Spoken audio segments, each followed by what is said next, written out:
Welcome to Ichiraku Ramen and thank you for joining me for another journey into the world of shinobi. Before we begin, I want to give a huge thank you to everyone who listens, supports the channel, and enjoys these stories. We wouldn't have hit over 2,000 subscribers without you. I also want to let you know the Discord server you voted for is ready. You can suggest stories, vote on what gets narrated next, or just hang out and talk. It's free to join my way of giving back for getting us here. The link is in the description. Today's story is part 2 of Uzumaki clan's rebirth. Summary. When Naruto Uzumaki rejects Jiraiya's training trip, he chooses a path no one saw coming. Uncovering his mother's hidden legacy, Naruto unlocks the rare lava and boil release bloodlines, and leaves Konoha behind to restore the fallen Uzumaki clan. His journey leads him straight into Kirigakure, where he catches the eye of Mei Terumi, the Fifth Mizukage. Bound by shared struggles and dangerous power, Mei helps Naruto master his true heritage as political turmoil grips the mist. But as feelings deepen and threats emerge, Naruto must prove he has what it takes to protect those he loves, rebuild Uzushio, and lead his clan into a new era. This is a fan-made story inspired by the world of Naruto. All characters in the original universe belong to their respective creators. This narration is created for entertainment purposes as part of a transformative storytelling experience. The story itself was written by Ramen, and full credit goes to the original author. If you would like to read the original version, the link to this story is included in the video description below. Also, if you like my content and want to keep up with future updates, hit that subscribe button and don't forget to share it with your friends. Now sit back, relax, and enjoy. Chapter 8. Naruto comes home, Konoha's Plea. Kirigakure front gate. Naruto ripped off his mask and looked into Mei's worried eyes, making sure she wasn't lying to him. Konoha was here? Mei, are you serious? Konoha is here? Mei just nodded and placed a hand on his cheek, trying to comfort both him and herself. Yes, even Tsunade has come. I'm sure they want to bring you back home. So far, all we have done is argue with each other, and I was at the end of my rope when you arrived. I'm glad you're home. I need your help to explain to Konoha that you do not wish to come back otherwise. Naruto totally understood what could happen. If he didn't defuse this now, war could become inevitable. Alright, I will meet with them tomorrow if that is alright? Mei just nodded very slowly, and Naruto was confused at her sluggish behavior. Did something happen, Meiheim? Mei just looked at him and shook her head, but he knew better than that, so he gripped her shoulder in a comforting gesture. Don't lie to me, Mei, I can see right through you. These arguments, how bad have they gotten?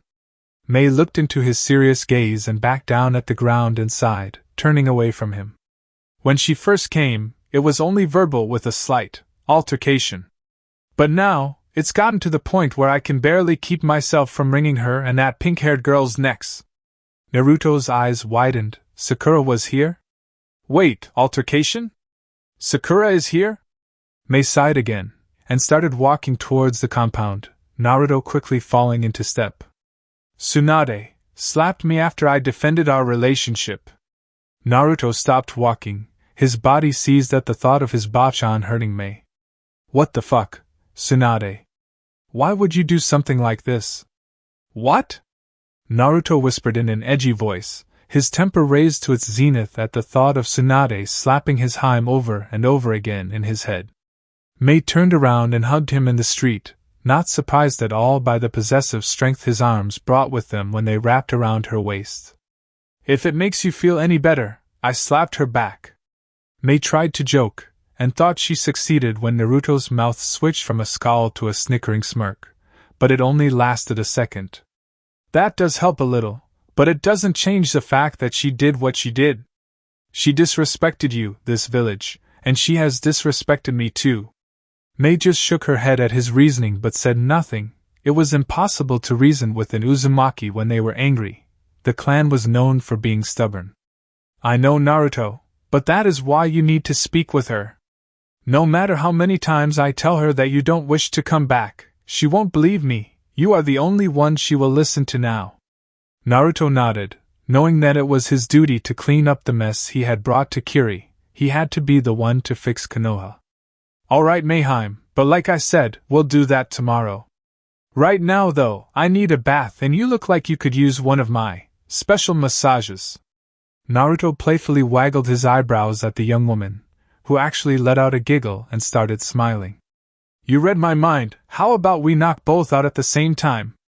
Mei suggested and felt herself being picked up like a bride. Naruto was a bit anxious to feel her again, and she couldn't agree more. Next day, Kirigakure, Konoha's arranged living quarters. Tsunade, we have just received word that the Mizukage wishes to speak with you in her office. Kakashi alerted, frowning inwardly at Tsunade's angry grunt of acknowledgement. Yeah, let's go see what the woman has to say. Kakashi spoke up again, stopping the Hokage's upcoming rant. She also mentioned Naruto was there as well. Even the Kiri guards outside couldn't have caught up with Tsunade if they tried. She had barreled out of the apartment heading straight for the Mizukage's office. Kakashi looked at the other Konoha ninja and saw them preparing to join Tsunade at the meeting. He walked out into the hall since he was already dressed and ready. He noticed the ANBU outside the door still looking in amazement towards the direction Tsunade left the complex, silently laughing at them. What the hell was that? One of them mumbled, and Kakashi thought to answer with an embarrassed smile, trying to think of something nice to say but couldn't find the words. That was one excited grandma. Kirigakure, Mizukage Suite. Naruto! Naruto and Mei turned to see the door practically caved in from a sudden weight placed on it, bursting open to find a disheveled and crying Tsunade. Naruto was unable to stop her when she grabbed onto his bulky frame, feeling slightly uncomfortable from the feeling. He put his own arms around Tsunade and gave a light hug back, patting her shoulder a bit. He didn't feel like being nice to her right now, but it had been 3 years. The least he could do was offer a hug. Mei stood off to the side, watching the awkward interaction with conflicted emotions running through her. Of course she was happy that Naruto and Tsunade reunited, but she was also afraid and a bit angry at the outcome of this talk. She didn't like how Tsunade had acted to her so far, and she was scared that Naruto might be forced back to Konoha, and she would not allow that. Hi Tsunade, Naruto said with a little tenderness in his voice, but it brought the older woman down not to hear the endearing nickname he had used 3 years ago. Naruto, you little brat! Why did you leave? Tsunade leveled a punch right towards Naruto, but found herself staring in shock from Naruto's hand effortlessly holding her own. Naruto did not look amused. He was not about to be punched for some stupid reason and not fight back. Don't do that, Naruto ground out, slightly scaring the blonde in front of him. Mei remembered he was still angry over what Tsunade had done to her, and she moved to calm him, but was stopped by a hand from Naruto. I can keep myself in check, Mayheim. Mei just nodded and backed away from the two. Mayheim? Tsunade looked between the two and wondered why he called her that with such endearment. Surely the engagement was nothing but a farce, a fake thing that the Mizukage had conjured up, right? Naruto just silently shook his head and walked over to Mei, moving an arm around her waist and slightly tugging her against him. Mei smiled and set a hand on his chest while she leaned into him, comforted by the warm embrace and by the fact that Tsunade looked like a fish out of water. Mei is my fiancée, and she is also my princess. I love her more than anything else in this world, since she is my world to begin with. I hear that you don't believe what Mei has said to be true, but I'm telling you that it is. Tsunade just kept staring at the two in shock, not wanting to believe it. If what they say is true, then there is a chance that Naruto really doesn't want to come back. But surely you liked Konoha better, right, Naruto? I mean, you only came here to get training on your bloodline and then you were going to come back. I still have your necklace. I was going to give it back when you returned. You will return with us, right? Tsunade was hoping and praying but received none of her wishes when Naruto slowly shook his head, and she became infuriated when Mei revealed a small smile.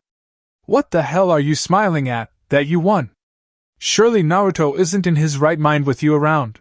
All you will do is use him for your own gains. I can stop you right now. Tsunade went to attack Mei but was stopped when Naruto appeared in front of her and gripped both of the Hokage's wrists tightly, no matter how hard she struggled. Let go, you are not in your right mind, Naruto. She's tricked you, it has to be. Naruto's palm met Tsunade's cheek as he slapped her. If anyone was going mad, it was Tsunade. Get a hold of yourself. First you even think about attacking the Mizukage who is my fiancé right in front of me. And now you tell me that it's her fault this happened? I made the choice to leave, I made the choice to come to Kiri, and I made the choice to stay. Now leave Mei out of this and yell at me, because you sure as hell won't touch her again. Naruto seethed, angry that Tsunade was acting like a controlling mother. Naruto. Mei wanted him to calm down and try and see things Tsunade's way as well but was silenced by a loud growl from the busted Kage. You shut up! He may be defending you now, but once he sees the others, he will surely be convinced to come back with his real family. Tsunade smirked and whistled, the doors opening and all the Konoha ninja walked in. Everyone was happy to see Naruto again, even if he was angry at the moment. Naruto! I see your flames of youth have not deteriorated by living in such a wet country as Kiri. It is good to see you, my friend. Naruto was able to crack a smile and hug the overzealous Lee, who had practically charged over to him first. Good to see you, Lee, you're just like your sensei. Lee looked like he had just been told he was allowed to go on a date with Sakura. He was practically overflowing with happiness. Yes. Thank you for the most youthful compliment, Naruto. Naruto turned to see Kakashi looking at him with a small smile, having noticed Mei protectively gripping Naruto's hand. Naruto, good to see you again. He motioned with his hand to Mei, who was looking at Kakashi with curiosity. I take it this is the love of your life fiancé you told us about in Suna? Naruto blushed and nodded, gripping Mei's hand and feeling her squeeze back. Yes, my name is Mei Uzumaki, and I am engaged to the perfect man you see in front of you. Mei finished her introduction with a kiss to Naruto's cheek, who blushed further in embarrassment. Jiraiya silently stood away from the group, leaned up against the wall, observing everyone's reactions to Naruto.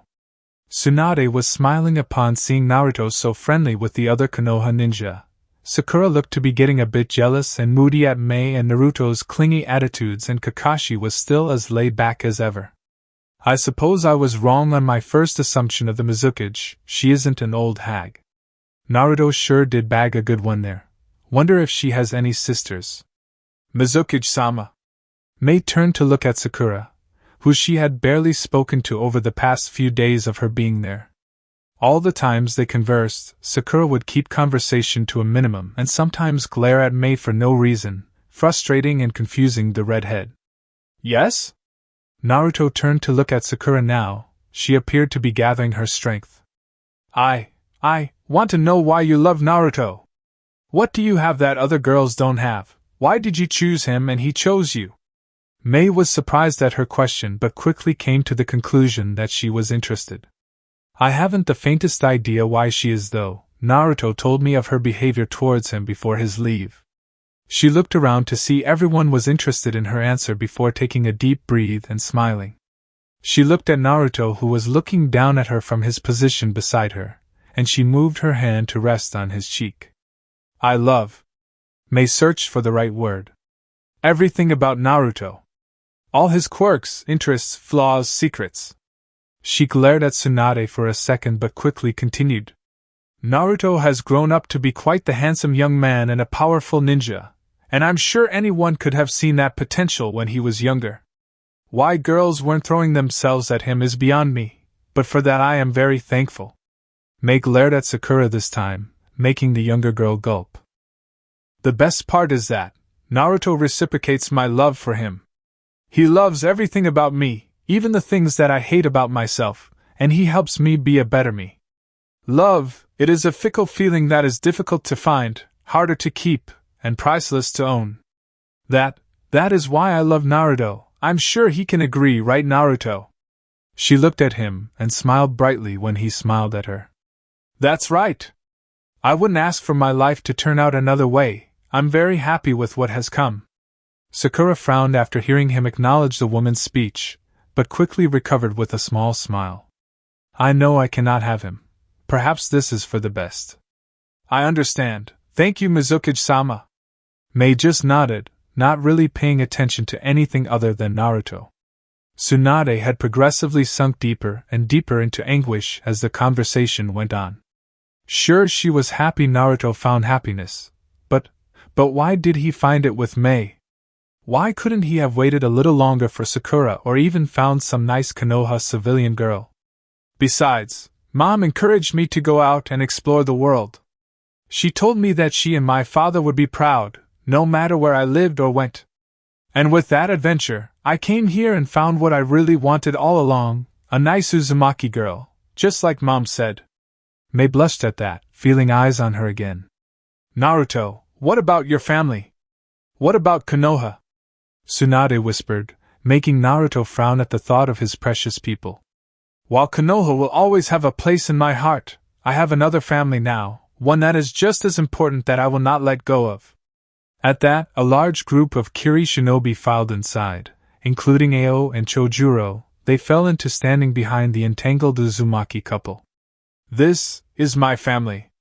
Naruto motioned with his free arm. The Kiri shinobi smiled and gathered around Naruto, clapping hands over his shoulders or Ao messing up his hair. Mei giggled and felt so happy inside to see Naruto finally having what he always wanted, a family and the support of a village. Kiri truly loved Naruto. The Konoha ninja felt very melancholy after this display of affection from Kiri. No longer could they fool themselves into thinking this a clever genjutsu. Naruto really did like it here and wanted to stay, that left their options close to none. But what about us?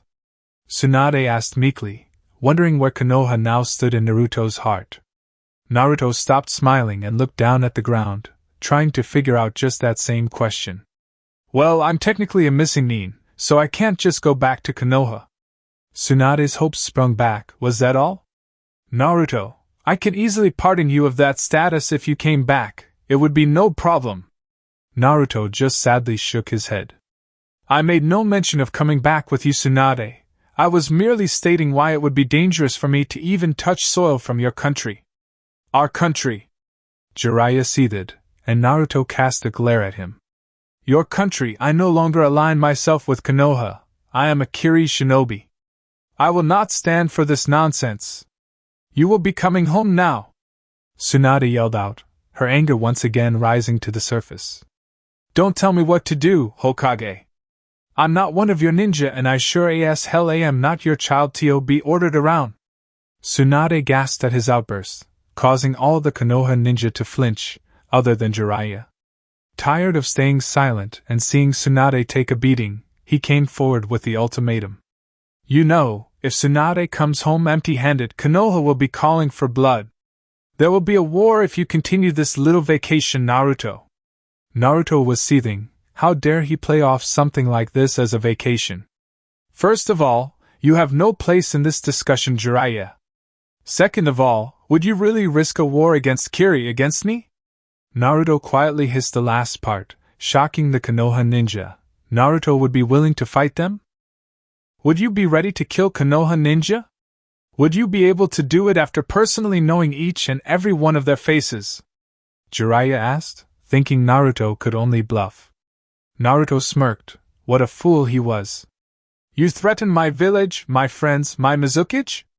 Kirigakure will have my support in any war, especially if it is against Konoha.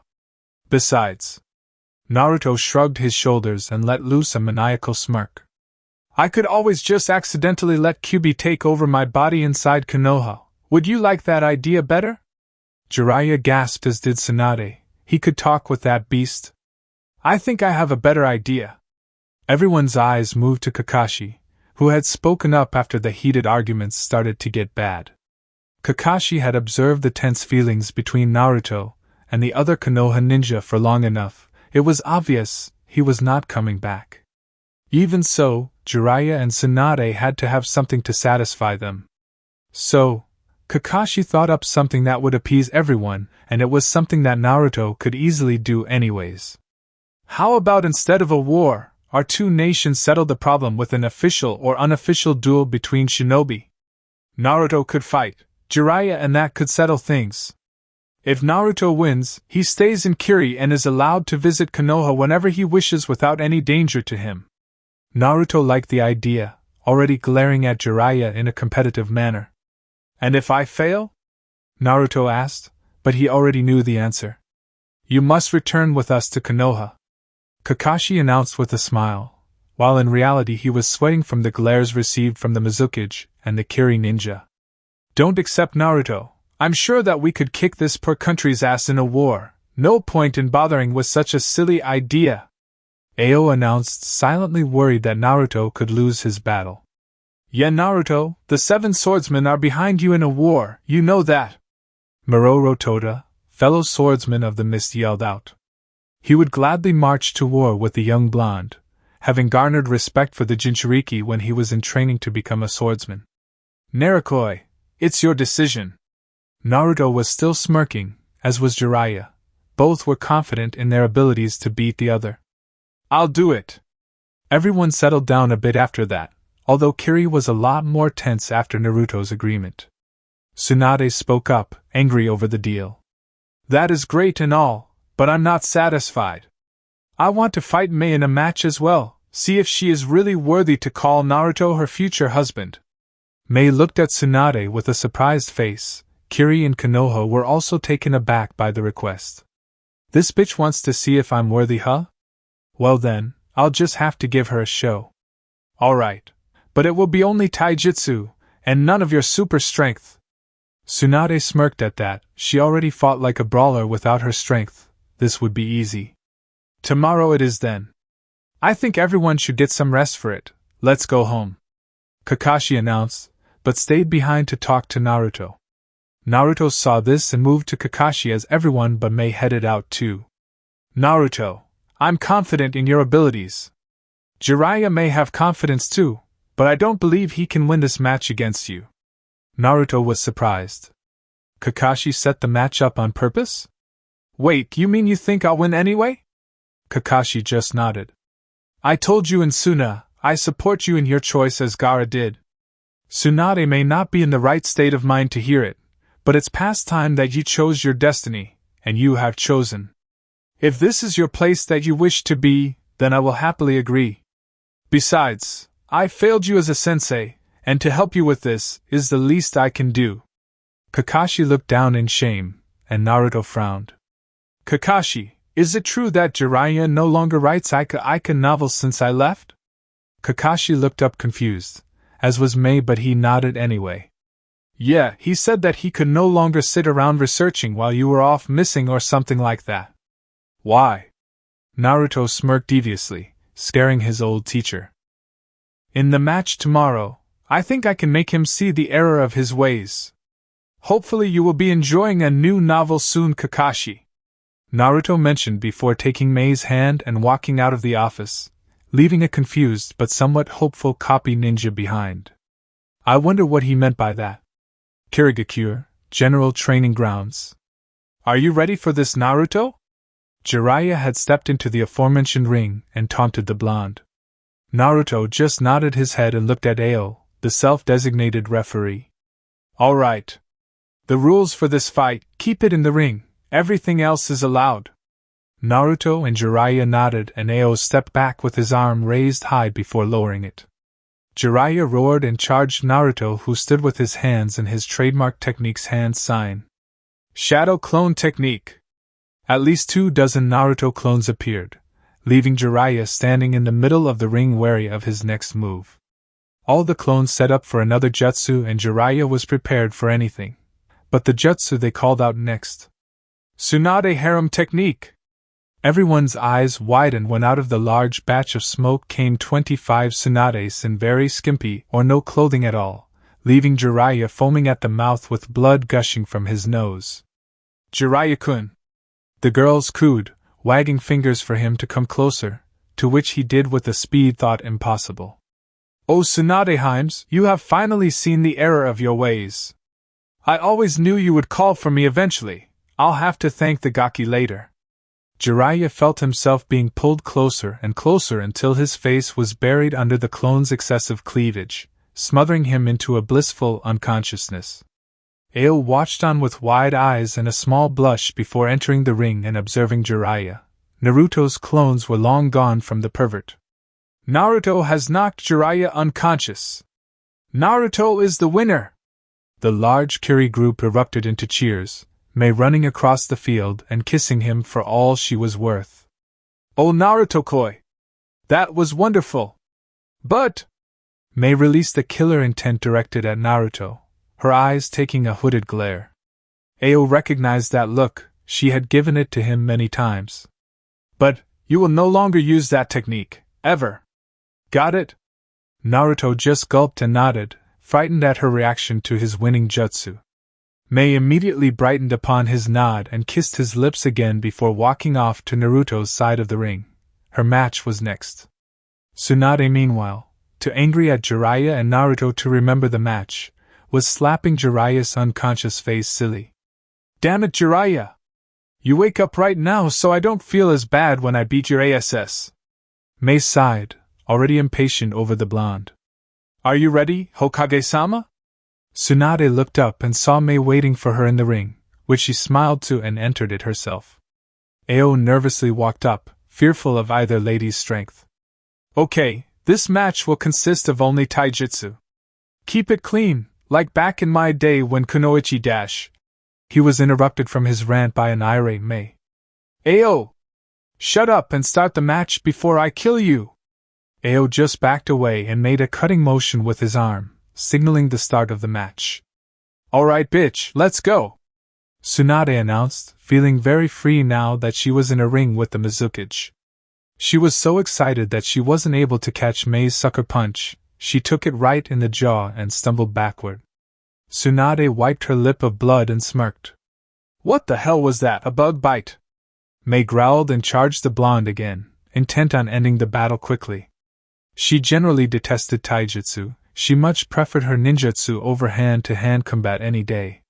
Tsunade was able to counter her punch and went for an uppercut, one that was narrowly avoided by Mei.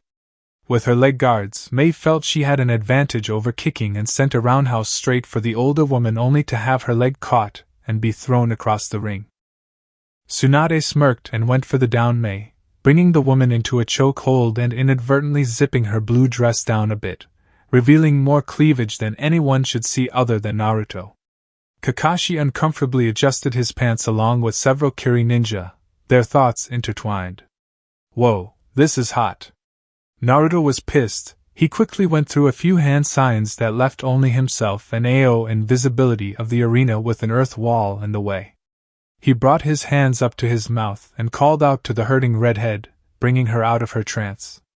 Come on, Mayheim, show her what Uzumaki women can do! Mei smirked at that, quickly thinking of a way to distract Tsunade. Seeing her disheveled gray jacket, Mei gripped it, and revealed one of the blonde's nipples, making her gasp and loosen her hold while she tried to adjust her clothing. After the grip had been lost, Mei headed the back of her head into Tsunade's face, causing her to scream in agony when her nose broke. Turning around, she quickly kneed the Hokage's stomach, winding her and pushing her body up in the air momentarily. With this new-found elevation she caused, Mei brought a bone-crushing elbow into Tsunade's back, sending her sprawling to the ground. Mei dusted her hands off and readjusted her dress, slowly walking back to Naruto. Mei, look out! Mei's eyes widened when she felt a hand grip her leg and brought her down to the ground. Tsunade was on top of her from the get-go. Bitch! Mei cursed, feeling the weight of each impact and tear on her body, resolutely trying to fight back.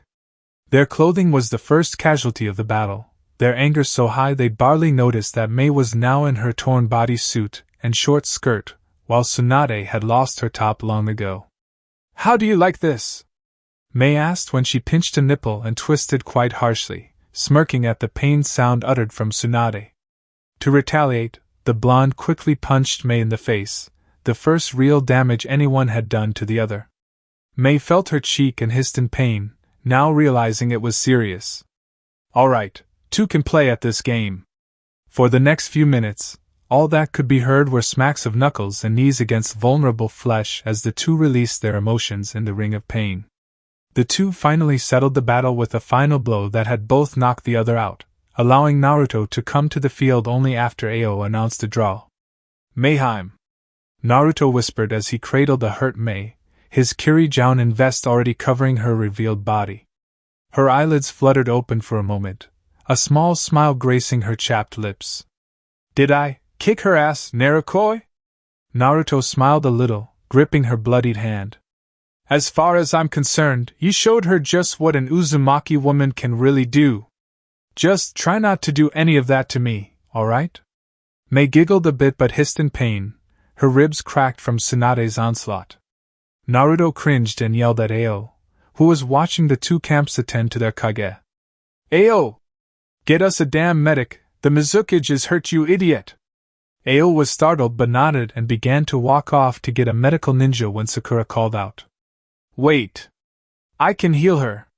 Naruto watched in amazement as Sakura walked up and began to heal the Mizukage's wounds, her bruises and scars disappearing. Sakura, why are you doing this? Sakura looked up at Naruto with a sad smile. It is the least I can do, Naruto. I want to show support for your relationship even though I wish to be with you. I can see you happy with her. I want to help you, Naruto, and if this is the only way I can do it, by healing wounds, then I'll do that. Naruto was shocked at her proclamation but only smiled and nodded, allowing Sakura to smile too. Thank you, Sakura. Kirigakure gates, next day. Are you sure you won't come with us, Naruto? Rock Lee asked, and smiled sadly when Naruto just shook his head. Konoha was prepared to leave, indeed empty-handed as the Kiri group saw them off. Don't worry, I'll make sure to come and visit sometime. But like I said before, my place is here, Naruto said with a glance to Mei, who smiled brightly. Good luck on your travels, Naruto. I hope to see you soon. Kakashi shook his old student's hand, a simple goodbye from a simple, laid-back man. Yep, I'll probably need it. Next up was Jiraiya, who was still blushing from his memories of yesterday. Naruto. Jiraiya was no good at saying goodbyes, he had planned victory speeches instead. I'll be sure to send you the next issue of Ica Paradise. Mei smiled threateningly, making Naruto and Jiraiya flinch in fear. And I'll be sure to burn it when it arrives, thank you, Toad Sage.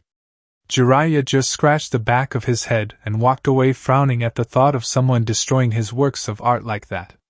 Sakura walked up to Naruto with a melancholy smile. I'll see you later, Sakura. Thank you again for what you did for Mei and me. Sakura just nodded and got one more hug from Naruto, one she enjoyed very much. I hope to see you soon, Naruto-kun. Naruto inwardly cringed as Tsunade walked up, afraid of what she might say. Naruto. Here it comes. I want 3 things promised to me before I go. She held up 3 fingers with a stern look set on her face. Naruto and Mei gulped. 3? Tsunade nodded. 1. I want you to visit monthly. 2. I want an invitation to the wedding. Naruto had nodded to the first and blushed at the second but nodded anyway, Mei not much better off. And 3. I want to see grandchildren before I die, got it? She directed the last wish to Mei, thinking she was probably the prude and reserved one in the relationship. Mei gulped. If only you knew, I actually was the one that attacked Naruto first. Deal. Naruto said, not seeing any real difficulty in meeting the demands, no matter how private they may be. Alright, goodbye, Naruto. Tsunade said solemnly, wishing he was coming back instead of staying. She was shocked when Naruto wrapped his arms around her in a tight hug, too shocked to hug him back. Goodbye, Ba-chan. And with that, he kissed her cheek, leading her to cry from happiness. She had her little Naruto back, the hero had forgiven her after all. Kirigakure, Mizukage Suite, 1 week later. Are you ready for your next mission, Naruto? Mei asked rhetorically. Naruto had been quite bored around Kiri lately, and she wanted to reward him with some excitement. Yes, Mizukage-sama. Mei was about to tell him his next mission when a knock came to her door, making her sigh in frustration. I'm always interrupted, this better be important. Come in. Naruto turned around to see a haggard messenger with a piece of parchment, and was shocked when it was handed to him, and not Mei. What does it say, Naruto-koi?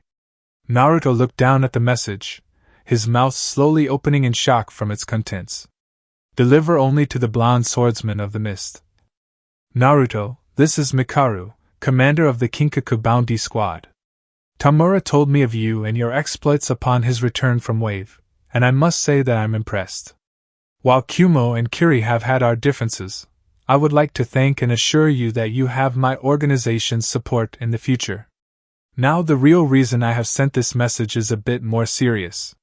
From our reports, the dreaded Akatsuki organization, who admittedly our country knows little to nothing about, has been seen moving around in Kumo. While we are not sure of what they are looking for, the Reikage has ordered my forces to keep an eye on them, and from what I have heard amongst rumors is that you have a problem with this organization.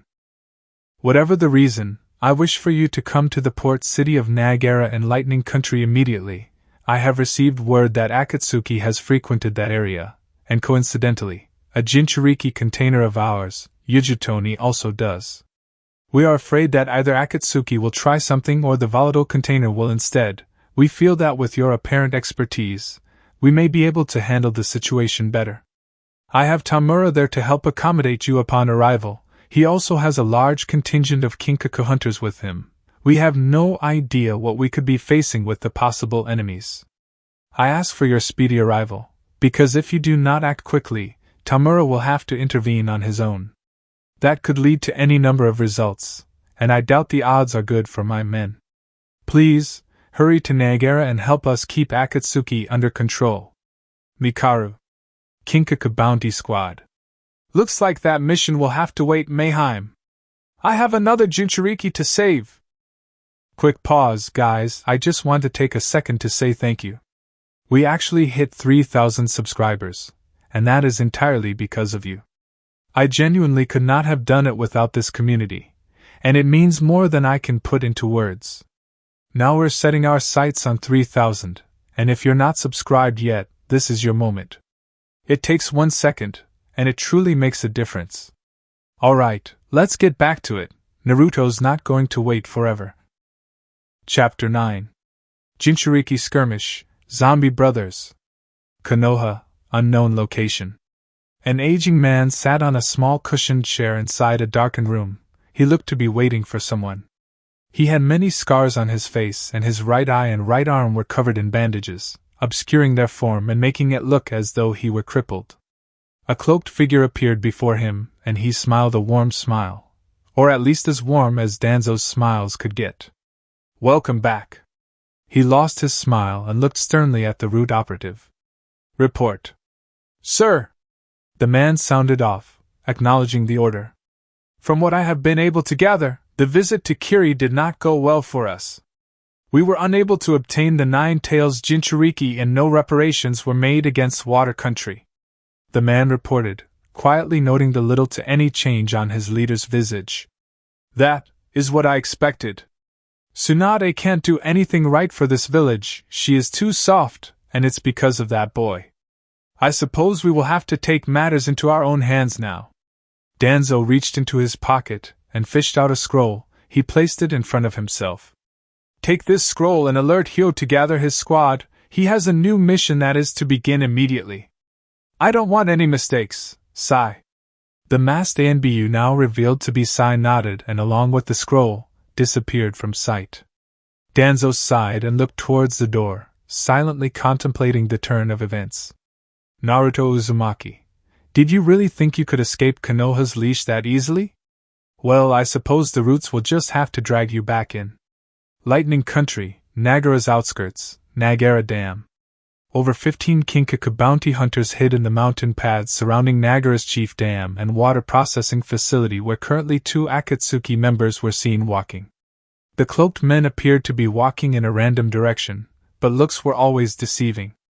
Bolt 1 to Bolt 12, do you still have a visual on Yujito? A radio crackled to life, sending the request to one of the hidden shinobi. Bolt 12 here, I have Yujito in my sights, she is still inside the administrative building. Do you want me to pull her out? That is a negative, we are still waiting for our other guest to arrive. Keep an eye on her.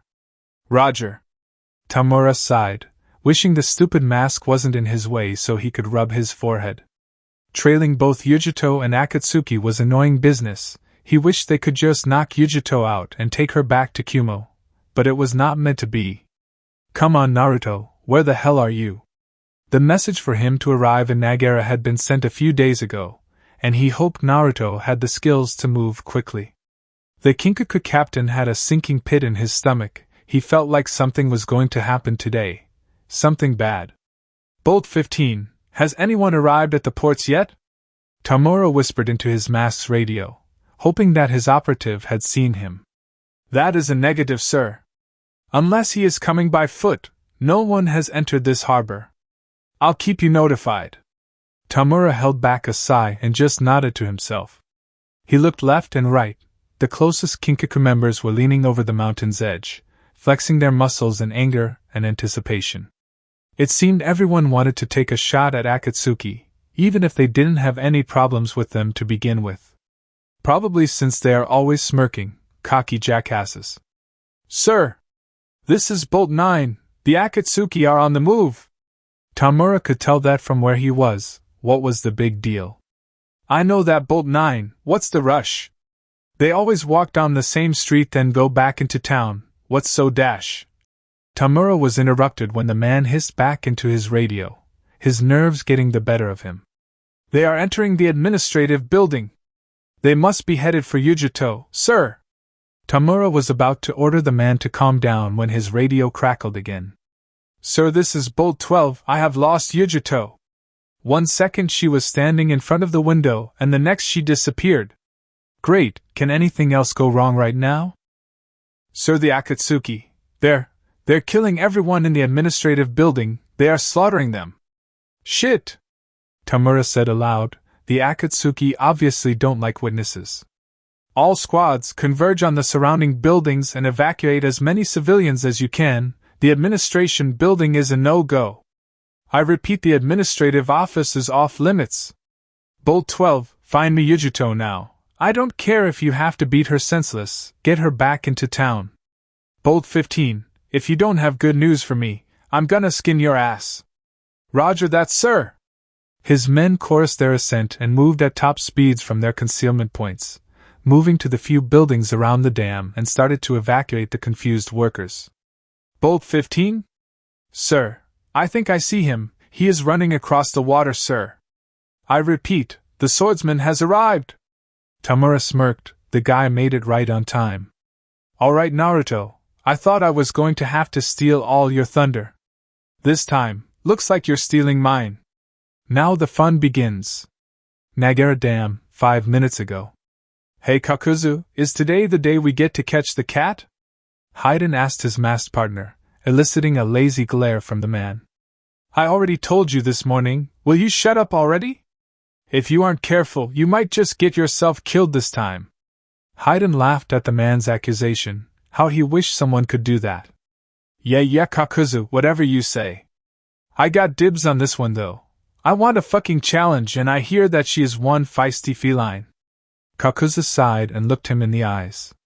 Your jokes suck, Hayden. Sometimes I just want to kill you. Hayden tried and failed to hold back his laugh and Kakuzu had to hold himself back from socking him in the face. Well, do you call dibs on the people inside this building as well? The Extaki ninja inquired, eliciting a groan and a mumbled no from the white-haired man as they stood in front of a giant office building. I guess I could spare a few, but you have to let me do my rituals. I hate your rituals, can't you just skip them? Kakuzu immediately regretted bothering to ask when the man turned to him with an insulted face. Skip it? Skip it? I can't skip my rituals, that is a blasphemy against God. I was just asking, calm down. Hayden scoffed and actually looked serious for a second. You ready? Kakuzu looked at him with another glare and held up his arm, already hardening it with his special technique. Idiot, what the hell kind of question is that? And with that, he punched through the glass door and walked inside before proceeding to burn through the startled workers with his fire jutsu. Hayden scoffed again and actually opened the door instead of breaking it, throwing his scythe at a fleeing worker. Jackass, always has to have a flashy entrance. Nagara, Harbor District. Naruto ran across the water, passing by boats with startled and amazed passengers because of his ability to walk on water. He didn't even spare them a glance though. He was looking for something that would stand out in particular. He jumped up and landed on the solid concrete wharf, looking at his surroundings and trying to find someone that looked like they were here for him. Let's see. There are a few Kumo shinobi guarding the gate, but they don't appear to be interested or involved. I also don't see any wiry civilian informants. Those guys are easy to spot in a crowd, so that just leaves Dash. Uzumaki-san? Naruto turned around with a kunai held against the katana with one of the Kinkaku shinobi holding it. Naruto stowed away his weapon as the other man did, trying to not make a scene amongst so many civilians.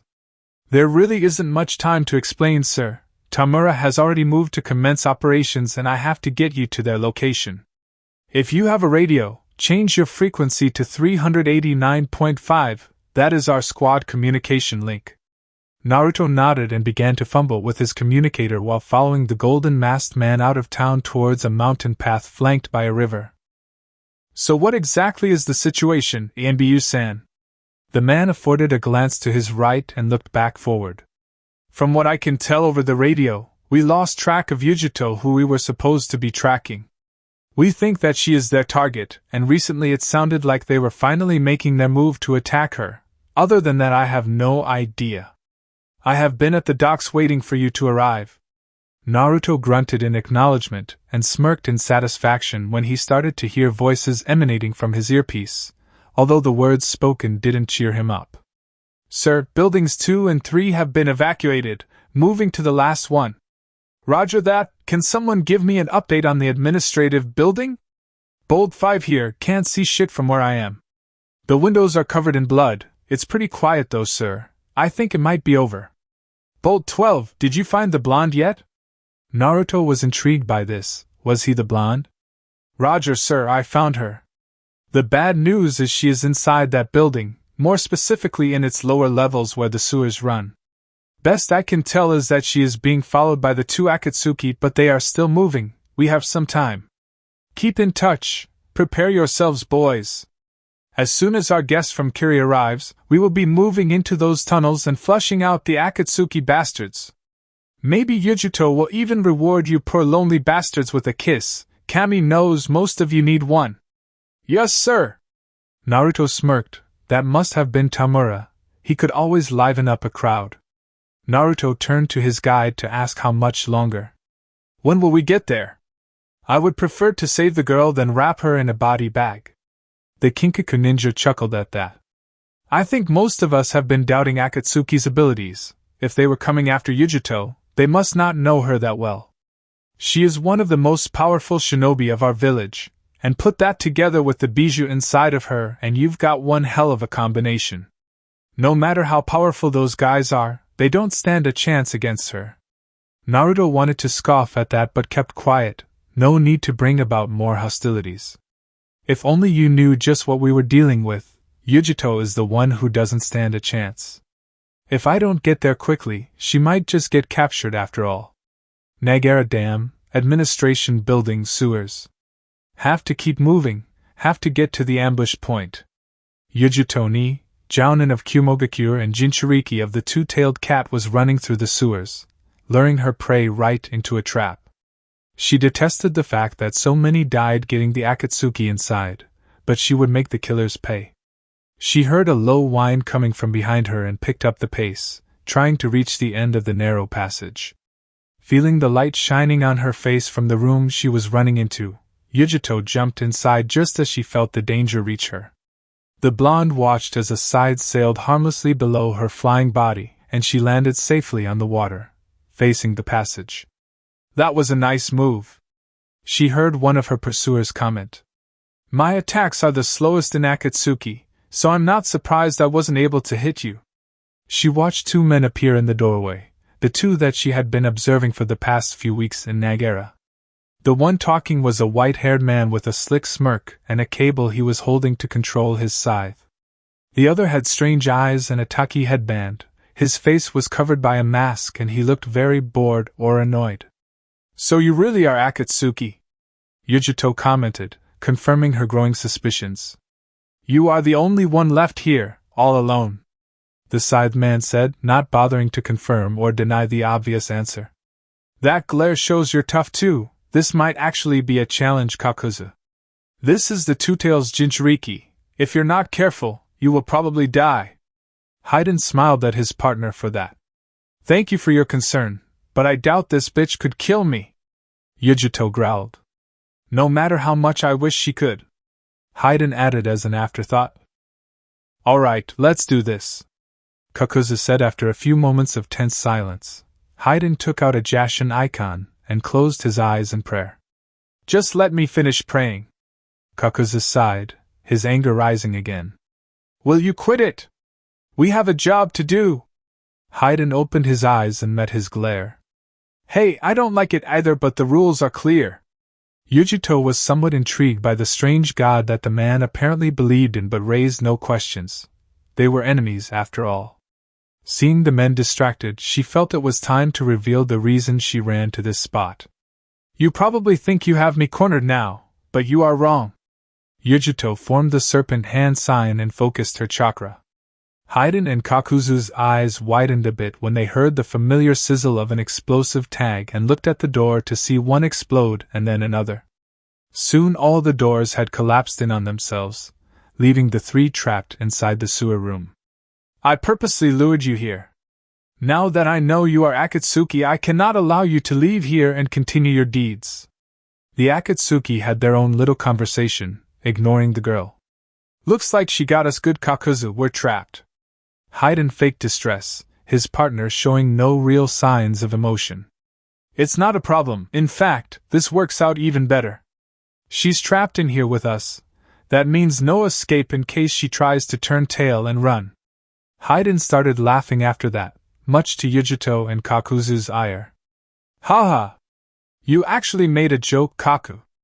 Haiden was interrupted when he was backhanded by his partner, his fist shaking in anger. Would you shut up? We have a job to do! Haiden just rubbed his lip and shrugged. Damn it, Kakuzu, why the hell did you have to hit me with your damn jutsu too? That hurt like a bitch. I swear on my name, Yujito of Kumogakure, that I will end you here and now. Haiden turned back to his target after that, his humorous attitude gone. You'll kill me? Haiden asked incredulously, pointing his finger at her.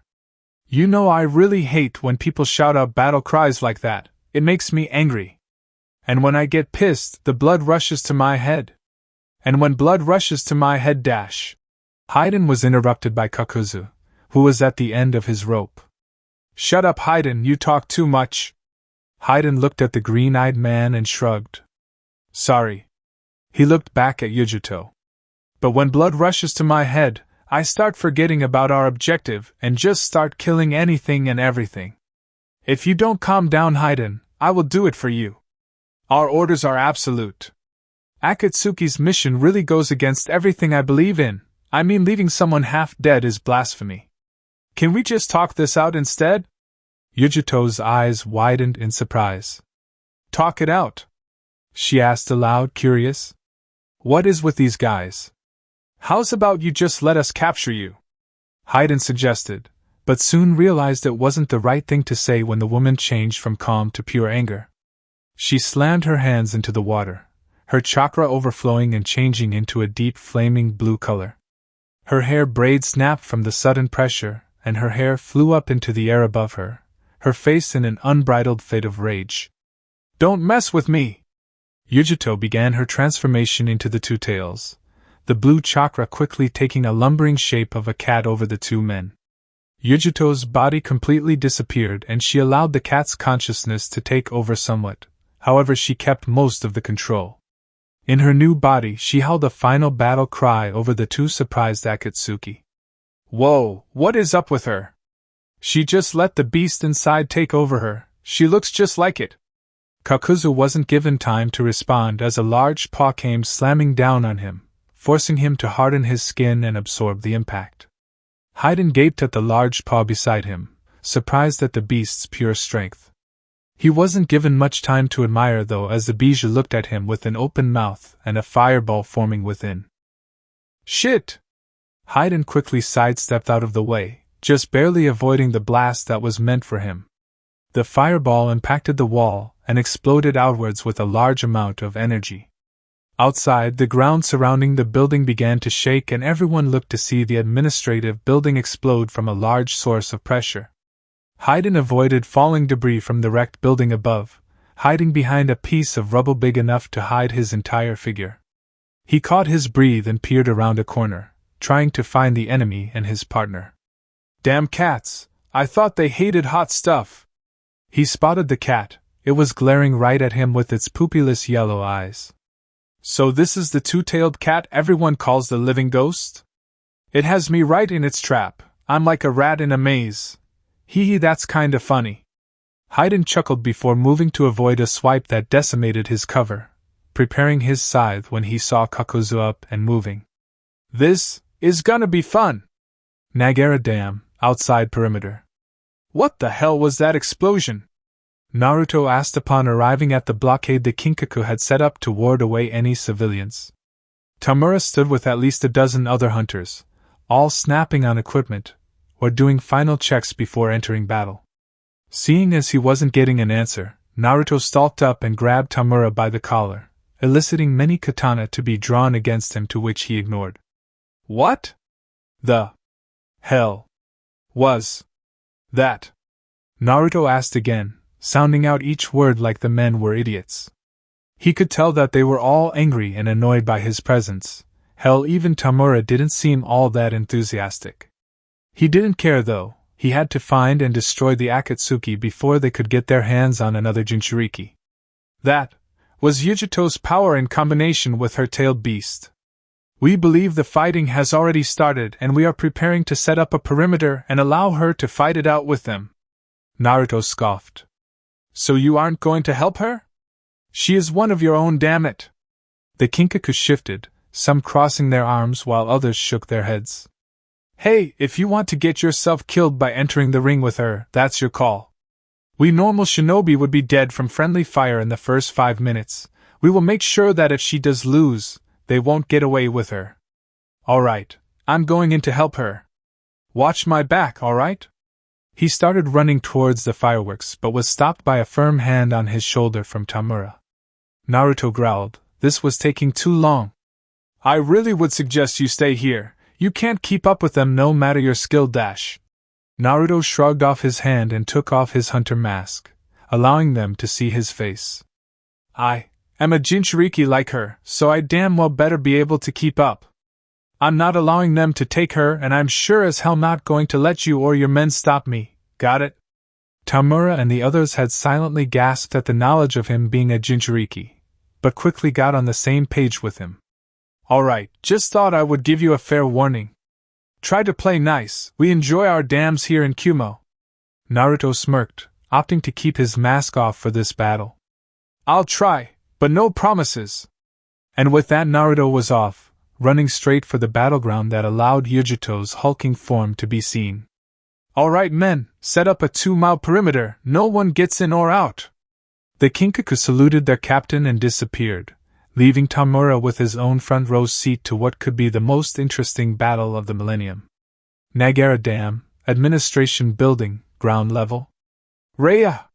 The large cat swiped its paw at Hayden again while preparing another fireball to be launched at Kakuzu. Come on, pussycat, you'll have to do better than that. Hayden taunted, weaving in and out of her claws and swipes. Get serious, Hayden, quit acting tough. Kakuzu went through 3 hand seals quickly while standing on the river outside, slamming his foot into the water. Water release, water wall. A large wall of water shot up in front of him and warded off the fireball, but just barely. Kakuzu was squinting from the sheer concentration it required to maintain the wall from the blast. The two tails' fire affinity was truly a powerful thing. The Akatsuki's plan was to wait until Yujito had exhausted herself of tailed beast chakra and then move in for the kill with Hayden's special technique, but staying alive was no easy feat with this Jinchuuriki. That was why they were picked though. After all, they were nicknamed the Zombie Brothers by Kisame once. No matter what, it just didn't seem possible for the two to die. Lightning release, false darkness. Using his multiple hearts, Kakuzu was able to use any affinity he wanted, something which silently pleased him to no end. A yellow outlined mask sprouted from his back and hung over his shoulder, its mouth opening and gathering an almost purely white ball of chakra. The two tails looked intrigued but cautious, holding its position while Haiden watched the battle unfold, unable to get close to the Jinchuuriki and get her blood while she was transformed. The lightning cut across the field and would have slammed into the beast had it not been for its quick thinking. The bijou moved itself behind a relatively large size of rubble, and that caused the lightning strike the piece. The attack moved through the concrete quickly but gave just enough time for the two tails to break into a run towards Haiden. Shit, I'm gonna be pissed if I have to sew his body back together again. Before Kakuzu could move to help his partner, he felt a tingly warning sensation in the back of his head and turned to see a three-pronged kunai headed straight for his face. Shifting his body to avoid it, his eyes widened when a yellow flash appeared in front of him, and a strong punch sent him sailing across the water. Slowly getting up, he was met with the sight of a blonde-haired teenager with a large sword on his back and piercing blue eyes glaring at him. Somewhat intrigued, Kakuzu searched his data banks for the kid and could recognize no one that he knew of that had a death wish or grudge against him. Looking more closely, past the body armor and ninja weapons, he took in notice that the boy had 3 whisker scars on either cheek. Sifting through his knowledge again, he came to the stunning conclusion. You are the Nine-Tails Jinchuuriki, aren't you? Naruto circled the man ominously, flexing his fingers in anticipation. Maybe, but that doesn't matter, right? I mean, you are only here for the 2 tails. Kakuzu watched the boy and silently his anger grew, not enjoying being mocked by this brat. That's right, we have no quarrel with you. Why don't you just leave and come back once we are done? Naruto scoffed at that, although from his tone, he could tell the man didn't really mean the sentiment either. Fat chance, eventually, I will be the next one on the menu. Best to help out a fellow Jinchuuriki now and kill a couple goons in the process. Kakuzu growled, a goon? I am not a goon. Kakuzu started running head-on towards Naruto, who was amazed by his sheer speed, closing their considerable distance in less than a heartbeat. Naruto barely dodged a punch that went sailing over his lowered shoulder, silently taking notice that his enemy's skin had changed to a darker color. Seeing an opening, Naruto sent a kick to the man's midsection but felt himself being grabbed and thrown across the water, bringing himself to a halt a few dozen feet away. As soon as he landed, he looked up to see Kakuzu with his fists reared back, preparing to punch him. Naruto quickly countered by throwing his hand up and catching the fist with a palm, shaking with exertion to hold back the Taki ninja's attack. Kakuzu growled and hardened his head, launching a devastating headbutt that immediately broke Naruto's nose and broke his hold over Kakuzu's fist. Without any further waiting, Kakuzu slammed his hardened fist into Naruto's stomach and winded him, leaving him powerless against a few strong punches before he defended himself. Waiting for an opening, Naruto felt Kyuubi's power surge through him and he gripped the man's leg from his prone position. Kakuzu, not expecting the retaliation, felt himself being dragged down and sent straight into a punch that launched him into the air. Naruto quickly picked himself up and went through over 40 hand seals before finishing while Kakuzu was zooming towards the ground. Water release! Water dragon bullet! A large water dragon appeared from the water in front of Naruto and launched itself towards the immobilized Kakuzu. Naruto smirked as the dragon rammed head-on into the ninja and took him into its gaping maw, swallowing him whole. I got him! Naruto's elation quickly deflated when the dragon disappeared and left a huffing and dripping wet, but otherwise fine Kakuzu on the ground. Naruto again noticed that all the man's visible skin had turned to a blackened color, and was curious by this. Kakuzu explained to him. Earth Grudge Fear, it is the name of this technique you see here, but it does so much more. It is an earth technique, so I was able to beat your water dragon by hardening my body with earth chakra, shielding it from your attack. Naruto's eyes widened. This guy had earth nature too? But I saw him use a water technique before I entered battle. He has 2 affinities. Dual element, intelligent hard work. Naruto watched 2 masks appear over the man's revealed shoulders and both gathered up chakra for something. Not wanting to wait around for the answer, Naruto went through a few hand signs just as Kakuzu released the blast, a water wall appearing in front of him.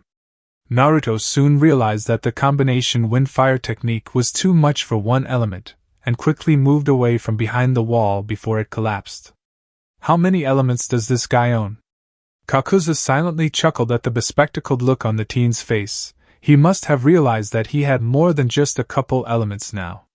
Two can play at this game. He wants a battle of affinities? I'll give him one. Naruto took off in the opposite direction, pumping his legs with chakra to enhance his speed. He ran straight for land, absently taking solace in the fact that Yujito was still in her two-tails form fighting the other Akatsuki. He frowned though at seeing her able to do little actual damage to him. She obviously was not prepared to take these men down. Good thing I got their message. Why are you running? I thought you wanted to kill me? Kakuzu mocked in his monotone gravely voice. Oh, I do, just wait a second. Naruto called over his shoulder but stopped when he felt he had gone far enough onto land. He turned around to face Kakuzu who was charging him. Naruto quickly gathered up chakra in his mouth with the dog hand sign. Lava release, lava bullet. Naruto shot out dozens of small globs of lava at a surprised Kakuzu who stopped his charge and back flipped away, observing the new attack. Lava? Using his famed intelligence, Kakuzu searched his knowledge data banks for anyone who could properly use lava release so freely. Two possibilities. Either I am mistaken and this is the four-tailed monkey Jinchuuriki, which he most obviously isn't, or this boy is an Uzumaki.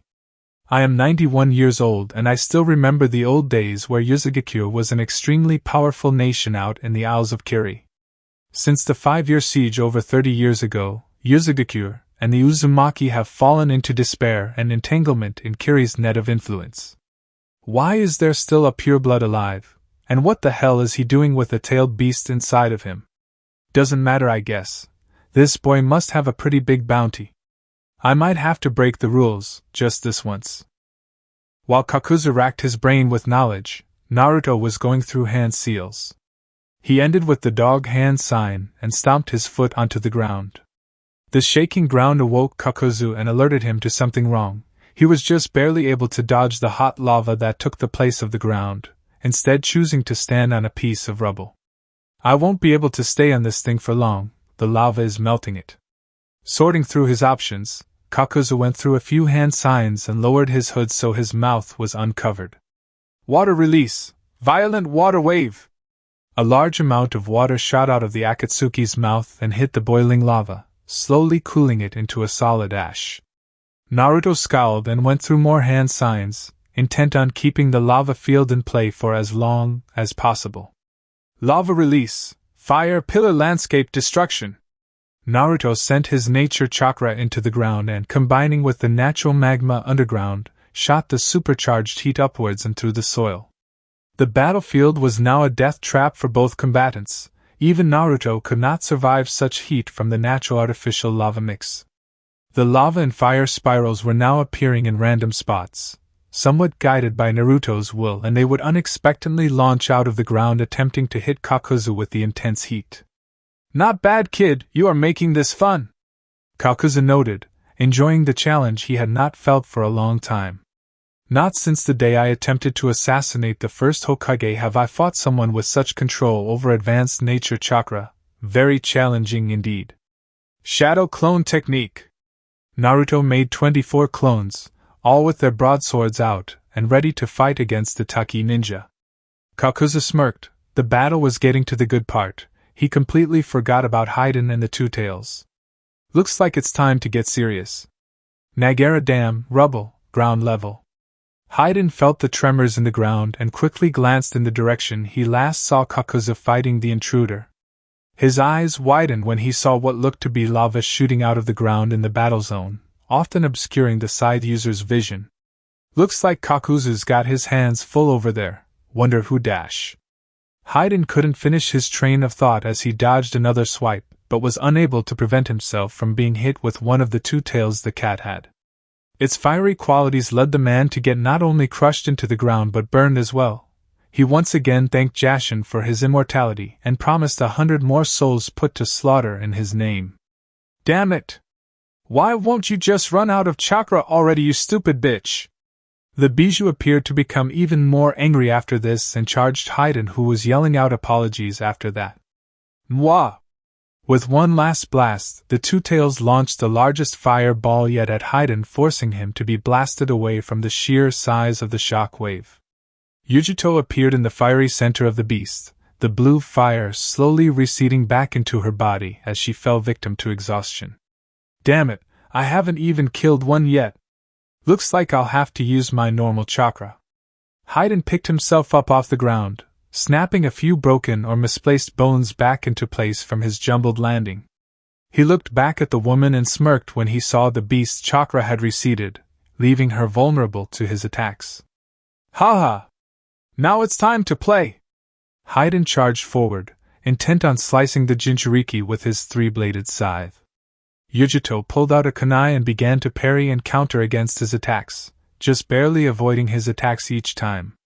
Haiden was smirking like a madman, knowing it was only a matter of time before she slipped up and gave him a taste of blood. You can't hold out forever, kitty cat. Why don't you just give up? Yujito was getting pissed. She didn't like to lose, especially to men. Fuck you! She back-flipped away and got enough distance before her next jutsu. Lightning release, electromagnetic murder. A large surge of electricity flowed from Yujito's clasped hands and shot towards a surprised Haiden, who was just barely able to dodge it. Damn it, that would have hurt like a bitch! Poor Haiden was not given any time to rest though, because, as he was in mid-air from his sidestep, was hit by Yujito's arm. The worst part was that Yujito had enhanced her strength with her tailed beast chakra, a blue chakra cloak covering her body. Haiden felt his chest collapse and give way to her amazingly powerful attack. He looked down at her to see her smirking face. Lariat! The Akatsuki was sent flying into a piece of rubble and felt the pain intensify further, eliciting a hurt groan from him. Yujito looked at him with her cat-like eyes and relished in the tailed beast's chakra coursing through her. Not as strong as Killer Bee or Reikage-sama's, but still powerful enough to take you down. Yujito took comfort in his pained groans but looked over his shoulder when she heard an especially loud explosion close by. She silently cursed herself for losing touch with her surroundings so much. She hadn't noticed the other enemy's odd absence until now. How can someone else be here? Better yet, who can stand toe-to-toe with one of these guys other than me? Curious and feeling like her job was done with Haiden, Yujito took off running towards the large battle that was threatening to spill over the artificial dam. Haiden felt his chest close up and a small scar left to commemorate the wound, and he grunted in pain while he pulled himself up.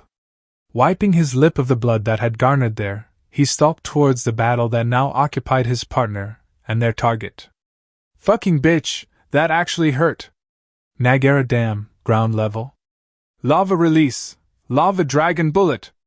Naruto held a dog hand sign as he ran towards Kakuzu, who was in turn holding up a hand sign while he ran towards Naruto with the river/lake behind him. Water release, great waterfall technique. A large amount of water shifted and sailed into the air from the nearby water source, hanging over Kakuzu's head, and impacted the lava dragon head-on. While the dragon was cooled, the rock was still there and Naruto timed his attack perfectly.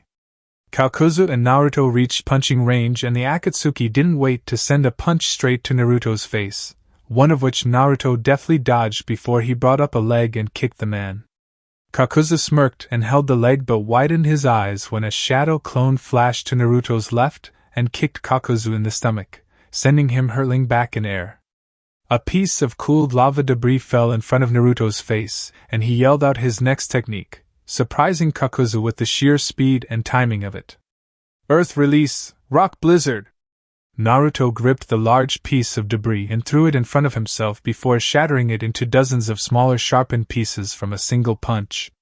These pieces, instead of falling due to gravity, launched themselves towards the still-in-motion Kakuzu, and it appeared as though he would be pierced. Naruto frowned when his attack failed, as he had expected it to. The man had hardened his skin and cancelled out Naruto's earth technique with his own. Damn, what's it take to beat this guy? I wonder if Haiden is done with the two tails yet. I don't hear any fighting. Kakuzu absently mumbled loud enough for Naruto to hear as well. While he didn't take his eyes off his opponent, Naruto was also curious as to how his fellow Jinchuuriki was faring. Oh, he is done all right. Naruto and Kakuzu looked up to a piece of rubble to see Yujito with her blue chakra cloak still enveloping her, her sharpened canines visible in the smirk she gave Kakuzu. So, Haiden was finally beaten? I must say I'm a bit surprised, but I suppose he had to be incapacitated eventually. Kakuzu shrugged his partner's death off, slightly unnerving the other two. You don't care that he is dead at all? Naruto asked, to which Kakuzu answered with a lazy stare at the blonde Jinchuuriki and a slow shake of the head. I'm only here because of my own ambitions. I could care less about Haiden's well-being. Although, leader won't be pleased when he has to give me another partner. No one has lasted as long as Haiden did. Oh well. Well, you won't have to worry about that.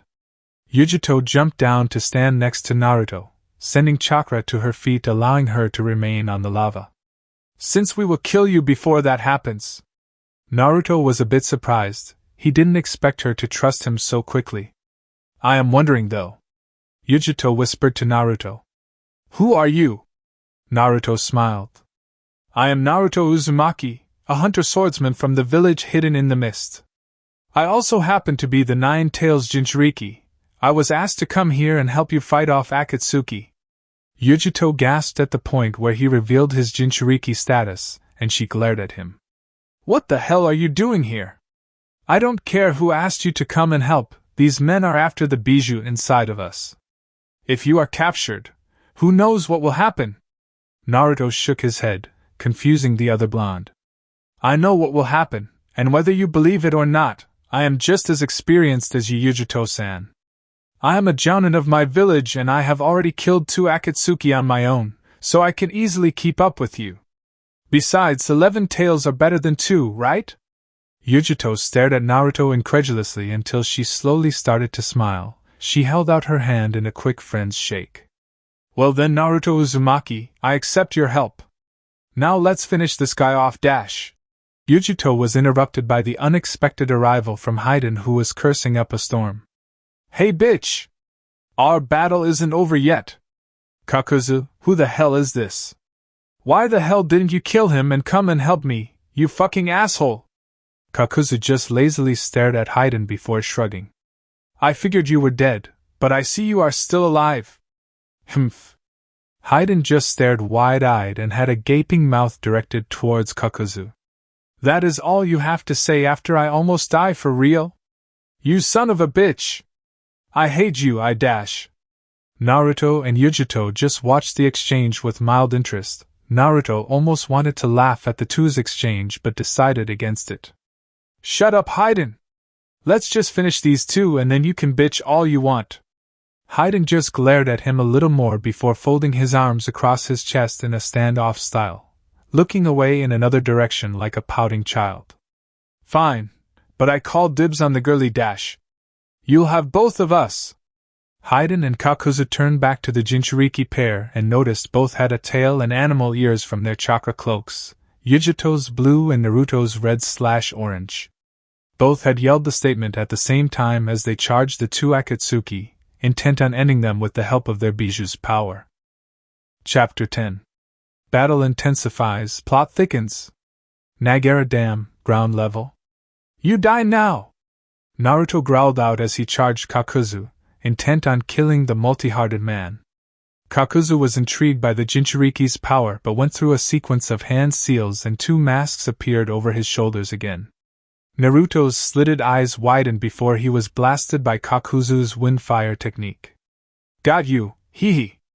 Kakuzu bragged but felt something approaching behind him and turned to see a chakra fist grasping for him. He jumped away but saw another arm come around, grab him, easily gripping his entire waist and pulling him towards Naruto. The Kyuubi's container had one arm pulled back and a purple Rasengan had been formed. Kakuzu was speeding straight towards him without any way to avoid it. Take this! Nine-Tails Rasengan! Naruto put the Rasengan in front of the oncoming fist and watched in satisfaction as it hit Kakuzu's heart and sent him exploding backward straight towards a piece of rubble. Kakuzu!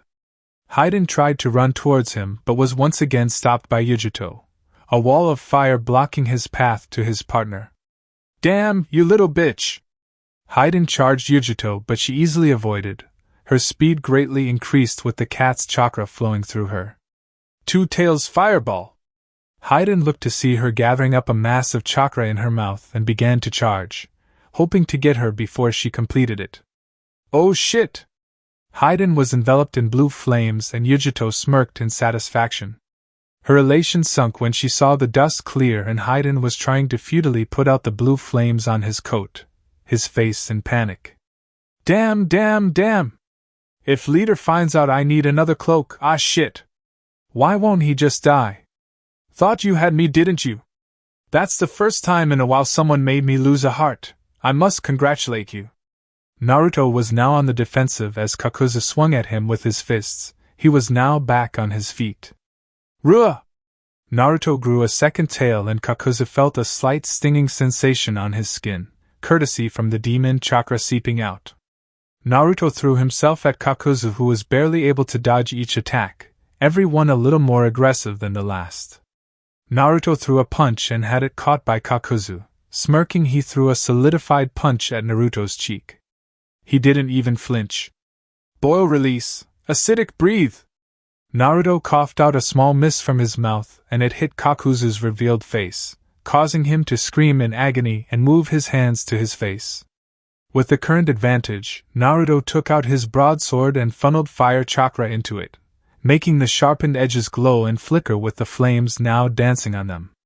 Swinging it in a wide horizontal arc, Naruto hit Kakuzu's shoulder but was stopped when the almost blinded man grabbed the sword with his bare hands and pushed against it. "Damn you, Jinchuuriki!" Naruto smirked and reared back his available fist, sending Kakuzu sprawling across the ground onto the water. Chasing after him, the blonde made two Raisengans in either hand and charged the kneeling man who was trying to get some air. "Double Raisengan!" Kakuzu smirked. Naruto felt himself caught and looked to see his ankles had been latched onto by Kakuzu's hands. Naruto looked at the Taki ninja and saw half his arms underwater, the spindly cords connecting the hands to the rest of the arm. "Oh! Looks like you fell into my trap." Naruto watched in horror as Kakuzu's masks appeared again, the fire and wind gathering up energy again. The blast enveloped Naruto, his feet being released only right before the blast hit. Kakuzu scratched the back of his head, watching the newly made steam evaporate into the air after the strong attack. "Oops, I killed a Jinchuuriki." "Leader dash." Kakuzu was interrupted when he heard something approaching from behind and saw two windmill shuriken approaching him. "Do you really think that will work?" Kakuzu reached out to catch both, but his eyes widened when another shuriken appeared in their shadows. "Shadow shuriken technique? Take this." Naruto appeared in a burst of smoke and shoved a Rasengan into Kakuzu's stomach, sending him lurching back after the attack. Quickly going through more hand signs, Naruto charged forward and held two hands up in front of the prone Kakuzu. A water prison appeared around him, preventing him from moving while Naruto still had a free hand. "A water prison, eh? Interesting." Kakuzu went silent and Naruto wondered what he was planning. "You don't have much time to plan, I'm going to drown you." Naruto went through a small bunch of one-handed seals and slammed his hand onto the water. "Lava release, underwater magma trap." Kakuzu's eyes widened when he looked down to see a faint glowing light. It was a small volcano being formed underneath the water. Naruto smirked but turned to see the entire water prison was murky with mud. He could no longer see the prisoner. Dropping the prison, Naruto backed away and saw the mud form into Kakuzu, who was not very happy. "I may have lost my water affinity, but I can still take this kid down." "Fire release, grand fireball." Naruto shot off a fireball only to see the wounded Kakuzu go through the same hand seals, bringing a hand up to his mouth. "Fire release, grand fireball." The two fireballs collided and the two were launched into a vicious tug of war with each other, pushing chakra into their attack. Naruto broke his attack first and moved to the side, launching a kunai at Kakuzu. The Taki ninja's eyes widened when he recognized the weapon from before. "He teleports with that thing, he prefers to hit my right side, so." Naruto teleported but was met with a firm kick to the face that sent him sprawling on the water, surprising him. How the hell did he knew I was going to flash at that spot? You are too easy to read, kid. Maybe you should work up a strategy before you use that jutsu again. Kakuzu mocked him before releasing one of his masks from his body. It was the lightning mask that Naruto had not seen for some time. Shadow Clone Technique. Naruto created 20 clones and launched them at Kakuzu, engaging him in a one-sided sword battle. Kakuzu gripped the long sword of the first clone and pulled on it easily with his earth-enhanced strength, punching the clone and making it disappear. Good, buy me some time. The blonde launched himself towards the lightning mask, intent on destroying it first. The mask turned to face him and launched a large spike of lightning towards his figure, making him dodge. A shadow clone appeared behind the large beast and it turned around on the water to squash it, leaving Naruto free to move. Fire release! Fire Dragon Flame Bomb! A concentrated flow of white-hot fire launched from Naruto's mouth, hitting the strangely shaped body of the mask. It screamed silently in agony before Naruto's clone sent a Rasengan right into its face, destroying the mask for good. 2 masks down, 3 to go. Naruto turned around from the melting black chakra to a punch in the face. Kakuzu towered over him, and he had a look of unbridled rage on his face. This little bastard. He's taken 2 of my hearts. I will just have to take his. I don't know why I never took one of your clansmen's hearts back when they were around, but now I have a chance to rectify that mistake. Naruto's eyes widened when he heard that and felt himself pinned and sinking underwater, small threads attaching to the armor directly over his heart. You can't escape from me, either you drown or you die from being without a heart. I get what I want either way. Naruto let loose a muffled gasp for air and watched the bubbles float to the surface, the light fading away from him. He felt the heat beneath him and turned his head to see his volcano still intact. It was his finishing move for this fight. Hey Fox. I need some of your chakra so I can get this guy off of me. Fine, damn needy humans. You better kill him this time, playing around with our prey is so boring. Yeah. Naruto felt Kyuubi's chakra surge through him and he broke the iron hold over one of his arms and started to repeatedly punch Kakuzu's hardened face. He felt his knuckles break and reform over and over again, but the Akatsuki would not budge. Lava release, lava bullet. Naruto shot off a point-blank bullet of lava right into Kakuzu's face, the combination element defeating the Taki ninja's hardened skin. Desperate to try and get the lava off before it cooled, Kakuzu released Naruto again and ended up regretting it. Now being free to move, Naruto laid a kick over Kakuzu's back and sent him hurtling down towards the active volcano. Seeing that he was being herded towards certain doom, Kakuzu flipped himself over and attempted to swim upwards but was caught by Naruto. I want to kill you, remember? You die here and now, go rot in the center of the earth. Kakuzu could do nothing as he was punched repeatedly in the stomach, edging him farther towards the slowly closing volcano. With a final kick to the stomach, Kakuzu was sent right into the burning lava that was still remaining thanks to Naruto's chakra. Setting foot on the edge of the lava substance, Naruto went through a few hand signs before slamming both hands onto the earth part of the volcano. Earth release, devouring earth subduction.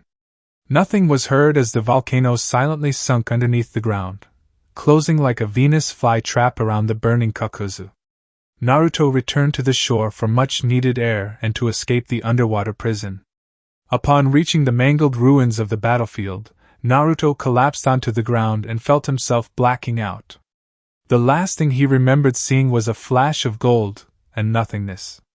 Sir, I think the swordsman is out cold.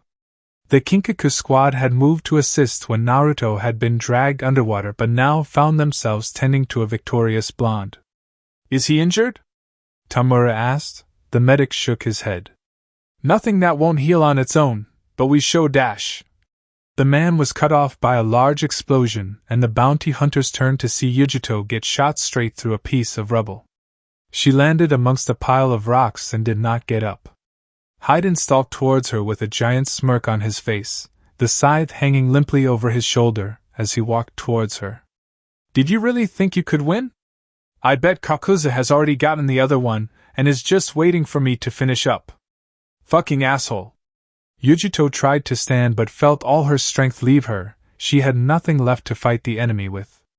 Damn it, I'm sorry, Kumo. Just as she was about to accept her fate and capture at the hands of Akatsuki, over 15 Kinkaku hunters' body flickered around her, their katana held in a defensive posture. Kinkaku? What the hell are they? Wait, they must be the chakra signatures Nibi felt before the attack started. Akatsuki!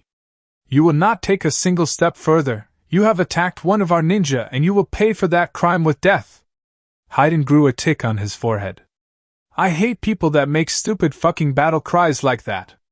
Yujito tried to wave them off, to run away, but she was too weak. Tamura looked over his shoulder and shook his head towards the young woman who was struggling to maintain consciousness. It's all right, Yujito-sama. We have everything under control. We will keep both you and Naruto safe, I promise.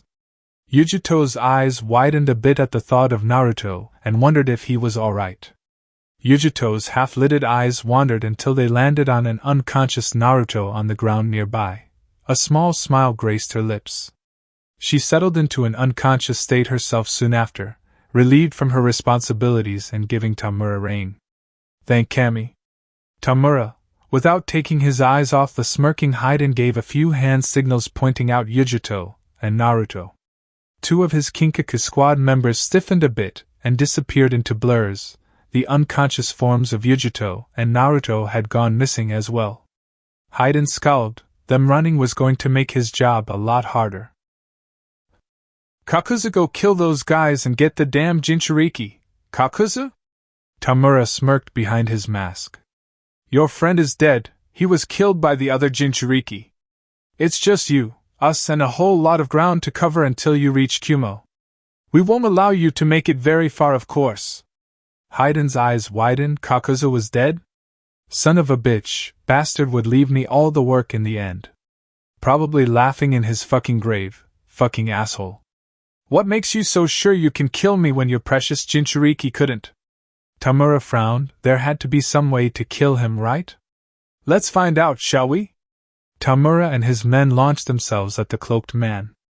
Kumo mountain range, 2 miles from Nagara Dam. How far do you think we should go with these two? One of the masked hunters asked his partner, adjusting the human package he held behind his back. His partner shrugged. I doubt the captain would want us to just stop moving with them. We will rendezvous in Kumo. Naruto and Yujito were still unconscious, their arms limply hanging off the ninja's shoulders. The battle had been very exhausting for both of them. Fighting off Akatsuki was no easy feat. Kirigakure, Mizukage Suite. Mei sat in her office, finishing up her paperwork for the day. She neatly stacked her papers in the proper tray and got up from her chair, opting to look out across the village as she enjoyed to do. Her thoughts drifted from her everyday stress and problems back to her fiancé, Naruto. Naruto, are you all right? Have you won? To lose Naruto would be a stab to the heart for Mei, and she truly hated sending him out of the village. She would rather tie him up and leave him at home every day she left. He is a ninja of Kiri now. I can't coddle him. He is powerful as well, probably stronger than I am, and yet I still worry. Of course it was perfectly natural for her to worry given her love and care for him, but it took its toll on her every day he was gone. Mei turned around and went over to her desk to get something. She took out a scroll that she had been writing in every once in a while. It was an idea list for where to have the wedding. She had planned to discuss it with Naruto after she had all the ideas she could think of. Locations for the wedding. Kiri Overlook, hill above Kirigakure. Terumi Uzumaki Estate. Yuzugakure Ruins. She wrote in the last one after much thought and indecision. Naruto and Mei had yet to visit their homeland since his arrival, too busy with their duties as ninja to find time. It would be the perfect place actually, Mei mused, Uzumaki being married in Yuzugakure. Mei was already thinking of the traditions and customs that they could partake in as true-blood Uzumaki. The marriage ceremonies were marvelous with an old-time feel to them. She could already see Naruto and herself in traditional Yuzu clothing walking across the whirlpool vortexes on the eastern coast of Whirlpool. She sighed in happiness. Mizukage-sama? Mei gasped, looking at the door to see Ao with his chosen squad members standing there with curious faces. She had commissioned him for a mission outside the village and lost track of the briefing time. Sorry, Ao, just reminiscing about my wedding. Shall we begin? Ao smiled at that. To see the Mizukage happy would bring a smile to any person's face. Yes, ma'am. Nagara dam. Ha! Is that all you've got? Haiden was swinging his scythe at any Kinkaku shinobi that would get too close, a murderous smirk on his face. The two sides had been fighting for the past half hour, and no end was in sight, but Haiden had easily wounded over half of them. HIH! Ha ha! One unlucky ninja was unable to parry all three blades and was sliced in half by Haiden, who laughed at the dead man's expense. Tamura gritted his teeth and prepared his signature jutsu, tired of this Akatsuki. Lightning release, bolt or shot! Haiden's eyebrow quirked at the technique and could only watch in fascination as Tamura pointed his finger at him and squinted his eyes. The white-haired man felt pain in his chest area and looked to see a relatively small hole right over his heart, the lightning shot going straight through the organ. Tamura's eyes widened when, instead of falling over dead, Haiden poked his finger through the hole and laughed a crazed chuckle. Ha ha! That tickled, the pain felt so perfect. Tamura and his men were shocked. What the hell was this guy? Charge him again! Hit him from all sides! The shinobi let out a battle cry and charged the smirking Haiden. Tamura launched his katana at Haiden's weapon arm, hoping to at least distract him. Haiden countered the captain's attack with his scythe while he used his other arm to grab his metallic spike and blocked another katana. One of Tamura's subordinates launched his attack on Haiden's vulnerable front side but was beaten down with a perfectly timed kick to the chin, sending him down for the count. HY8. Two golden masks surged their katana with lightning energy and sent them straight through Haiden's abdomen. They looked up to see Haiden looking at them with an annoyed scowl and a fake yawn as if their attack was nothing. Ow! That kind of hurt, you little bastards! Haiden flexed his arm muscles and Tamura tensed up. Jump away now! Not a second too soon, the four ninja jumped away before Haiden freed himself and sliced the air in front of him. Sighing, Tamura relaxed his muscles and took up a leisure concentrated stance in front of the Akatsuki, his breathing leveling out and chakra coursing across his skin. Reikage-sama, please forgive me. Lightning release. Lightning armor release. A thick screen of electricity sparked and took shape over Tamura's body, surprising his men and earning the intrigue of the silent man. Oh, what's T-dash? Haiden was unable to finish when Tamura disappeared and reappeared right in front of him, elbowing him hard in the stomach. The attack sent him flying and brought him crashing into a piece of rubble, but this did not stop the Kinkaku's onslaught.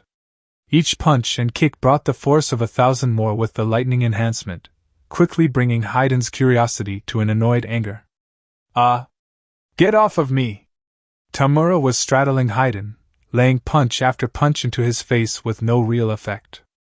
Haiden was finally able to hook his leg under Tamura and with a strained grunt pushed him off and swung his scythe, cutting right through the Kumo nin's armor and making it look like confetti.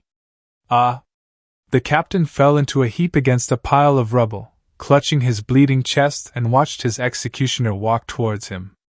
I'm gonna make this slow. Haiden brought up his scythe with two hands and was about to bring it down when one of the Kinkaku shinobi jumped on his back and pierced his neck with a kunai. Haiden started to gurgle on his own blood but fought to shake off the man who was grasping onto what was left of his cloak.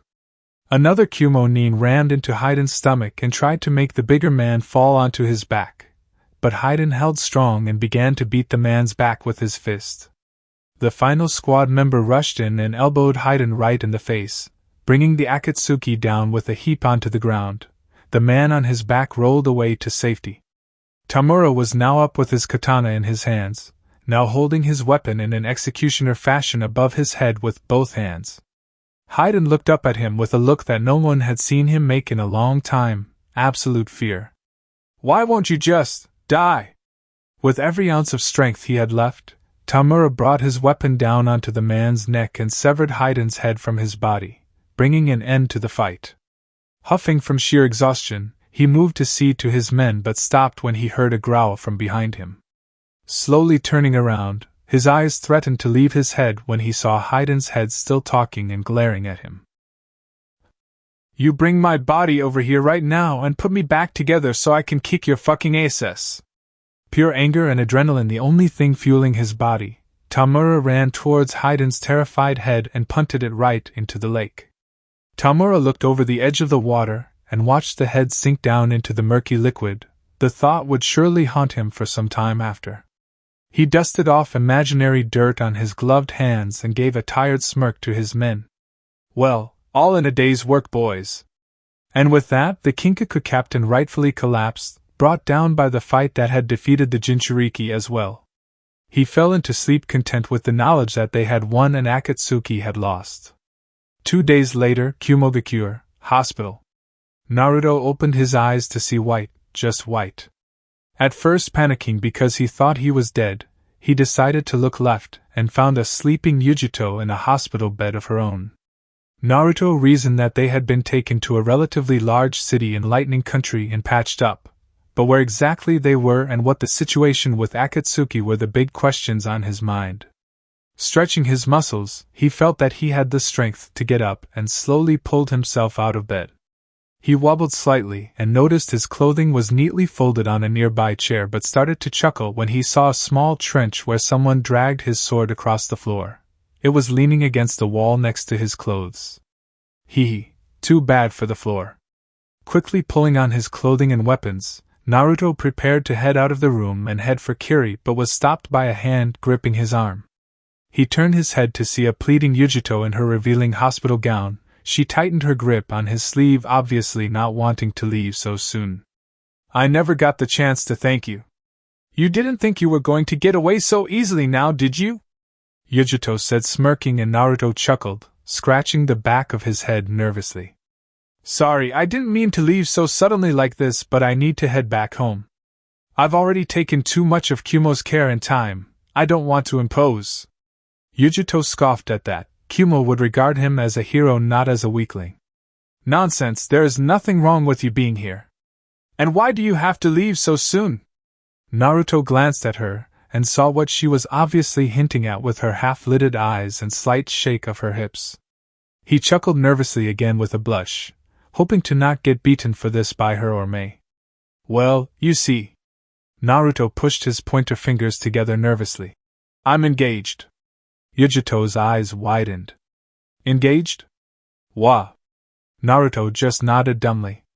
If he had never met Mei and instead come to Kumo, maybe he would have been with Yujito instead. "No one can replace my whirlpool goddess, not even Yujito." "Well, putting that aside." Yujito tried to move away from the subject, obviously disappointed that Naruto was taken. "I've been racking my brain for a way to thank you for rescuing me, and I came up with a great idea." Naruto was interested in this. What could it be? "Yes, what is it, Yujito-san?" Naruto asked after her drawn-out pause. Yujito smiled. "Training. I'm sure I can show you a few non-Kumo techniques and even a few skills that can only be used by us Jinchuuriki." Naruto's mouth was open in surprise. She would be willing to teach him. "I can't, I mean." Yujito just quieted him with a finger over his mouth. She even giggled when he began to blush. "Such a shame he's taken. I would have loved to get a date. I mean, you can see the muscles bulging out of his armor, they're so big." "Meow. Let me just get dressed and we can get started. It shouldn't take too long." Naruto was still in a daze and Yujito smirked, already starting to rid herself of the uncomfortable gown. "Naruto?" The teen turned to her, and she giggled. "Do you plan on staying in the room and watching me take off my clothes?" Naruto's mouth was agape in surprise before he started to stutter out apologies while he ushered himself out of the room. "Yes, very cute indeed." Kirigakure, 1 week later. Naruto flashed to the front door of the Uzumaki estate, feeling tired after a week's worth of training in Kumo. While he enjoyed his stay in the city hidden in the clouds, he wanted to return home every second he was there. Naruto crept into the house, silently waving off to the ceremonial A and B guards at the door who nodded in response. It was in the late evening, and if Naruto knew Mei, she was taking her nightly shower right now. Moving slowly up the stairs and giddy with anticipation of his beautiful fiancée's body, Naruto was just barely able to walk right. Seeing the lights on in the bathroom, Naruto moved to his old room and stowed away his armor and weapons, leaving him only in his underclothes. He opened the door and felt himself assaulted with the humid mist generated from the steamy shower. Mei's shampoo and natural fragrance surrounded him as he took off his clothes. Mei was humming a small tune her mom had taught her when she was young, an old Uzumaki folk song for peace and rejoice. She often enjoyed singing or humming tunes when she was alone or stressed. It helped her keep calm. She needed it especially now. Naruto had not returned and it had been almost 2 weeks. Even though she received a message from Kyumo a few days ago detailing that Naruto was safe and victorious, Mei was still not very pleased with not having her future husband home. She ceased moving her hands through her ankle-length hair when she felt strong arms wrap around her, jolting her senses. She cursed herself for not noticing the person's presence before, but calmed immediately when she heard Naruto's voice speak softly to her ear. "I'm home, Meiheim." She smiled, overjoyed that he came back to her unharmed. Mei turned around in his arms and kissed him passionately, not wanting to let go of the blonde. Naruto responded in kind and kissed back with equal ferocity. He had missed his princess while he was away for so long. Breaking the kiss, they looked into each other's eyes and knew words were not needed to express the happiness of their reunion. "Naruto-koi, I'm so happy you're back." Naruto nodded and tightened his hold on her smaller frame. Mei smirked when she felt Naruto's hand move to her rear, and when he began to nibble on her neck she started to giggle.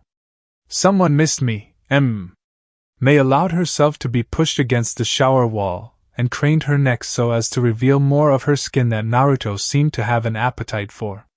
Trailing his love bites farther down her body, Naruto reached her breasts and began to nibble and suck on her nipples, enjoying the sound of her moans of pleasure. He would switch off between either breast every other few minutes, Mei's hand gently pushing him from the back of his head, nursing him as if he was her child. Lemon scene skipped. The lovers just stayed in the middle of the shower holding each other for some time before they got out and dressed themselves for bed. Upon arriving in the bedroom, Naruto led Mei to sit on the bed and held both of her hands, causing her to become curious as to what he was doing. "Naruto-koi?" Naruto smiled, trying to reassure her there was nothing wrong. "Meiheim, we haven't had much time to spend together lately, have we?" Mei frowned, slowly shaking her head negatively. The two had little time for each other with their duties. It was a source of much unhappiness for both. "I want tomorrow to be just about us, alright, Mei? How about you and I just go out and be together all day, not worrying about our duties for once?" Mei looked at him with surprise and thoughtfulness, not expecting this from Naruto. "Well, a Mizukage taking off would look horrible on the record." Naruto frowned while Mei started to smile. "But I think I can make an exception for my fiancé for one day. It's a date." Naruto looked at her with a happy smile and kissed her softly, glad she agreed. They laid themselves down on the bed and snuggled up with one another, happy that they were now back in each other's arms and that they would finally have some time for each other. Amigakure. "Pain, we have received word that Haiden and Kakuzu have failed. The two tails remains as did the one tail." A blue-haired woman alerted a bright orange-haired man that stood looking out across an industrialized city. The pierced man sighed and looked back at the equally pierced woman. Little emotion other than stoic annoyance could be found from his features. "This unknown enemy hunting us is a formidable one indeed." However, Pain turned around to look at the city again. "It is strange that someone would risk their lives in such a manner to save Jinchuuriki, who are known to be total social outcasts for what they carry in them. So it leaves only one possibility as to the culprit." Conan's eyes widened for only a second in recognition. "You mean?" Pain turned to her and stared into her amber eyes with his ring-purple ones.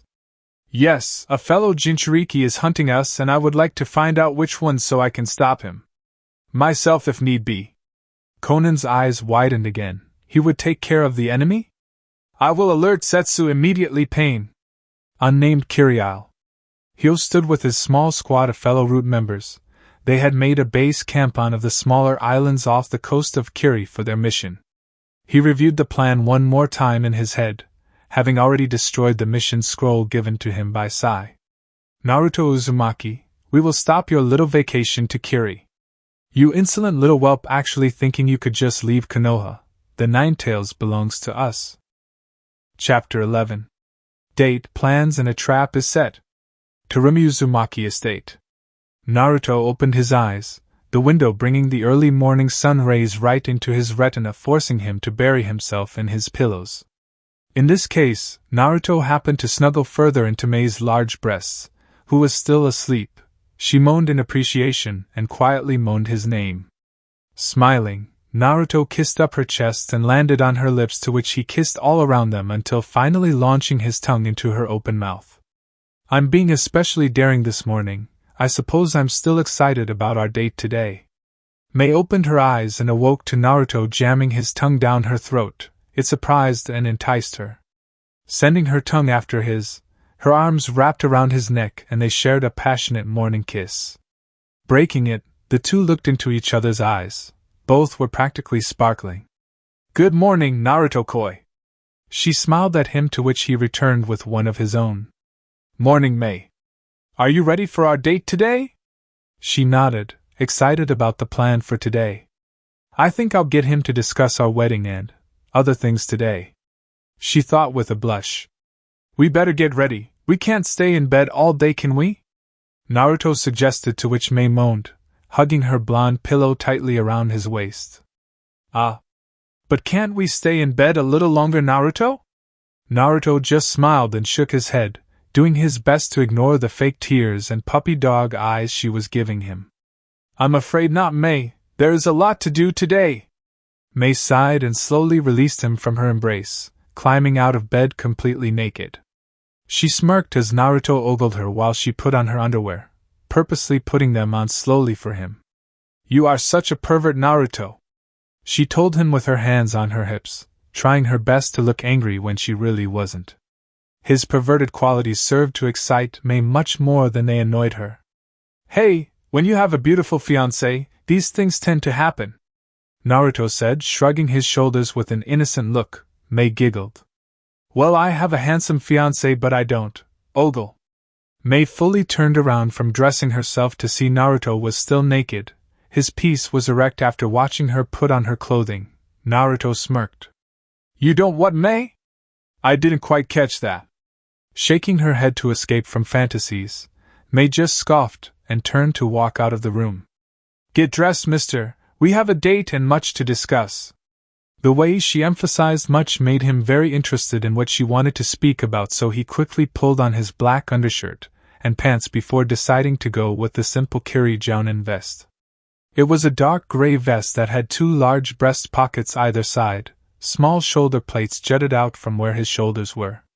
The collar on the vest was also very high, and Naruto always complained that it made him uncomfortable, but the quartermaster would hear none of it. It'll protect you from decapitation, kid. I probably saved your life by giving you this vest, blah blah. If a ninja is strong enough, he shouldn't get into the position where he could be decapitated.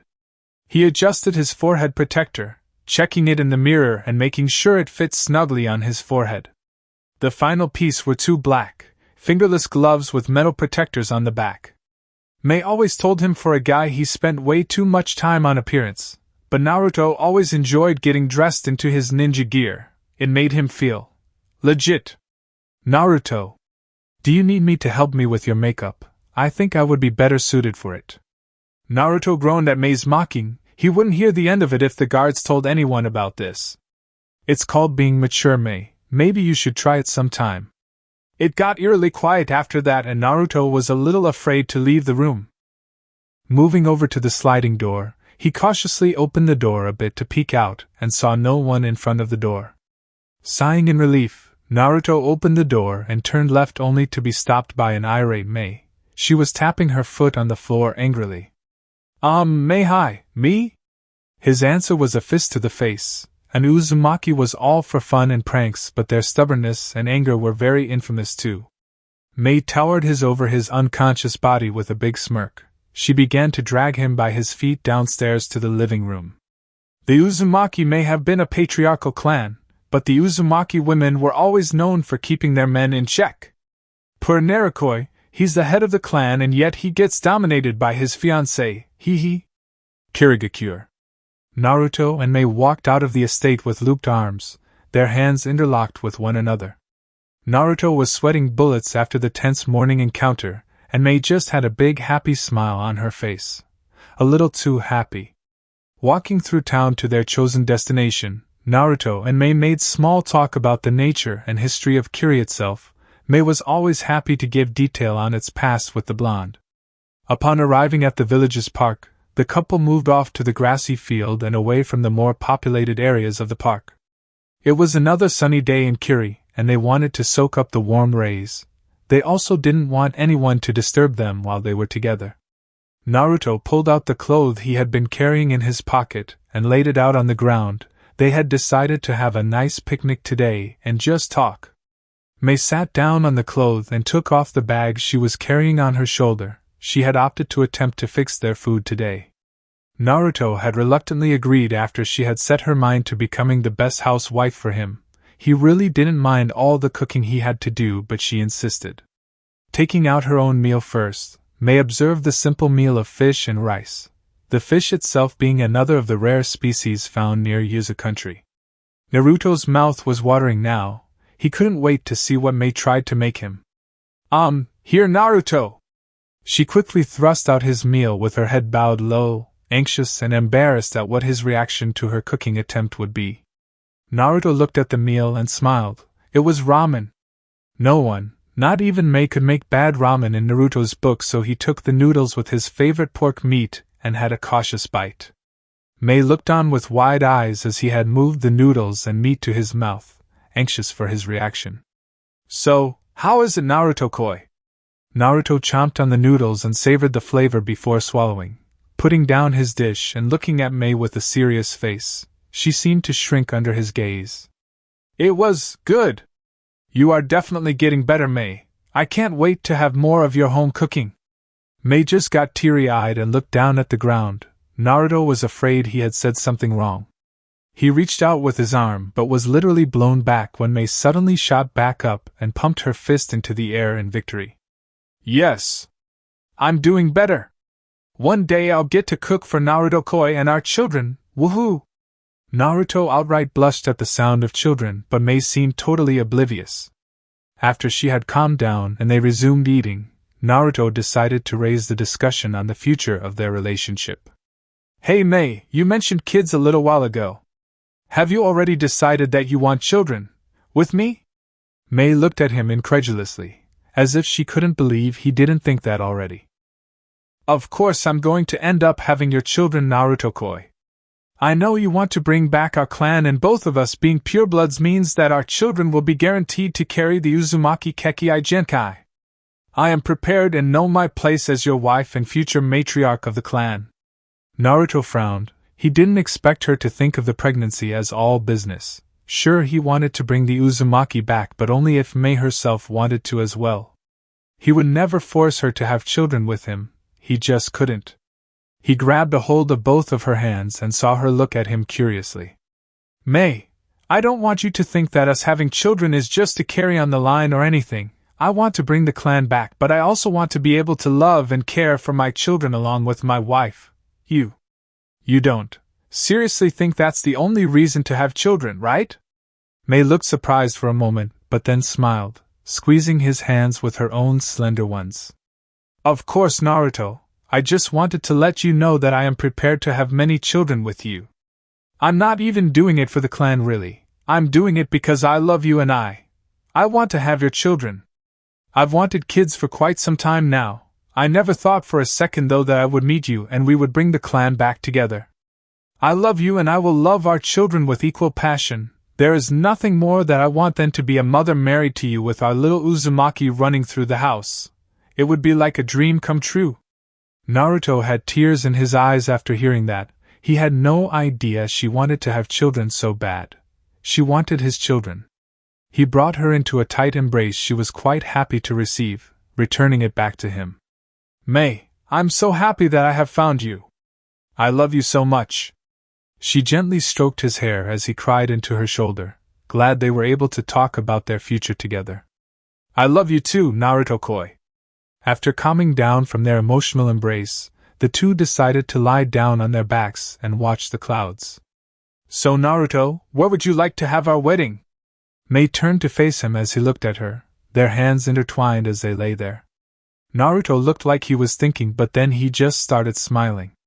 It doesn't matter where we get married, Mei, just as long as you're happy. Mei smiled. It was the answer she had expected from Naruto. I was deciding that we could maybe go to Uzumaki? Naruto's eyes widened. Uzumaki? Why go there, Meiheim? She sighed. Why not, Naruto? We are Uzumaki and we should marry in Uzumaki, don't you think? We could follow all the old traditions and customs, we can wear our Uzu uniforms, walk the whirlpool fields, or even take a dive to see the reefs off the coast. Uzumaki is such a wonderful place, Naruto. The way you describe it, I just want to go and live there. Naruto joked while in reality he really did want to live there. I agree, maybe someday we can. They looked at each other, just smiling at their dreams of grandeur.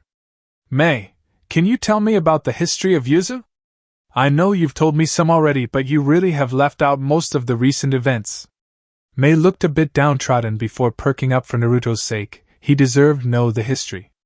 Alright, Naruto, where would you like me to begin? Naruto thought about it for a second. How about the time when my mother was born, around 35 years ago? Mei looked up at the sky, trying to bring up her limited knowledge on the Uzumaki past. Well, 35 years ago, tensions between Kiri and Uzu spilled over into a war between the two nations. The boundary disputes and the lack of cohesion between the bordering countries led them to have great anger towards one another. Really, the Uzumaki were so different from the mainland that we really did need our own island country. We were our own culture, but Kiri would not listen to reason. Naruto frowned, wondering if Uzu was really worth a war between the two countries. While Kiri had numbers on their side, no one in their right mind underestimated our clan with the Kekkai Genkai. The Uzumaki were a small clan of purebloods surrounded by dozens of branch families that filled our population and were the real working class. The relationship between the branches and the head family were strained at best. At times, all the branch could be considered were glorified slaves, used only to work and serve the head family and in desperation, reproduction. When the Uzumaki went to war, so did the branch families. Naruto continued to listen, enraptured by the history. Wait, Mei, if the branch weren't true Uzumaki, that meant they didn't have the bloodline, right? Mei nodded. But how were they able to help us win if they didn't have a bloodline to help them? Well, Naruto, we both know that bloodlines only enhance ninja, they do not make the shinobi. While it is true the branches rarely had anyone with the bloodline, they were skilled shinobi and weapon users.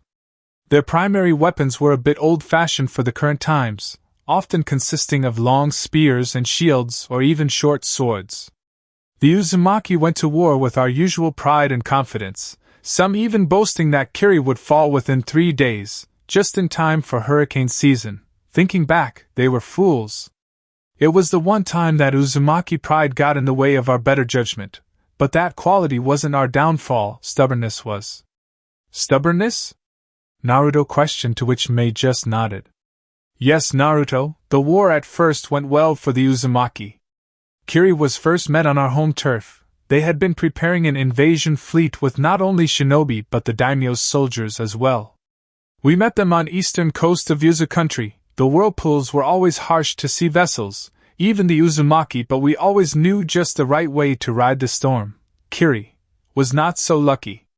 Their ships appeared to sail through clear skies and safe seas the entire voyage, while in reality the entire fleet was under an illusion by some of our best Genjutsu masters. By the time they realized that they were in a trap, half their fleet had been sunk and the rest was under attack by the Uzumaki. They never stood a chance. For all intents and purposes, the war should have been over right there, but then he came. Naruto was on the edge of his seat now. Who was he? Who came, Mei? She shook in silent anger for a few moments before whispering his name. Madara Uchiha. Naruto was shocked. Madara Uchiha was the one who stopped the Uzumaki? What, but how? Why? Mei calmed herself and took a deep breath. Soon after the war started, Madara had apparently entered Kiri after drifting throughout the world after being rejected from his clan during the time of the first Hokage. Upon arriving in Water Country, he took advantage of the fact that Kiri had prepared for war and left the capital defenseless. Gathering a few loyal followers, he launched an attack and killed the second Mizukage. After the coup, he proclaimed himself the third Mizukage and immediately led what was left of the army and hit the Uzumaki vanguard. She slammed her fists together to give off the effect of the two armies attacking one another. Naruto could only imagine the battle in his mind. Our clan leader dueled Madara in close combat, Kekkai Genkai versus Kekkai Genkai. In the end, our leader was struck down, but it was not enough to demoralize Uzumaki. You can take down our commander, but all we'll do is get angry, and that makes us stubborn. The battle continued until that bastard tried his newest dojutsu ability, the ability to transport people or objects to another time and space. Naruto saw where she was heading with this. The thought alone scared him. He teleported the entire army? Mei just nodded solemnly. Yes, I don't know how he did it or if that really is how he did it, but what happened is in history. Madara Uchiha defeated the vanguard and laid siege to Kirigakure for 5 years. 5 years? Naruto was amazed by the amount. Yes, that is where our stubbornness led to our downfall. In reality, we really had no other choice. Madara did not offer an armistice or chance to surrender, we had to fight. The siege brought about the creation of what could very well be the most powerful jutsu ever created by the Uzumaki clan. The ability, or knowledge of how to create it has been lost over the years since. The greatest jutsu ever? What was it called? Mei smiled a bit, pride of their clan getting the better of her. Great Uzumaki Vortex, it is sometimes referred to as the Great Funnel Cloud or the Landlocked Whirlpool. It is described as a giant vortex or tornado that envelopes an area of land. This technique was erected around the entire island of Yuzu and stretched high into the sky, higher than any ninja could ever hope to reach. We are unsure of the exact use of the jutsu other than the strong wind that it is presumed to be made of. It was surely a difficult obstacle to get around from the Kiri perspective.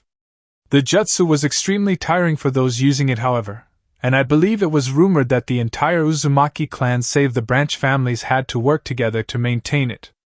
How they were able to do it is unknown, but the siege was a bloody affair for both sides. Eventually, though, the Uzumaki could no longer hold off the innumerable Kiri forces and they were defeated. They both frowned at that. Even though it had already happened, they were still sad to hear it. We were forced to make reparations that we could never truly pay or become part of Kiri. Our surviving clansmen were faced with the unthinkable: give up our independence officially or become the economic slaves of the prosperous Kiri. Either way, we lose. Naruto finished for her, his fist shaking in anger. That we did. Our elders eventually settled for becoming part of Kiri. That was the end of Kirigakure as an independent country, and the end of the Uzumaki clan. Enticed by both the weakness of the head clan and the past atrocities committed by the Uzumaki, the branches left immediately for a better life that was being offered in Kiri.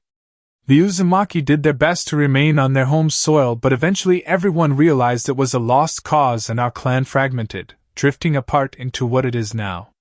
Your mother went to Konoha as a bright young teenager, I suppose. She must have been one of the last to leave the home country pending her age. I, on the other hand, was taken by my father, who was from the head family, and we left with mother's branch, who came to Kiri. Since that day, we rarely spoke of the past that I have little memory of and called ourselves Terumi, my mother's branch name. I was blessed and cursed when I was given the gene for our bloodline, but now that I have met you, I know that it truly was the best blessing I could have received. Naruto smiled and leaned in to kiss Mei, who happily met him halfway. The Uzumaki clan may no longer be, but these two were definitely prepared to bring it back. Kirigakure streets. The couple walked along with each other towards the estate, the day coming near to a close. The passers-by would look and clap for the two. The relationship was known everywhere because of either shinobi's status. A more daring girls would whistle for Naruto, and Mei looked about ready to launch a lava bullet in each of their faces. Now, Mayheim. They don't mean dash. Mei interrupted him, a twisted smile on her face. Naruto, shut up before I kill you. Naruto just ducked his head down. Yes, Mayheim. Mei smirked. Good boy. She patted him on the head for good measure before turning her attention back to where the girls were, only to find a staggering Ao come towards them on the street. He was mangled and bloodied, his uniform was torn to shreds and his face was mangled, but it was still Ao. Ao! Ao-senpai! Both shinobi ran up to him right before he collapsed onto the ground, deftly caught by Naruto, who laid him gently onto the ground. The man attempted to salute the Mizukage, but ended up coughing more blood onto himself, almost choking him. What happened to you, Ao? The man attempted to form words but only gurgled up more fluids. Naruto and Mei both knew he didn't have long. Mei, I'll take him to the hospital. You should head to the Mizukage suite and coordinate the ninja corp. We have to find his unit and who did this to him. Mei nodded and watched as Naruto disappeared in a vortex of water before she herself left the scene as well. Kirigakure, hospital, recovery room. At the moment, Naruto sat next to a bed where the occupant was hooked up to way too many machines for the young blonde to count. He was unsure whether the older man would make it or not, but he wasn't ready to give up on him yet. As soon as Mei called for him, Naruto would go find who did this and make them pay. Who would do this?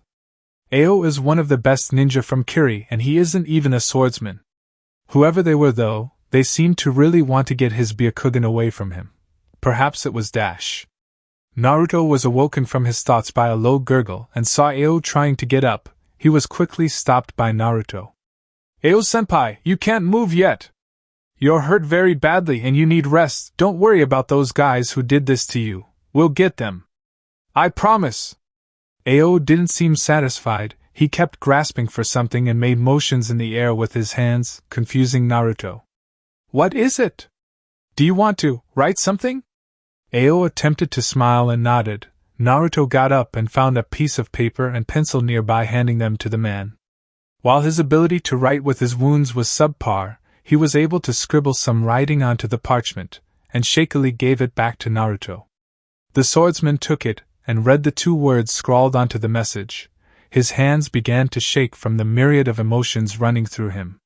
The paper fell to the ground and in a flash Naruto had left the hospital, heading straight for home to get his equipment ready. Ao fell back into his pillow and felt a rush of sedatives push him into a deep slumber. The note lay untouched on the ground. The 2 words were an act of treason, they were an act of war, they had Naruto on a warpath. Konoha, route. Kirigakure, Mizukage suite. The suite was in a flurry of activity. Mei summoned squad after squad of shinobi, all receiving their orders and disappearing right before the next group came in. The village was to be searched and the surrounding islands scoured for traces of Ao's team and the possible perpetrators of the crime. Kiri was taking no chances. These people have killed some of my own. I will hunt them down like dogs. Naruto appeared in front of an angry and anxious Mei. She looked ready to lash out at anything that crossed paths with her the wrong way. He had on his armor and mask, the broadsword fitted tightly to his back and his equipment all stowaway in his pouches and scrolls.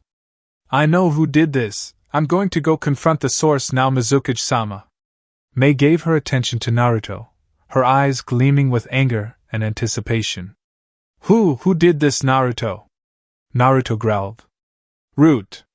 He hissed out the name like it was poison, Mei also visibly recoiling at it. You mean Konoha? Konoha is involved? Naruto shook his head negatively.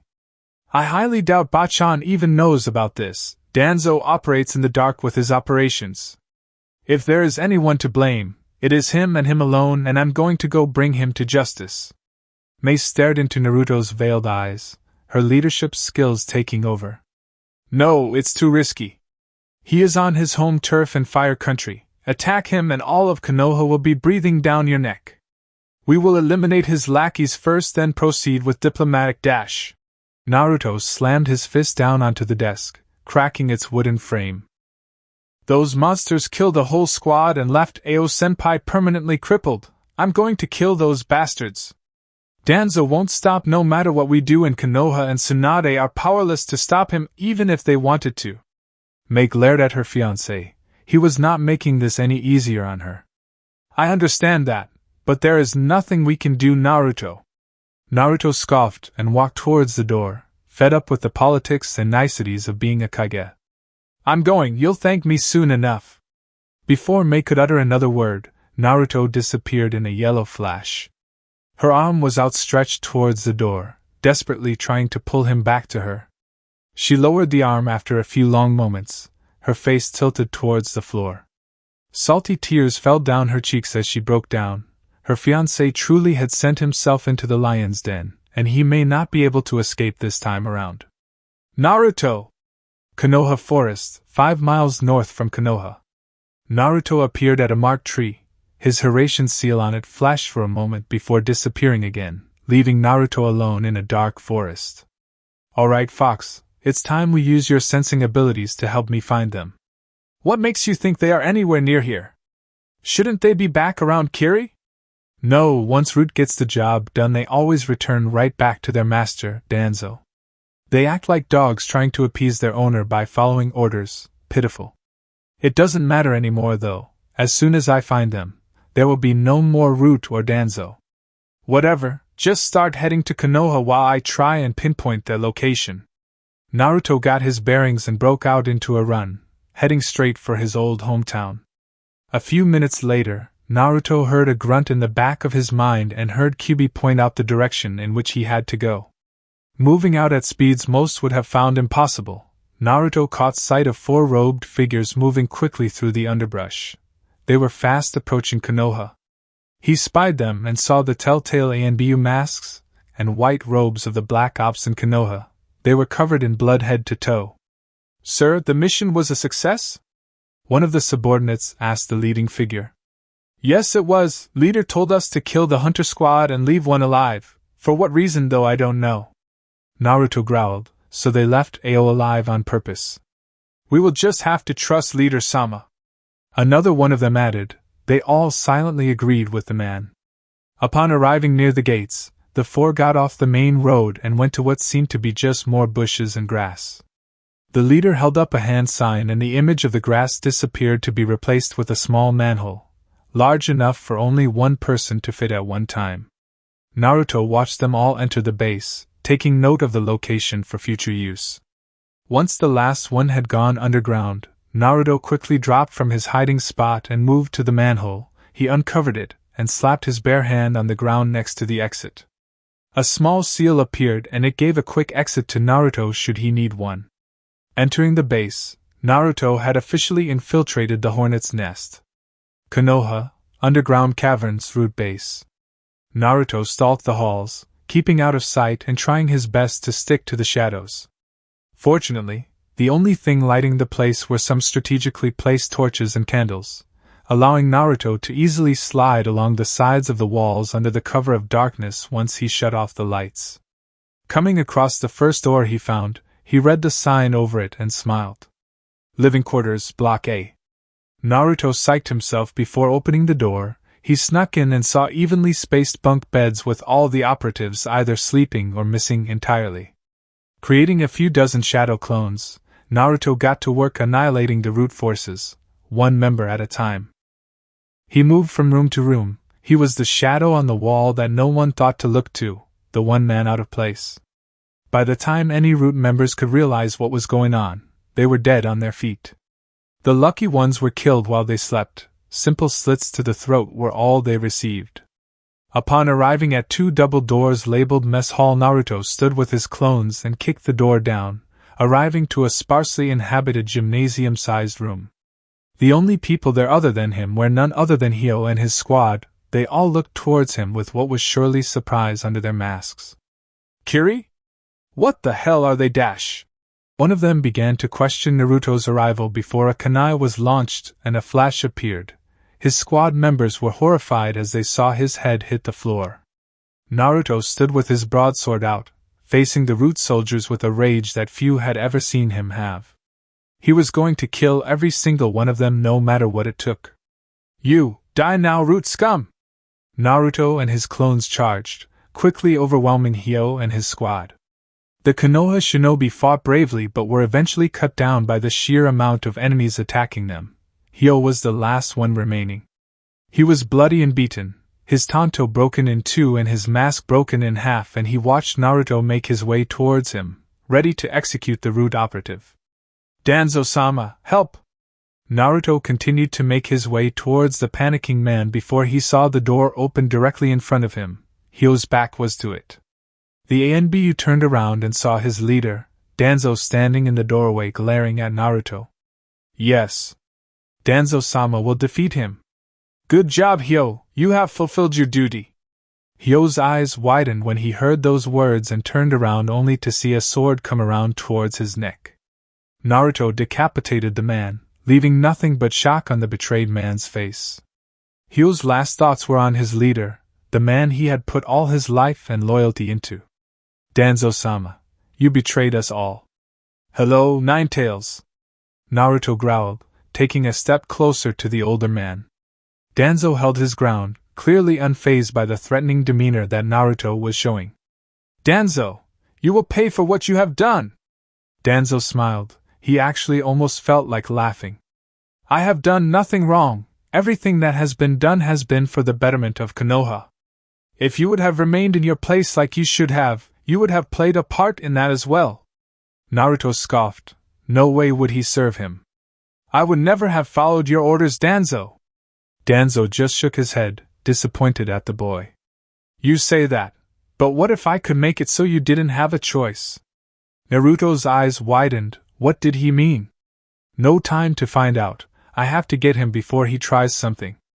Naruto charged towards Danzo, closing the distance between them in seconds. Suddenly, the blonde stopped running, his entire body was shaking and his pupils became dilated. What is this? A genjutsu. I can't move my body. Now then, bow Ninetales! Naruto's body slowly moved to a kneeling position. A Sharingan eye briefly flashed in each of Naruto's pupils before disappearing. He had fallen under Danzo's mind control, Shursue's Sharingan ability.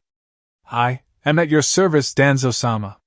Danzo smirked. The boy had fallen right into his trap.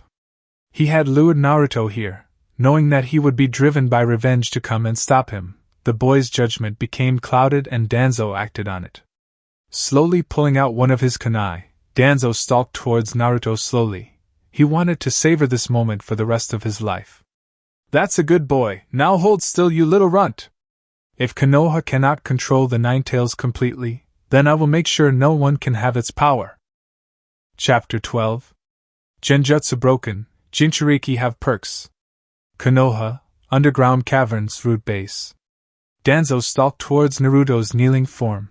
His victorious smirk could grow no wider than it was now. Naruto was helpless to just watch the older man approach with the small dagger, intending to end his life. Crap, this is bad. I can still think, but I can't influence my body's reactions. I have to think of a way out, and quick. Remember our training in Kumo, Naruto. Just like Killer Bee and Yujito taught you, a Jinchuuriki is impervious to genjutsu of any kind as long as the tailed beast and container are in sync. Naruto wanted to slap his forehead in stupidity. How could he forget that lesson? Alright, Kyuubi, disrupt my chakra. I have to move now. Kyuubi grunted in acknowledgement, and quickly undid the bonds that held Naruto's conscience down. The boy had his body back. The blonde pretended to still be under his control until the last second. Danzo now stood directly in front of him, poised to strike. Goodbye, Ninetales. Danzo plunged his dagger towards Naruto's unmoving neck, but his eye widened when the boy grabbed his wrist, and with his immense strength twisted, breaking that wrist easily. Jumping away from Naruto and nursing his broken hand, the older man's elation had changed to seething anger. He glared at Naruto, who was glaring right back at him. His broadsword was now in his hands again. Damn old bones, can't even handle a damn brat's strength. It has to be on par with Tsunade's. I may have to retreat dash. He was unable to continue when he noticed Naruto throw something at him. Sifting through his knowledge, his eyes widened again at the outcome. The Yandame's kunai? A flash appeared in front of Danzo and he was sliced in half, a clean horizontal cut right across his abdomen. Naruto watched as the body fell to the ground and Danzo uttered his last breath, the last words from the monster of Konoha. Not bad, for a demon! Naruto saw his eye close and turned around to leave, finished with this place. Naruto's eyes widened when he felt a presence behind him and looked to see Danzo. He was standing there in front of the Kiri ninja, looking very annoyed at the outcome of that event. Well, I had hoped to avoid confrontation, but it appears I have no choice. Naruto growled. Damn right you don't have a choice, I'm going to make you pay. Danzo frowned, glaring at Naruto. You continue to say that, yet I don't see any results. I am curious, however, as to how you were able to escape my Genjutsu. It is a very powerful illusion of the Uchiha. All you need to know is that a Jinchuuriki is never affected by a Genjutsu, no matter how powerful it is. Now enough talk, it's time to finish this. Danzo smiled, slowly undoing his bandages around his eye first before moving on to his arm. I have been saving these for just the occasion. I am ready to finally use the powers that I have garnered for myself. It is time I force you to fight for this village, whether you wish to or not. Naruto watched as the man undid his bindings and revealed a Sharingan eye and an arm covered by a gauntlet. Huh, and here I always thought you were a cripple. How long have you been holding this secret? Danzo scoffed. Long enough. I have been saving these abilities for when I thought I would need them against you. Please do not disappoint me, runt. We'll see who you are calling a runt when this is over. Danzo chuckled, flexing his arms and slowly revealing the covered arm. When this is over, you will be calling me Danzo-sama. Naruto snarled and charged the man. Danzo began going through hand signs with both of his arms. Naruto's eyes widened in wonder when he saw Danzo's other arm. It was covered in Sharingans. What the hell did he do to himself? I count 10 Sharingan total. 9 eyes are open and 1 is closed. Possibly he already used it for a technique we didn't catch. It might have been what had saved him from that blade attack. Possibly. Wind release, vacuum sphere! Naruto saw him open his mouth and shoot a number of small blasts straight at him, leaving him little room to dodge. Thinking quickly, Naruto stopped running and held up his large sword in front of himself. It almost completely covered the entire front of his body. Hiding won't do you any good. Naruto felt the bullets impact the sword but smiled as he watched the bullets disappear and a surge of chakra flow through his system. His sword's containment seals had done it again. Who needs a fancy sword like the others when Naruto knows sealing, right? Interesting seal. Danzo analyzed the defensive move, silently impressed with Naruto's sealing ability. You haven't seen anything yet. Naruto went through a set of hand signs before slamming his palm onto the ground and pulling upwards. As if he was holding a magnet to metal, a rock column closely followed the moving hand out of the ground, and it stayed in front of Naruto. Earth release, rock blizzard!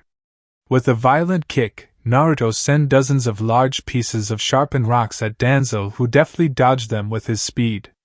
Moving quickly, the Kiri swordsman launched himself at Danzo and thrust his sword at him again and again. Each time it was dodged by Danzo. Come on, boy, is that really all you have? Naruto growled and shot a lava bullet at Danzo, who moved to avoid it only to be met with a pained feeling in his shoulder. Looking towards his left arm, Danzo realized his folly too late to stop Naruto's sword from piercing through his body again, leaving him without an arm. Naruto smirked in victory but stopped smiling when he saw the Danzo in front of him disappear. He turned around to see Danzo going through more hand signs. Wind release, vacuum wave! Naruto moved to put up his sword but was stopped when Danzo pulled back his arm, and then the blonde saw it. A wire had wrapped itself around his sword. Giving a strong tug, Danzo took the sword right out of the swordsman's hand. It fell to the ground with a heavy thud. Having nothing to protect him against the wind, Naruto moved to one of the supporting pillars in the middle of the dining hall and hid behind one. The wind blades slashed right through them, making the roof dangerously shake from the weakening strength of the structure. Naruto luckily was able to duck from the blades, already having predicted the cover wouldn't last. Spying his sword on the ground, Naruto took out 2 of his father's kunai and charged for it. Danzo was running towards him, trying to intercept. Meeting Naruto before he could grab the sword, Danzo went to reach for it but was burned when he attempted to grab it. The attack momentarily stunned him. A moment was all Naruto needed. In a second, Naruto had effortlessly kicked his sword into the air and threw his two kunai into either of Danzo's shoulders, causing the man to cry out in agony. His sword quickly fell due to gravity, and Naruto grabbed it immediately before slicing off Danzo's left arm. A full minute had gone by in the fight so far. Damn, Izanagi will no longer work. Naruto waited for another apparition to take Danzo's place, but when he saw nothing appearing he smiled. Danzo was not happy. He was lightly panting and angered over the result of losing an arm to Naruto. Well, that worked out. This isn't over yet, Nine Tails. Danzo's remaining arm began to sprout a growth. It slowly took the form of a tree. From that tree, hundreds of sharpened spikes launched at Naruto, who was forced to use a technique to get away from them all. Lava release, lava wall! Naruto stomped his foot onto the ground and a large wall of molten rock appeared in front of him, blocking the enemy attack's path. The spikes plunged straight into the lava and were set on fire. The tree slowly melted away. Lava?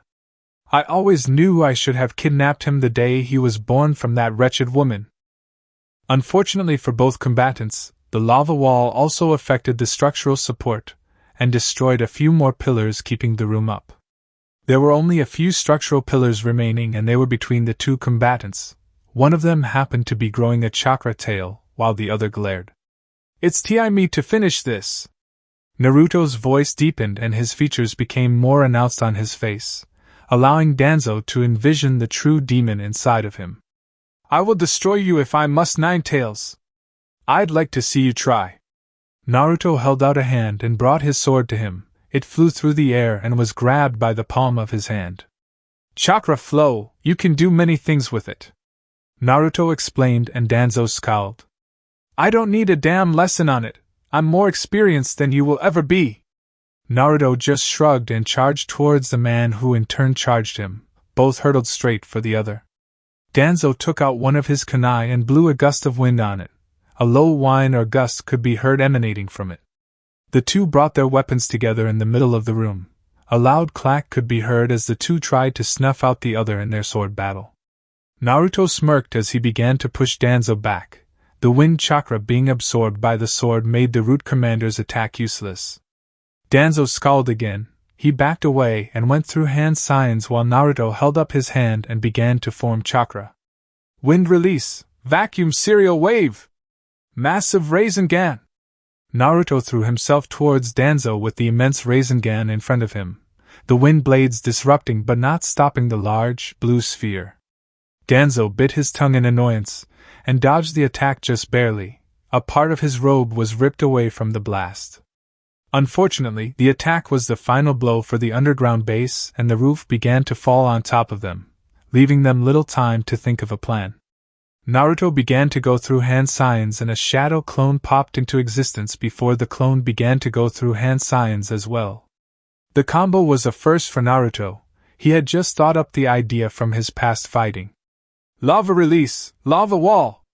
Water release, great waterfall technique. As the circular dome came into being around the two, the water immediately cooled the volatile lava into a solidified ash that was nigh unbreakable. Danzo angrily, and if he would admit to it, jealously watched the Uzumaki Kekkai Genkai in action and angered he could not do the same to save himself. Dodging the collapsing roof pieces, Danzo used his wind techniques to destroy the larger pieces and slowly began to jump towards the moonlight that shone through the cracks in the surface. Konoha, Hokage office. Tsunade sat in her office, working late to finish up the stupid paperwork she was forced to do as Hokage. I wish Naruto hadn't have left. I could have given him this job. Tsunade stopped writing for a moment and went into thought. She looked up at the ceiling. Naruto had yet to come for his monthly visit and Tsunade was getting increasingly antsy for him to come back home, if only for a little while. Sakura and the others were also very excited after receiving the news that he would be coming to visit soon. Everyone had their hopes up. Her thoughts were interrupted when Shizen came bursting in through the door with a number of jounin, including Kakashi. Hokage-sama, a large area of ground right outside of Konoha has just collapsed onto itself. There have also been scattered reports of two shinobi fighting each other there. Tsunade's eyes widened. Fighting? She turned serious immediately, her Hokage leadership ability coming into play. Let's go then, we have to stop it before it reaches Konoha. Yes, ma'am. Konoha Forest. Danzo. Nine Tails. The two combatants had escaped from the underground confines and now stood on the cracked and broken surface of the earth nearby, charging at one another. Naruto now had two tails and Danzo's arm was furiously growing more and more spikes and tree growth, the Sharingan eyes flaring and spinning. Sending out multiple chakra arms, Naruto pinned Danzo in place while he formed a Rasengan in his palm. The color was a deep vermilion. Nine Tails Rasengan! Danzo smirked even as he was being crushed to death. You won't win that easily, boy. Naruto watched in satisfaction as Danzo was obliterated by a combination of his chakra hands squeezing the man and his Rasengan ripping into his chest cavity. Blood spattered everywhere. Naruto felt much of it land on his face, to which he slowly licked it with his tongue, the bloodlust feeling so good. Ha! A petty cretin like you could never kill me with that horrible replication of the Yandame's jutsu! Naruto's eyes widened as he turned around into a fist. He was knocked back onto the ground and was stopped by a seal that spread across his body, freezing his muscles and stopping his counterattack. Danzo was upon him. Going through the appropriate hand signs, Danzo gathered air into his mouth and looked down at the shocked Naruto. He was desperately trying to free himself of the seal. It would never work. Wind release, vacuum great sphere! At point-blank range, it is impossible for even the Kyuubi to heal this. Danzo, stop! Before he had time to react, a punch had been sent right into his cheek from the side, effectively stopping his jutsu from continuing. Looking to the source of the intrusion, he found none other than the Hokage of Konoha. Tsunade was panting slightly and was flushed with anger. What the hell are you dash? Danzo was interrupted when a primal roar came from something to his right. It also drew Tsunade's attention there as well. Naruto was releasing a large amount of chakra and slowly getting up from his prone position, the seals slowly receding from his body. The Konoha ninja's eyes widened. My god, how is this boy able to release so much of the Kyuubi's power? He should be going insane with bloodlust. Naruto, is that really you? Whoa! Breaking the seal, Naruto turned his demonic eyes towards a slightly unnerved Danzo and flashed from their view only to appear right in front of the hobbled man. Die! Naruto clawed the man repeatedly. Blood shot out of his chest from the deep gashes Naruto was creating. Tsunade was horrified. What had led Naruto to do something so sinister? Naruto, stop! Tsunade started to run towards him with tears in her eyes. The other Jounin had arrived and were visibly repulsed by the Kyuubi container's presence. Kakashi overlooked the battlefield and shook his head grimly as he watched Tsunade run towards Naruto. That's dangerous, what the hell are you doing? Stopping from his onslaught on Danzo for a moment, Naruto got up from the man and turned around to see Tsunade running towards him, her fear evident from her face. Naruto frowned. Even though his anger had been greatly enhanced by Kyuubi's chakra flowing through him, he could still control himself while in this form. In fact, thanks to my own training and Killer Bee's advice, I can now transform into the 8th tail state before I lose control by going any farther. Naruto quickly reverted his transformation back to his normal self, and was tackled by Tsunade just as the last of the red/orange chakra dissipated. Naruto! What are you doing here? Please don't, transform again! Naruto was shocked as Tsunade childishly punched his chest with her fists, sobbing for him to never transform again. Smiling softly, he placed his arms around his Bachan and hugged her tightly to his chest. It's alright, Bachan, I'm dash. Naruto was cut off when a wet crunching sound was heard. Tsunade looked up into Naruto's widened eyes. Naruto! Tsunade tried to get a response from the now unmoving boy, but her eyes widened in fear when she saw blood seep out of his open mouth, his face of surprise. Die, Nine Tails!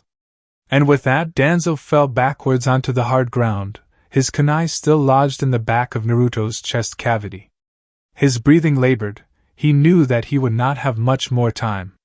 Naruto, Naruto, no! No! Tsunade began to sob as Naruto's weight fell onto her, his eyes gently closing as he embraced the overwhelming urge to sleep. Shizen! Shizen immediately appeared and they both went to work while Naruto was lying on the ground, blood pouring out of his back. We need to stabilize him. His lung and kidney have been punctured. Shizen warned. Tsunade's illuminated hands moved up and down Naruto's body, trying to sift through where to heal first. The treatment isn't working, that bastard! Tsunade looked up from Naruto to where Danzo was, but her eyes widened when there was no body. Kakashi! Find Danzo, don't let him escape! Kakashi's eyes were actually tearing up. He couldn't believe that Danzo would go so low as to hit Naruto while his back was turned. I can't lose Naruto. He is my last hope of redemption. Yes, ma'am! The silver-haired man disappeared. He was on a manhunt for the murderer of one of the most important people in the ninja world. Come on, Naruto, wake up! Wake up! Wake up for Ba-chan! Tsunade was crying desperately, actually praying that Kyuubi would help her godson come back to life. We're losing him, Tsunade-sama! The two medics working to save Naruto's life did not notice the appearance of the majority of the Rookie 12, all coming to see the big commotion. Sakura pushed her way through the circle of jounin to see what the commotion was. The panic in her teacher's voice terrified her. Finally getting through to where Tsunade and Shizen were, Sakura's eyes widened and tears were already forming. Naruto lay motionless in a pool of blood, his blood. Oh my god! Naruto! Tsunade looked up to see her pink-haired apprentice looking at the blonde with sheer terror in her eyes. The medic glared at her. Get a grip, Sakura, and help us, because if you don't, he may really die. Awaking from her stupor, Sakura knelt down next to her teacher and began to heal Naruto's large wound but found it not working. We already tried, Sakura. Danzo laced his kunai with poison. It is preventing our medical jutsu from repairing his cells. We can't even stop the bleeding. Sakura's eyes widened again. How were they supposed to save him? Rain began to fall as everyone began to realize the vibe that Naruto really was dying. It soaked all the shinobi there, but no one gave it a second thought. All too entranced by the boy the three most powerful medics Konoha had ever seen were desperately trying to save. Even those shinobi with grudges against Kyuubi were at a loss when it came to feeling any anger towards Naruto. This showed that he was no different, that he could be struck down just as easily as any of them could be. Damn it! Don't you go, Naruto! Don't leave! Sakura began to pound her fist into Naruto's chest as his heart stopped beating, her desperation evident in her rescue attempt. The hero was dying and no one could stop it. Konoha Hospital, 1 week later. Naruto awoke to a lot of white. Feeling déjà vu all over again from his last hospital visit, Naruto calmed himself and tried looking left this time again. He saw nothing but more of his room and a white door that led out to the hallway. Looking in front, he saw many get-well cards and balloons on a table waiting for him to look at. He absently wondered how long he had been here. Lastly, he turned to his right only to be assaulted by a fist to his face. It sent him flying back into his hospital pillow, and he thought that he could see stars. About time you looked in this direction! Naruto recognized that voice, but it couldn't be her. She was still in Kiri, right? Mei, me? He croaked out, sounding out her name in genuine disbelief it was her. Inclining his head slowly to look in the right direction, he was met with the narrowed eyes of one Uzumaki Mei, and she really was angry. Her lips were pursed shut, her eyes were glaring murder, she was standing with her hands on her hips, and there was little of the usual shine that she would radiate when he was near. Naruto gulped. He knew that he had done something bad and now he was going to pay for it. I'm not the type of woman to cry when her fiancé is injured, nor the type to sob when she was disobeyed by her most loyal ninja just for the sake of revenge. But Mei lost her anger and looked down, her bangs not allowing him to see her face. You made me into that type of woman with this stunt. Naruto's eyes widened when Mei tackled him in bed, her arms wrapped around his neck and her lips over his. The kiss was a hungry one, but it was also to reassure Mei that he was still there, alive and unharmed. I'm such an idiot. I'm so sorry, Mei. I should have just listened to you, but I. Mei moved away a bit from his face and had a small, rueful smile on her face. You were an Uzumaki. I should have expected something like that from you. Just, don't do it again. Her eyes darkened and her voice had taken an ominous tone, one that made Naruto truly afraid. Do you understand, Kaibito? Yes, Mayheim. She brightened up again and smiled, kissing his cheek and sitting down in a nearby chair. He grabbed her hand and stroked it, glad that she had forgiven him. So, how long have I been out? Mei looked at him. She was frowning from actual amount of time. 1 week. I arrived after the first day. I had set out soon after you had left with no bodyguards. They only would have slowed me down. Naruto was able to afford a smile at that, one that made Mei smile too. Wow, what a woman! Mei blushed, looking away from him to try and hide it. It's what any good fiancé would do, right? Naruto chuckled, squeezing her hand to reassure her everything was fine. I know that I would do it in a heartbeat for you. Mei smirked. And you mean that literally too, don't you? They both laughed at that and settled for just talking with one another the rest of his recovery. It was nice to be reunited once again. Konoha, deep forest. Danzo was huffing from pain and exertion. His men were carrying him to their destination. Danzo smiled at the thought that his soldiers still remained, save Hyo's squad.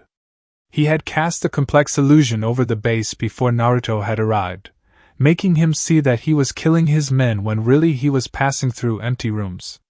Jinchuuriki may not be affected by direct attacks by Genjutsu, however they can still be affected by their surroundings being under an illusion.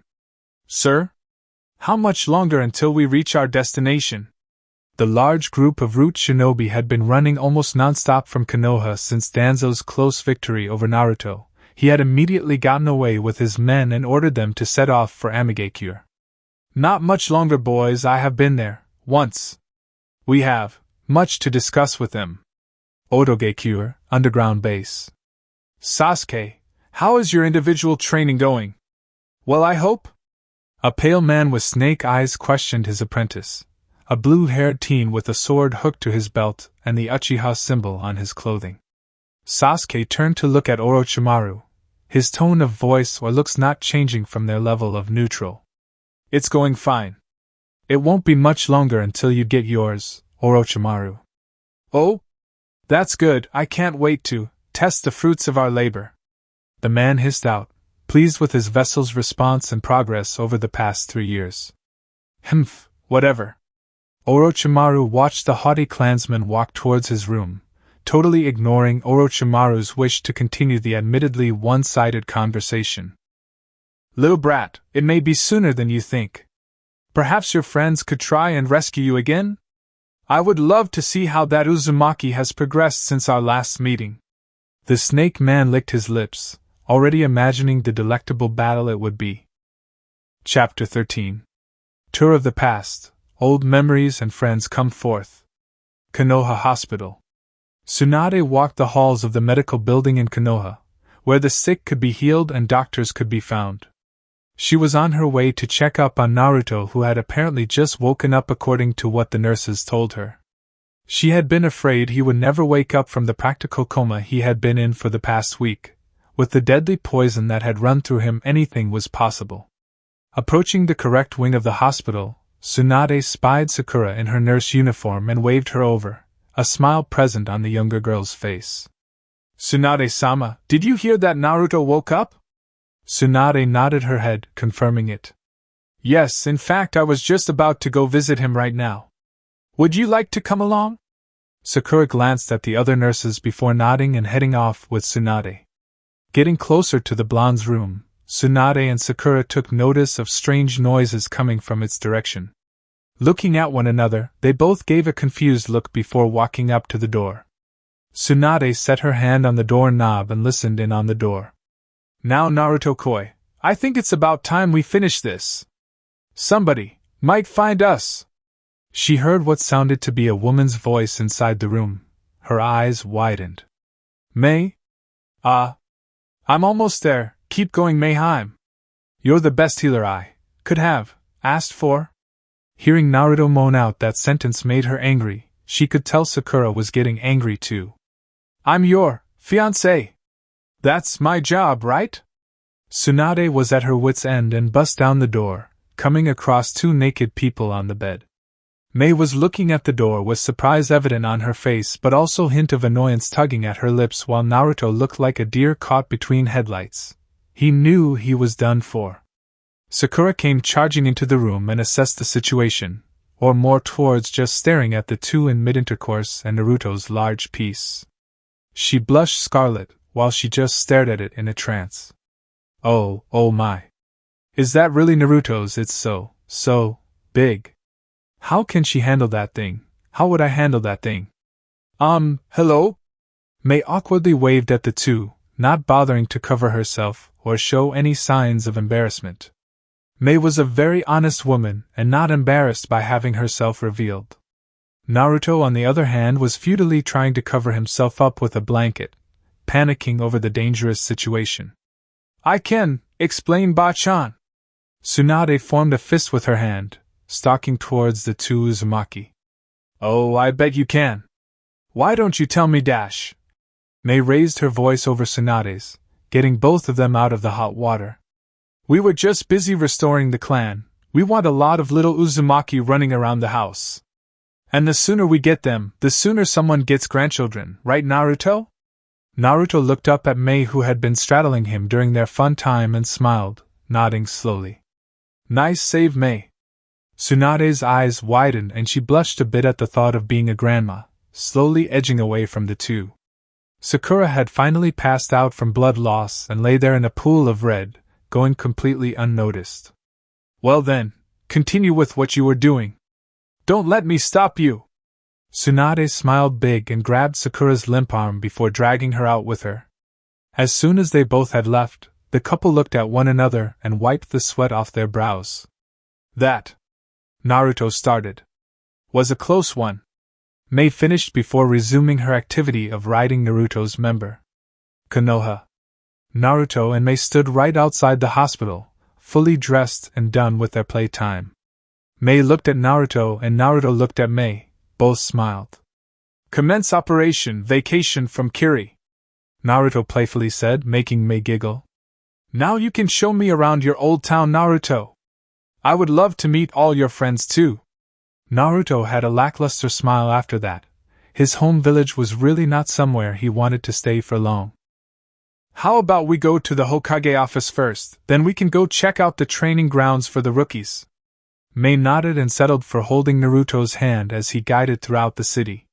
He pointed out all the landmarks he could to the entranced Mei while walking. She was very curious as to what Konoha was like compared to Kiri.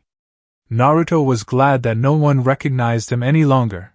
To have any grudges or conflicts come up because of his past with the villagers would not go well with Mei alongside him. Finally arriving at the Hokage Tower, the two shinobi shined to her room and saw her briefing a combined force of Team 8 and 10, their sensei turning towards the new presence immediately. Ah, look who we have here, Tsunade remarked, causing the rest of the younger shinobi to look behind them to the two Kiri ninja. Naruto stood looking impassively at his old friends with his hands folded across his chest. Mei had a hand on her hip and she was leaning on one leg, trying to assess the people who were her and Naruto's age group. Asuma's cigarette fell out of his mouth after he recognized Naruto, and Kurenai's eyes widened, furtively glancing in Hinata's direction. Shino immediately made the distinction of Naruto and nodded slightly but was intrigued as to who the woman was. Kiba stared with wide eyes at both Naruto and his fiancée, a beautiful woman that he wanted to be with like a dog in heat. Ino, Shikamaru and Choji all shared their own surprised faces at the two. Shikamaru whispered something about troublesome blondes. Hinata, on the other hand, was outright blushing at seeing Naruto again, especially after him growing so much in the past 3 years, but she was a bit jealous to see him arrive with a woman. Naruto, is that you? Kiba asked incredulously, earning a nod from the blonde.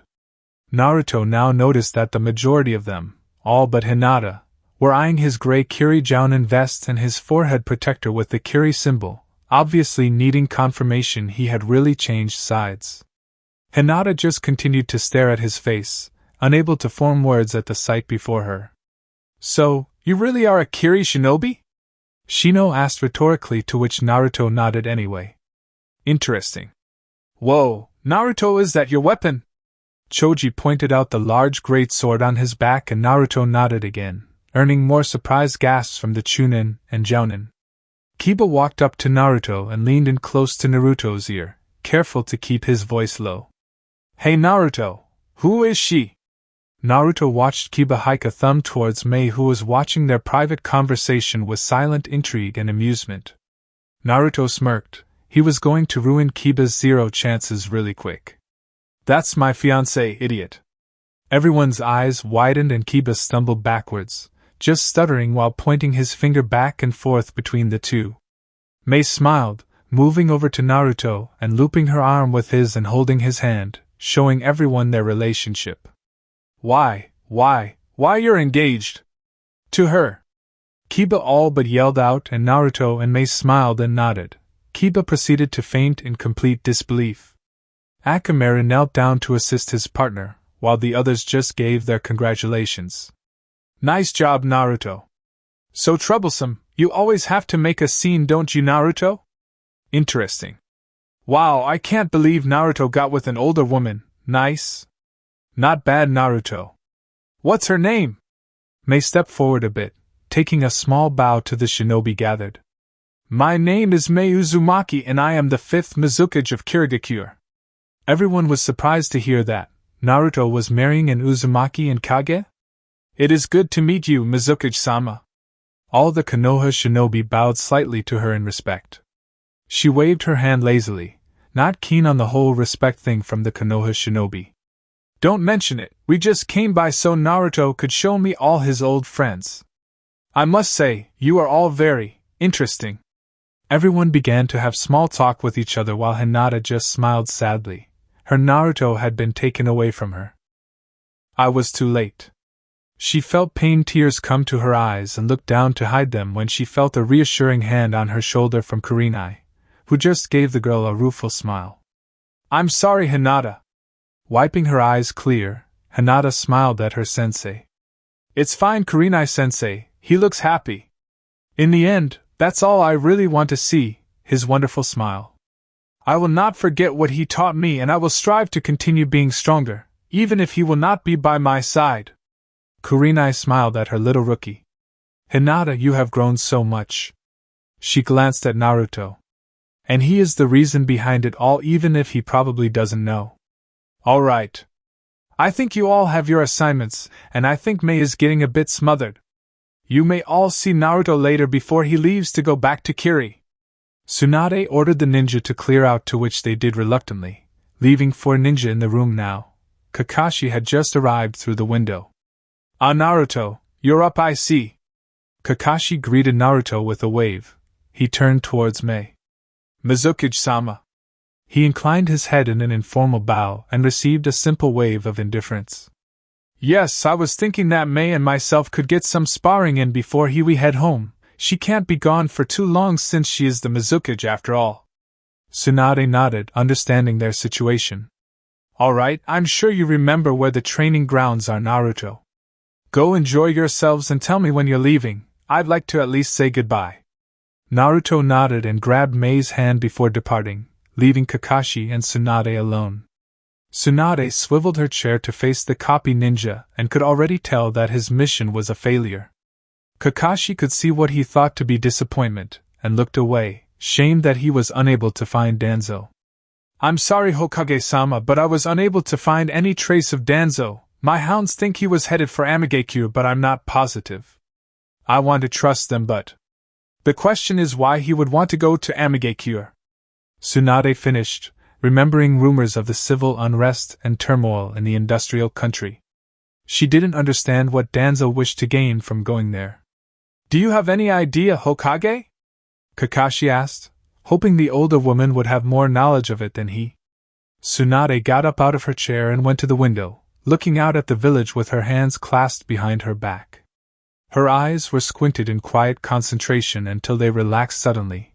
Her arms fell limp to her sides. Not a clue. Konoha Training Grounds. And this is my old stomping grounds, Training Ground 7. That was my old team, Team 7. Naruto had brought Mei to the place where he first became a genin, and his team was made official. Naruto took in a breath of fresh air and looked at his surroundings. He noticed that not much at all had changed in the 3 years he had been away. Mei was looking around in wonder and curiosity, glad to finally see Naruto's past and what made him into what was brought before her 3 years ago. Squeezing her hand, Naruto led Mei over to the 3 wooden stumps that served as his punishment for failing the test. Right here is where my sensei tied me up for failure to get the bells that were part of our genin test. I had to go without lunch. It was really horrible. Mei giggled and patted Naruto on the head, kissing his cheek. Ah. My poor little baby, was Kakashi really that mean? Naruto looked at the stump with reverence, receiving an onset of memories of the day. Yeah, he really showed us the distinction of teacher and student, the level we were at and the level we could one day reach. At the time, I really didn't think about any of that kind of stuff. I just wanted to be a cool ninja. What a fool I was. Mei smiled a bit, squeezing his hand. Many children dream of becoming shinobi, Naruto. Only those with the drive and strength to do so end up becoming part of the ninja corps. You were strong to continue fighting for what you wanted even through adversity. Myself. Mei released his hand and took a few steps forward, looking down at the ground to collect her thoughts. I at first didn't want to be a shinobi. When I heard of the Uzumaki history and just how bloody our clan was known for being, I was afraid to become what my ancestors had. My father, while much more compassionate than most pure-blood fathers, subtly urged me to become a ninja and follow in the footsteps of our family. My mother said to do what I thought was right. She was always on my side when an argument came up. Mei smiled at the memories of her parents, the time for remembrance getting the better of her. Naruto walked to her and slung an arm around her shoulders, bringing her attention to the smiling blonde. Your parents sound like wonderful people, so why did you choose to become the future Mizukage? Naruto asked with a certain haughty undertone added to her esteemed position, earning a playful slap from Mei. The massacres. She finally whispered with a frown, her head bowed down in sorrow.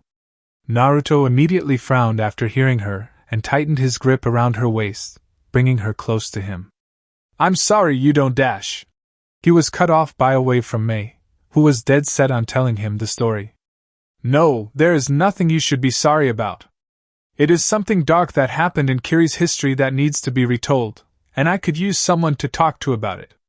It's been so long, but I. Mei's mental barriers began to fall, the horrid memories of what happened to her late family brought to the surface. When Mei fell to her knees in pure anguish, it brought Naruto down as well. He could not bear to see his Haim, the love his life, in so much pain and unable to do anything about it. Softly taking both her trembling hands into his own, he looked into her puffy and teary eyes, intent on letting her know that he was here, that she no longer had to be alone. Mei, I cannot take back what has happened to your family, no matter how much I wish I could. But I want you to know that you don't. You don't have to be alone with the memories. I can be there with you, to shoulder them and take the burden from your shoulders, if it would continue to make you smile. Please, Mei, please stop crying. Naruto pleaded with her, trying his best to help her through the new influx of sheer angst and pain that it would make anyone feel. Stifling her quiet sobs, Mei had listened purely enraptured by Naruto's promise. The chance to share the painful memories and stop leaving herself so vulnerable was so appealing. She no longer wanted to feel empty as she walked the halls of her estate. She no longer wanted to feel alone. Maybe that's why I always wanted children, she idly mused. Seeing that her fiancé was waiting for an answer, she squeezed his hands and smiled. Thank you, Naruto-koi. I no longer want to feel lonely like have for so long. To think of the massacre is painful, but as long as you are here beside me, I am willing to tell the tale. Naruto smiled and pulled himself up, and without a word, whisked Mei away to a nearby tree and sat down with his back against it. Leading her down, she now lay between his legs with her own arms entangled around Naruto's arms. "All right, Mei, whenever you are ready." Mei smiled and took a relaxing breath before talking again. "Well, I suppose it began when I was 16. At that point, the Uzukuri conflict was a thing of the past and a new, peaceful Mizukage had been elected. His name was Yagura, and he was also the Three-Tails Jinchuuriki. Contrary to Konoha, Kiri had no qualms against the Three-Tails, so Yagura was well received. His benevolence led our citizens to become very prosperous, and any remaining problems for the Uzumaki to fit in were taken care of. Yagura respected and sympathized with our clan as well. Naruto was glad to hear that not all villages were against Jinchuuriki, and happy his clan was well received. Madara had been overthrown from his position as third Mizukage a few years after the war ended. The people had gotten tired of his constant campaigns of war against Konoha and first user then the world. The people were ready for peace. After that, everything was peaceful, but it could never stay that way for long. Bitter over his loss of power, Madara played one final trick on Kiri that would haunt the people for the rest of time. "The massacres," Naruto said, confirmed by a nod. By using his Sharingan abilities, Madara somehow overcame the mental defenses Yagura had and controlled him as his own, or at least, this is what most conspiracy theorists believe. Sensing the people could be roused with a scapegoat of sorts, Madara began to wreak havoc on the everyday lives of Kiri's citizens. Ninja patrols would disappear, boats would be sunk at sea or in harbor, buildings would be destroyed. These little things added up to create much apprehension in the civilians. Having his excuse, the controlled Yagura told everyone that the Uzumaki were the cause of the problems, still angry over the loss of their war against Kiri. Word spread around and eventually all bloodline clans were hated, the members verbally or sometimes physically assaulted whenever they walked the streets. It was madness. Naruto was shocked. How could something like that happen so quickly? But Mei, if Yagura was known to be benevolent and a supporter of the Uzumaki, wouldn't someone have gotten suspicious of his new behavior? Mei smiled a bit at Naruto's intuition but shook her head.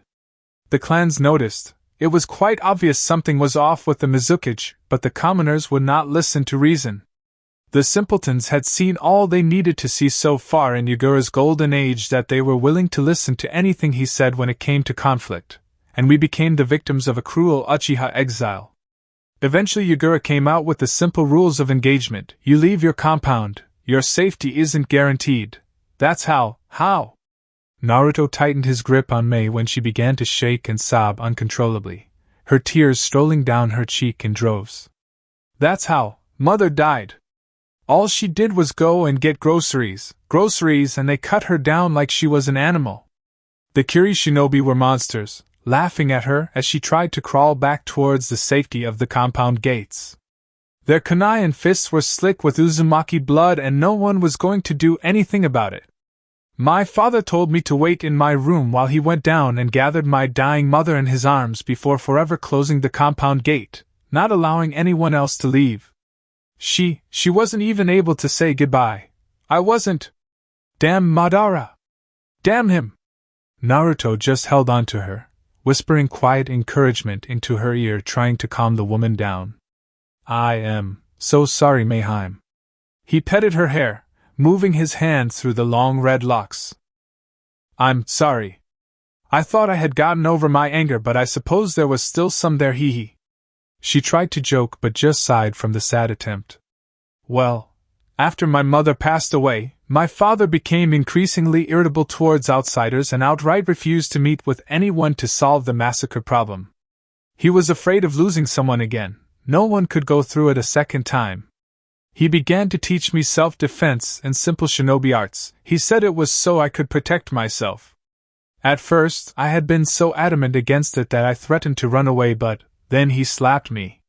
Told me that if I continued living in a dream, a pacifist world in my situation, that I would not live very long. So that was how he convinced me to start on the path of reaching Mizukage. Naruto smiled a bit at that, glad that she had agreed to learn to be a shinobi. Actually, if he had not taught me how to fight, I would not be alive any longer. For when the massacres reached their zenith, Yagura implemented the most bloody and dangerous act of his entire reign, the bloodline purge. This was when the massacre truly became a massacre. The Mizukage organized the Kiri hunter groups and gave them a clan. They were to use any resources necessary to eliminate their particular clan target. At this point, people were finally starting to sympathize with us, and many called for an end for the killings, but they went unheard of by Yagura, whose only focus was finishing off the clans. After the Kagai clan decided to wage war on all of Kiri instead of just the ninja corps, we lost all support from normal citizenry. When the hunter ninja finally arrived at our estate, my father turned into a machine. I had never seen him so focused. He was yelling out orders and taking charge of the entire situation. He led the men against the hunters at the gates while the women and children fled to the lower levels of the estate, well hidden and built since the troubles had first began. Since I had ninja training, I was one of the group's escorts, protecting them from any hunter that might get past. And of course, it was my luck that one did get past. It was the first time I had fought someone else with the intention of killing me, and it was the first time I killed someone. Mei whispered the last sentence quietly, leaving an ominous setting to the conversation. What happened? Naruto was curious. He came out of a wall and elbowed me right in the face. I fell backwards and stumbled into a wall, leaving myself completely vulnerable. Some of the braver escorts came to my aid and battled the hunter, but in the confined space it was no use and they were quickly cut down. I ordered all the women and children to continue to run to the shelter and stood defiant in the hunter's path. I would die before he took a step in their direction. Forming the appropriate hand sign, I remembered my father's lesson on boil release, to which until that day I had too much trouble understanding it, and had yet to complete the acidic mist technique. Praying to every god I knew, I launched the mist out of my mouth and in panic turned the acidity up as high as I could manage. At first, the man believed I had done nothing and continued to stalk towards me. Soon after the jutsu had been brought forth, however, was when he finally realized something was wrong. He was losing, dying. I watched with an odd sense of satisfaction as he melted right before my eyes. I will never get his screams nor the way his mask painfully melded with his face as he just turned into Ryu. Naruto was a bit unnerved by her way of describing his death, but just accepted the fact that he had done the same to others as well. Following that encounter, I continued on to try and catch up with the others when I felt the earth begin to shake. At first I believed it to be a symptom of the battle above me and continued on, but then I realized that the tremors were getting stronger and stronger the more I approached the underground shelter. Arriving at the door, I found it thrown off of its hinges and began to panic, fearing the worst. Entering the room was the last thing I should have done, but I had to know that there was nothing I could have done. They died? Naruto asked, completely surprised by the outcome.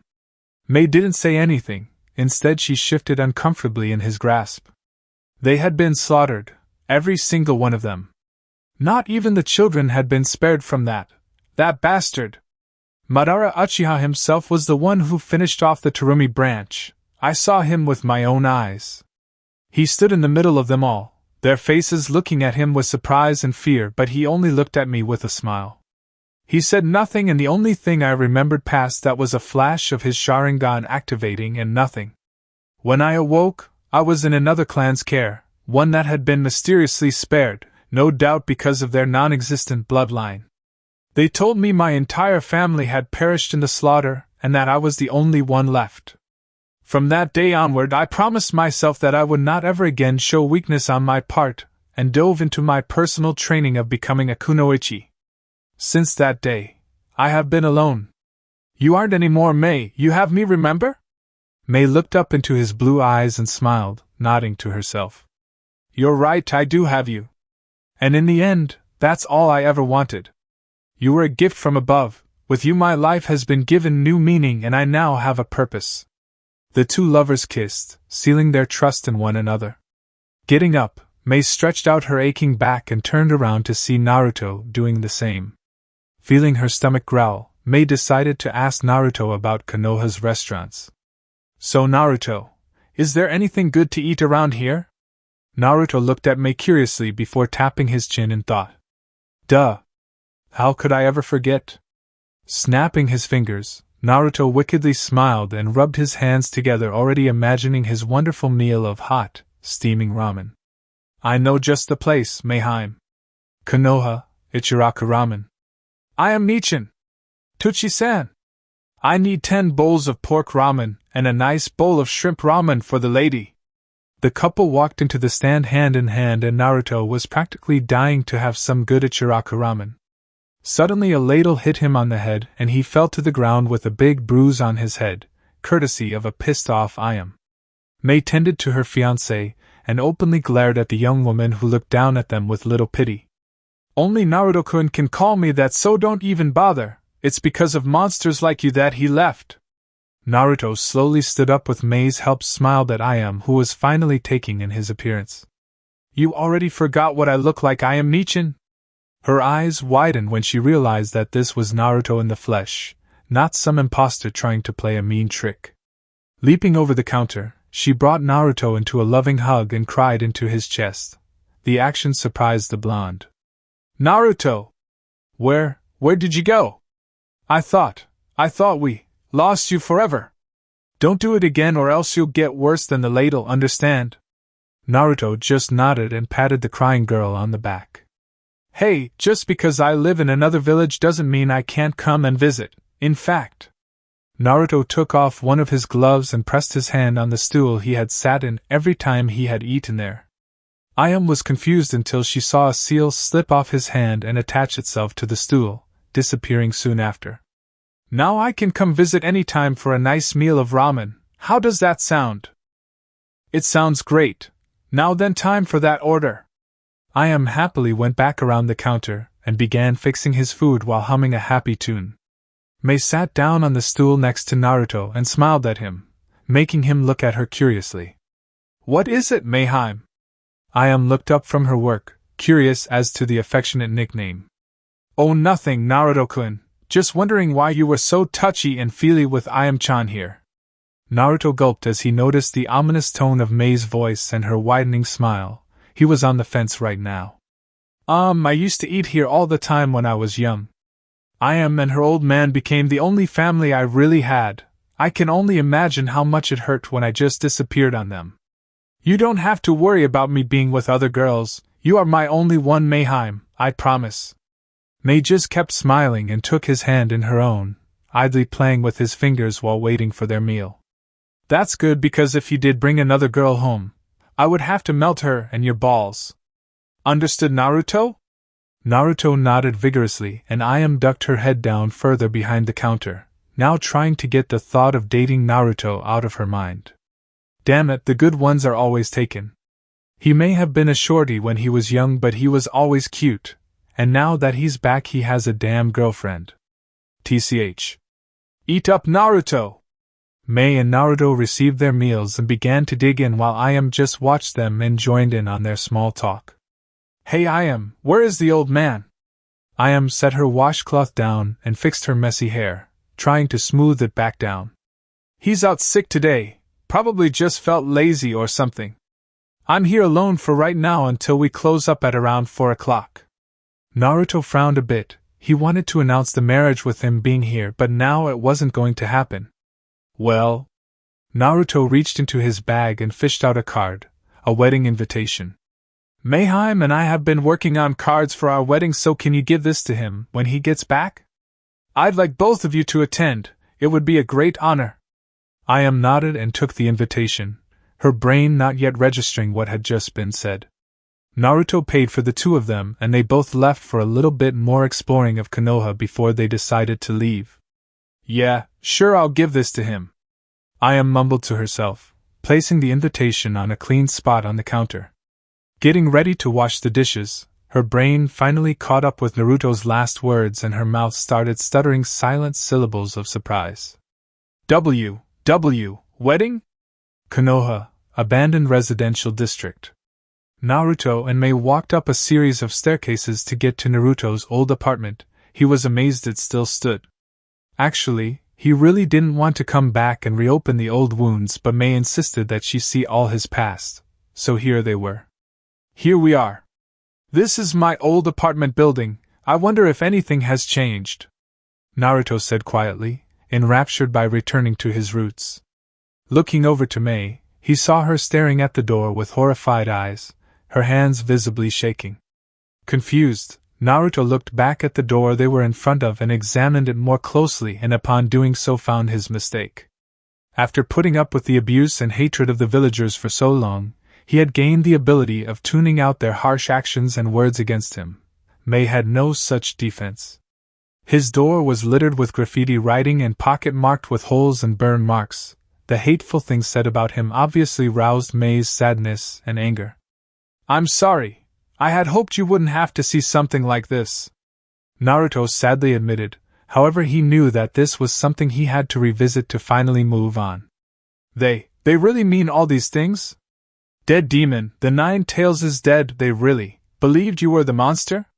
Mei asked quietly, seeming to be in denial of Konoha's actions. Yes, was all Naruto said. It was all he could say.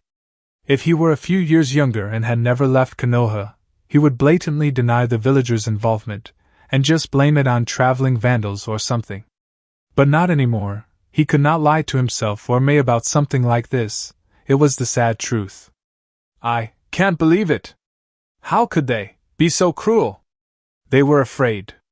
Few knew of what the Yondaime did to defeat Kyuubi, and even fewer truly knew how the seal worked.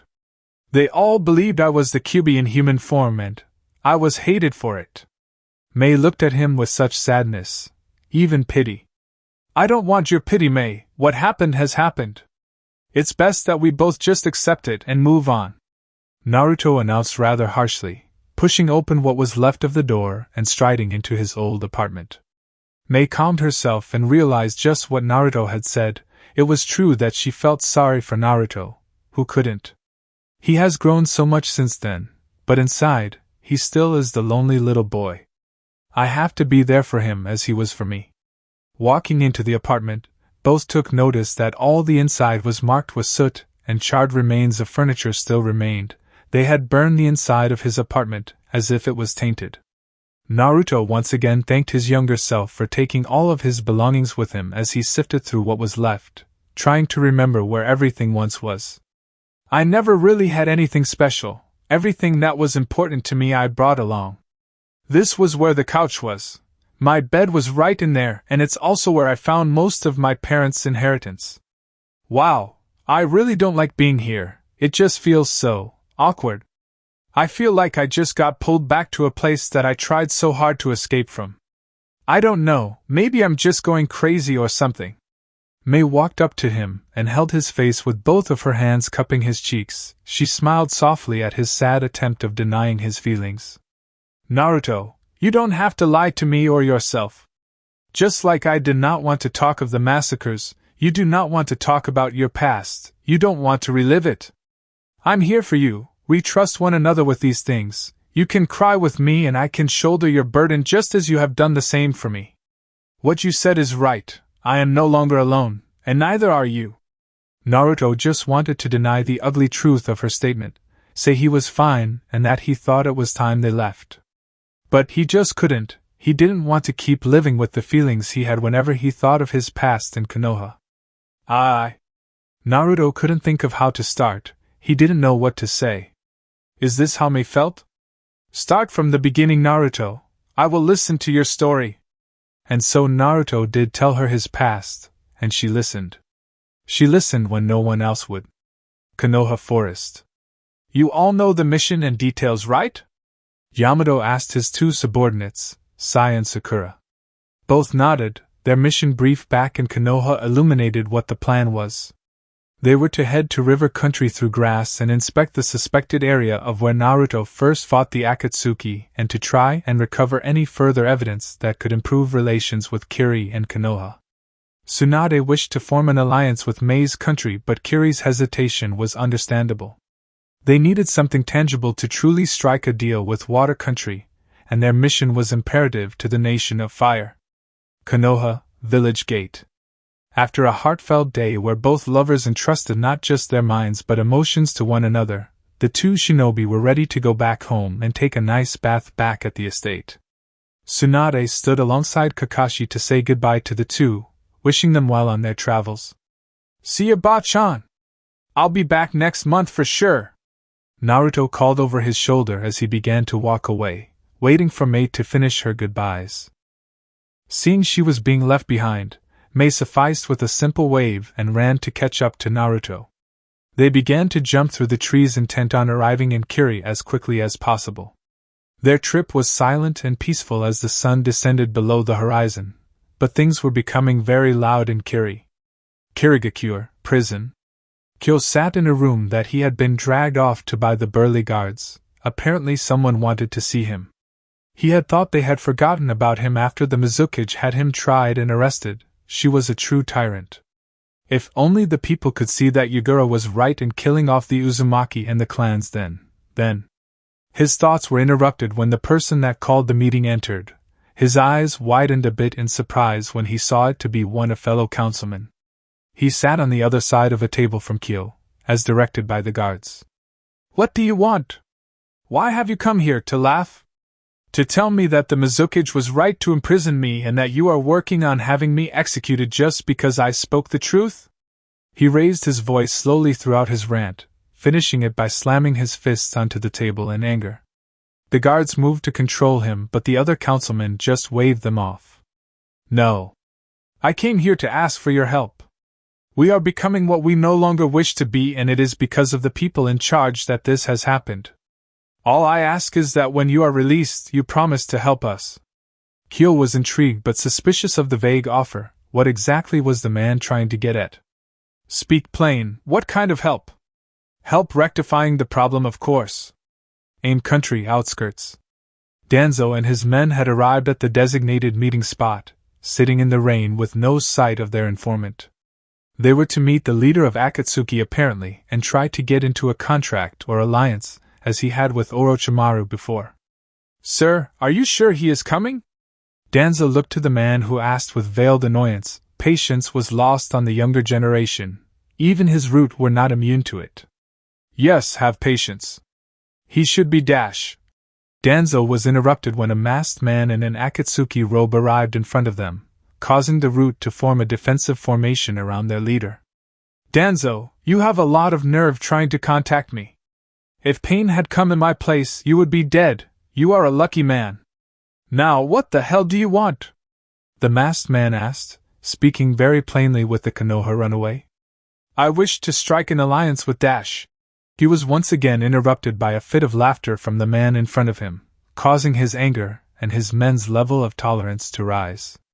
Show respect to Danzo S.A. Dash. A root operative was stopped from yelling when he was backhanded by an irate Toby. Maybe you should learn that there are others that need respect more than your Danzo-sama. He turned to face Danzo, completely unreadable behind the orange mask. Now what could you give me a reason to listen to you and your alliance talk? Danzo smiled a bit. I can help you get the Jinchuuriki, the 9 tails. Konoha Forest. Naruto was jumping through the trees, followed closely by Mei. As soon as he hit the next branch with his feet, he gripped his head from a sudden feeling of a dual alertness. Someone threw one of my kunai, but who? Mei noticed Naruto was no longer moving and went to his side, moving her hand to his temple and gently rubbing it. What is it, Naruto? A bad headache? She teased, not knowing that something was very seriously wrong. It's someone threw my kunai, someone is in trouble. I have to go Mayheim. Mei was unable to say anything more when he quickly made a shadow clone and disappeared in a yellow flash. Mei looked at the shadow clone, confusion evident in her gaze to it. The Naruto clone shrugged and scratched his head nervously, not sure of what to say. Boss gave me the order of getting you back to Kiri unharmed, and that's what I plan on doing. Let's go Mayheim. Mei hesitantly allowed herself to be led away by the clone, now having lost her Naruto so soon a second time. Please come back to me, Naruto. Grass country, forest clearing. Naruto arrived in a bright yellow flash, his broadsword in his hands and ready to fight. He looked up and saw a tree, his kunai embedded deep within it, as if someone threw it from desperation. He looked around but saw no one. The battle had obviously been here, however. The ground was marked with holes and craters while numerous trees were knocked down. Hearing the faint sounds of battle, Naruto began to run towards the sound of battle.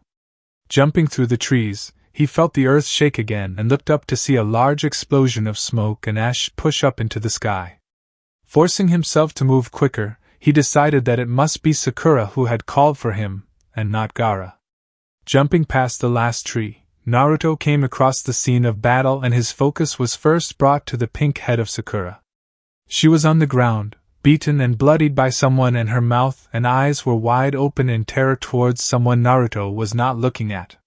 Yamato was panting heavily while holding his side, also looking in the same direction with anger. Finally swiveling his head towards the fight, Naruto's eyes widened when he saw the perpetrator of the damage. Sai was impaled on a long katana. The weapon was being wielded by none other than the missing member of Team 7, Sasuke Uchiha. His face was emotionless while Sai's was one of surprise. Orochimaru and Kabuto stood off to the side. Both were full of glee and smirking at the carnage. Sasuke looked up to the tree where Naruto stood and his eyes widened ever so slightly at the sight of his Kirigakure attire, not exactly understanding what was going on. "Naruto," he said without emotion. It made everyone look up to the tree. Sakura could not smile, but her eyes told everyone of her joy to see Naruto, silently whispering his name. "Sasuke." Naruto's body began to tremble with emotion, his muscles flexed in anticipation. Chapter 14. Arch-rivals collide, for Tales to the rescue. Grass country, forest clearing. Naruto. The two rivals could see no one but each other. One was curious while the other was silently fuming. "Sasuke," the blonde simply noted, not bothering to honor the traitor with conversation. Not being able to take it anymore, Sakura got to her feet and ran towards Naruto. "Naruto-kun!"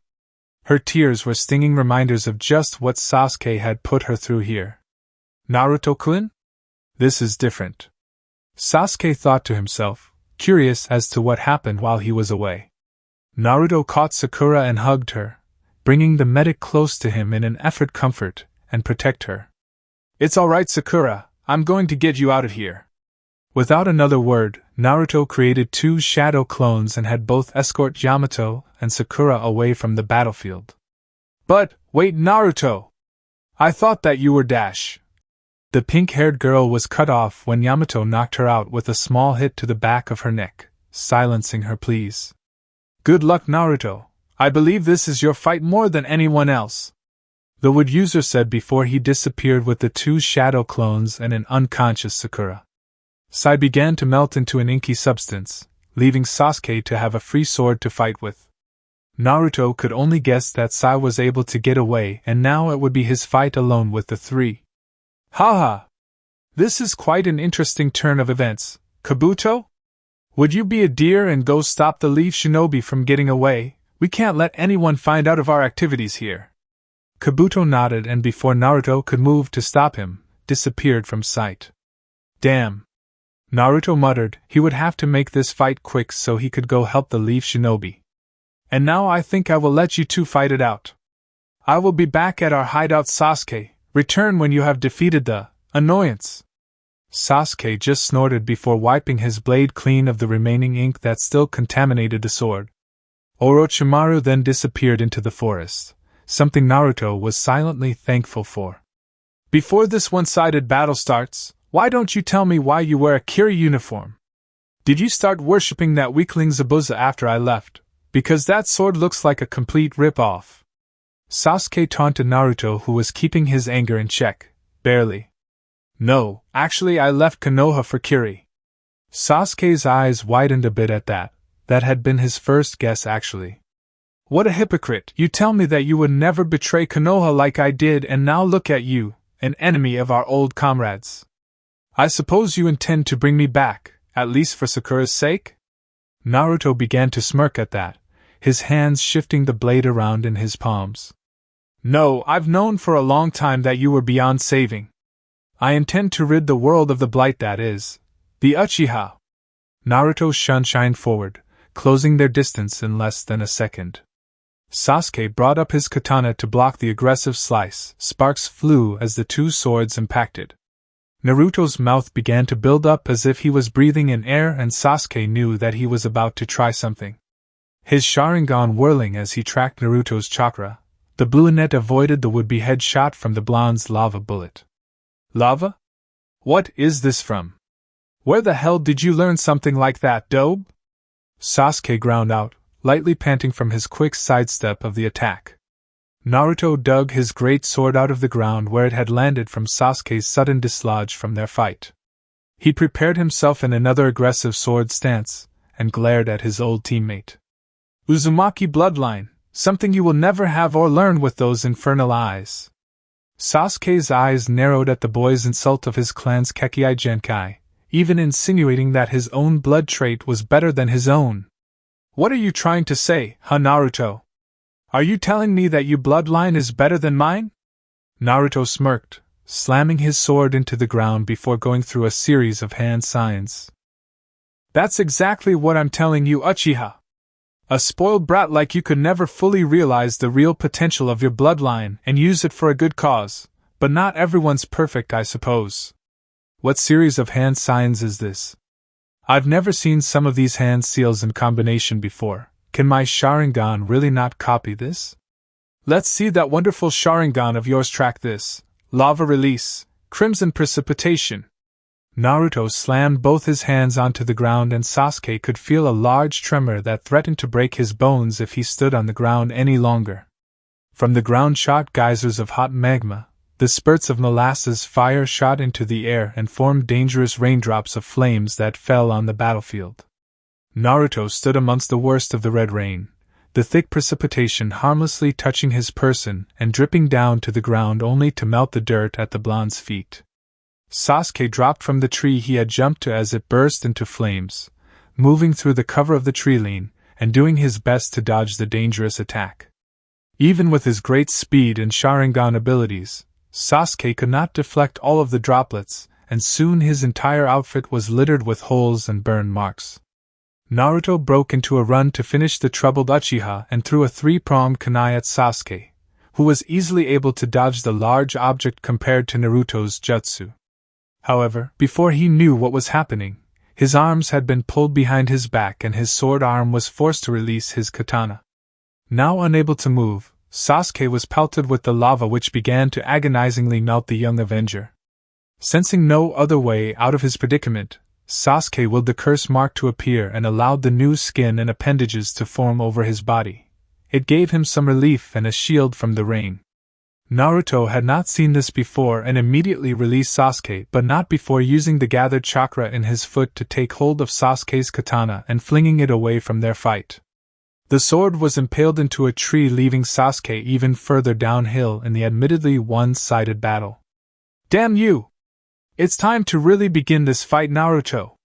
Sasuke went through a few quick hand signs before grasping his wrist. A familiar sound of chirping birds was heard from the collection of white chakra. Naruto remembered the technique and gathered up his own for a Rasengan, charging towards the other teen who was apparently still building up his attack. Still fueled by emotions, Sasuke? I had hoped you would learn to not rely on the curse mark, but I suppose it was inevitable.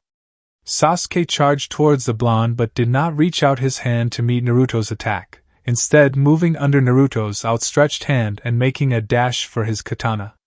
Naruto stumbled forward and turned his head to find Sasuke about to reach his sword, the rain no longer affecting his mobility. Looks like I'll have to try something else, Naruto said to himself as he went through a sequence of hand signs, his lungs taking in a deep breath. Fire release, combustion ash cloud. A smog of ash came out of Naruto's open mouth and flooded the area in front of him, hiding Sasuke in the fog. Naruto clicked his teeth just as Sasuke grabbed his sword, freeing it from the tree as if it was a knife cutting through butter. The explosion enveloped the cloud in front of Naruto, who stood undaunted by the large heat release. Just as he had thought Sasuke was dead, a small log came flying out of the smoke, revealing to Naruto that he had not defeated the other teen yet. Damn, substitution. Feeling an incoming presence, Naruto twisted his sword arm and parried a lightning-quick strike from Sasuke, who appeared behind him. His katana had been aimed right at Naruto's kidney. Both were shaking from the sheer brunt of power they were deflecting from one another, and both were glaring at the other with thoughts on what it would take to kill the other. Sasuke's eyes widened when his sword at first failed to break through Naruto's own. He knew that even large swords were mere appetizers to lightning-enhanced weapons. He was tired and damaged from the fight, but it could not stop his fear when his Sharingan saw multiple glyphs and seals light up on Naruto's sword as his own chakra faded away. Containment seals? Where the hell did he learn these techniques? Jumping away from his enemy, Sasuke prepared one last attack for Naruto, as did he. Sasuke made the largest Chidori he could muster, and Naruto created two, remembering his last encounter with Sasuke at the Valley of the End. Naruto! Sasuke! Building up an unnoticeable chakra cloak from Kyuubi's power, Naruto was confident in his attack and launched himself towards his rival. Sasuke also charged with Chidori, confident that even with the previous actions of the fight that he could still beat Naruto. Naruto slammed his first Rasengan into Sasuke's Chidori before launching the second quickly at Sasuke's stomach, successfully hitting the boy. Naruto's first Rasengan was blasted straight through by Sasuke's Chidori, and the attack grazed the blonde's left shoulder. The shock wave of the blasts and attacks sent both combatants lurching backwards through the forest, landing very far from each other. Naruto impacted a tree hard. His body almost went completely through it before he slowly slumped into unconsciousness from the sheer force of the move. Sasuke went through a tree and landed on the banks of a river, slowly sliding further into the murky water to where he would assuredly drown in his sleeping state. A red-haired elderly man came across the smoking body of Naruto and picked the boy up over his shoulder. He turned around to look in the direction of where the battle took place, and where Sasuke had been shot towards. He then glanced up to see the seemingly endless red rain taper off. Yanbi, are you sure this is the one? Yes, Rashi, this boy is the one that used the lava release. He also contains my brother, the Kyuubi. Looks like he might need a little help. Ha!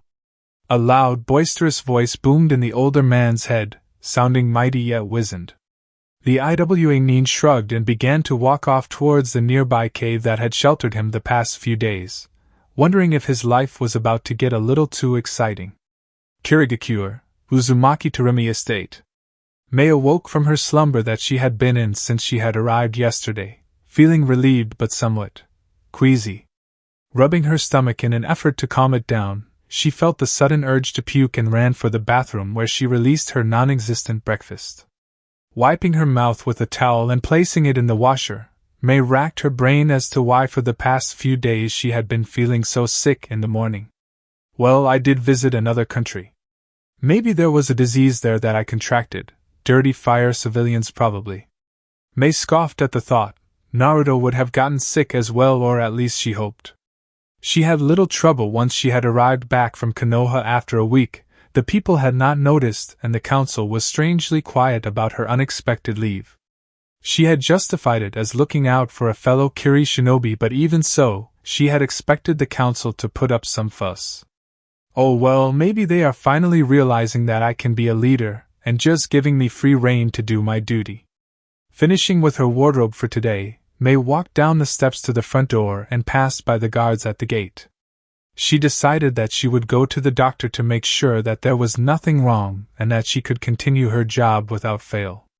Arriving at the tall, spiral-shaped building with a medical cross imprinted at the top of its white length, Mei walked in and found the place to be quiet. The receptionist immediately realized her rank and had her go to a room already prepared and alerted the Mizukage that a doctor was on her way. Sitting in the room was boring but gave Mei more time to ponder just what it could be that ailed her so much. The doctor, a red-haired woman with gray eyes, soon walked through the door and greeted the Mizukage with an informal bow. Hello Mizukage-sama, what brings you to the clinic today? Mei smiled and told the woman of her nauseous feelings and also how she commonly had felt more fatigued than usual. I'm not sure what it could be, although I do have a guess. She didn't even want to say what she thought, the idea was too absurd. The doctor smiled and went through a few hand signs. Her hands began to glow a faint green and they glided over Mei's skin with practiced precision.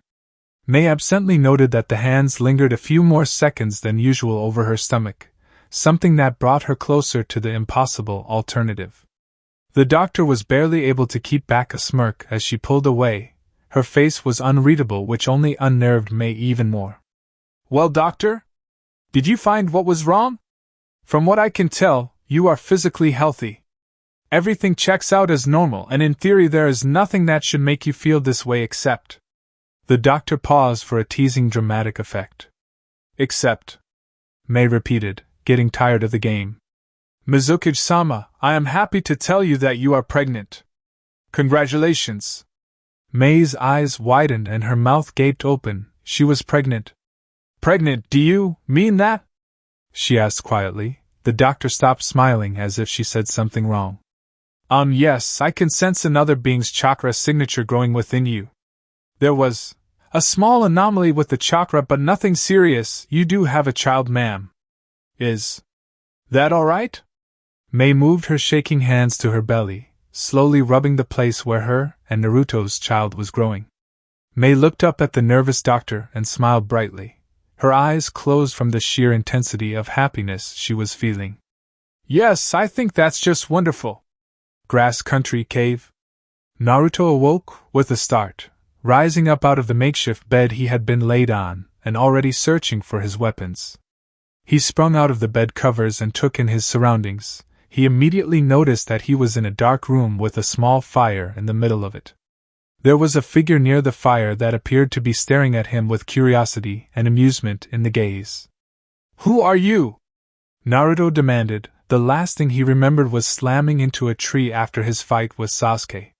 The unknown person slowly stood up and began to chuckle, holding up his hands in a mock defense of the crazed blonde. Now, youngster dash.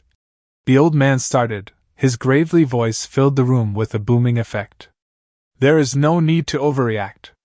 I found you hurt in the forest and decided to help you out. Why would you do that? Better yet, how could you have survived my jutsu? Only an Uzumaki could dash.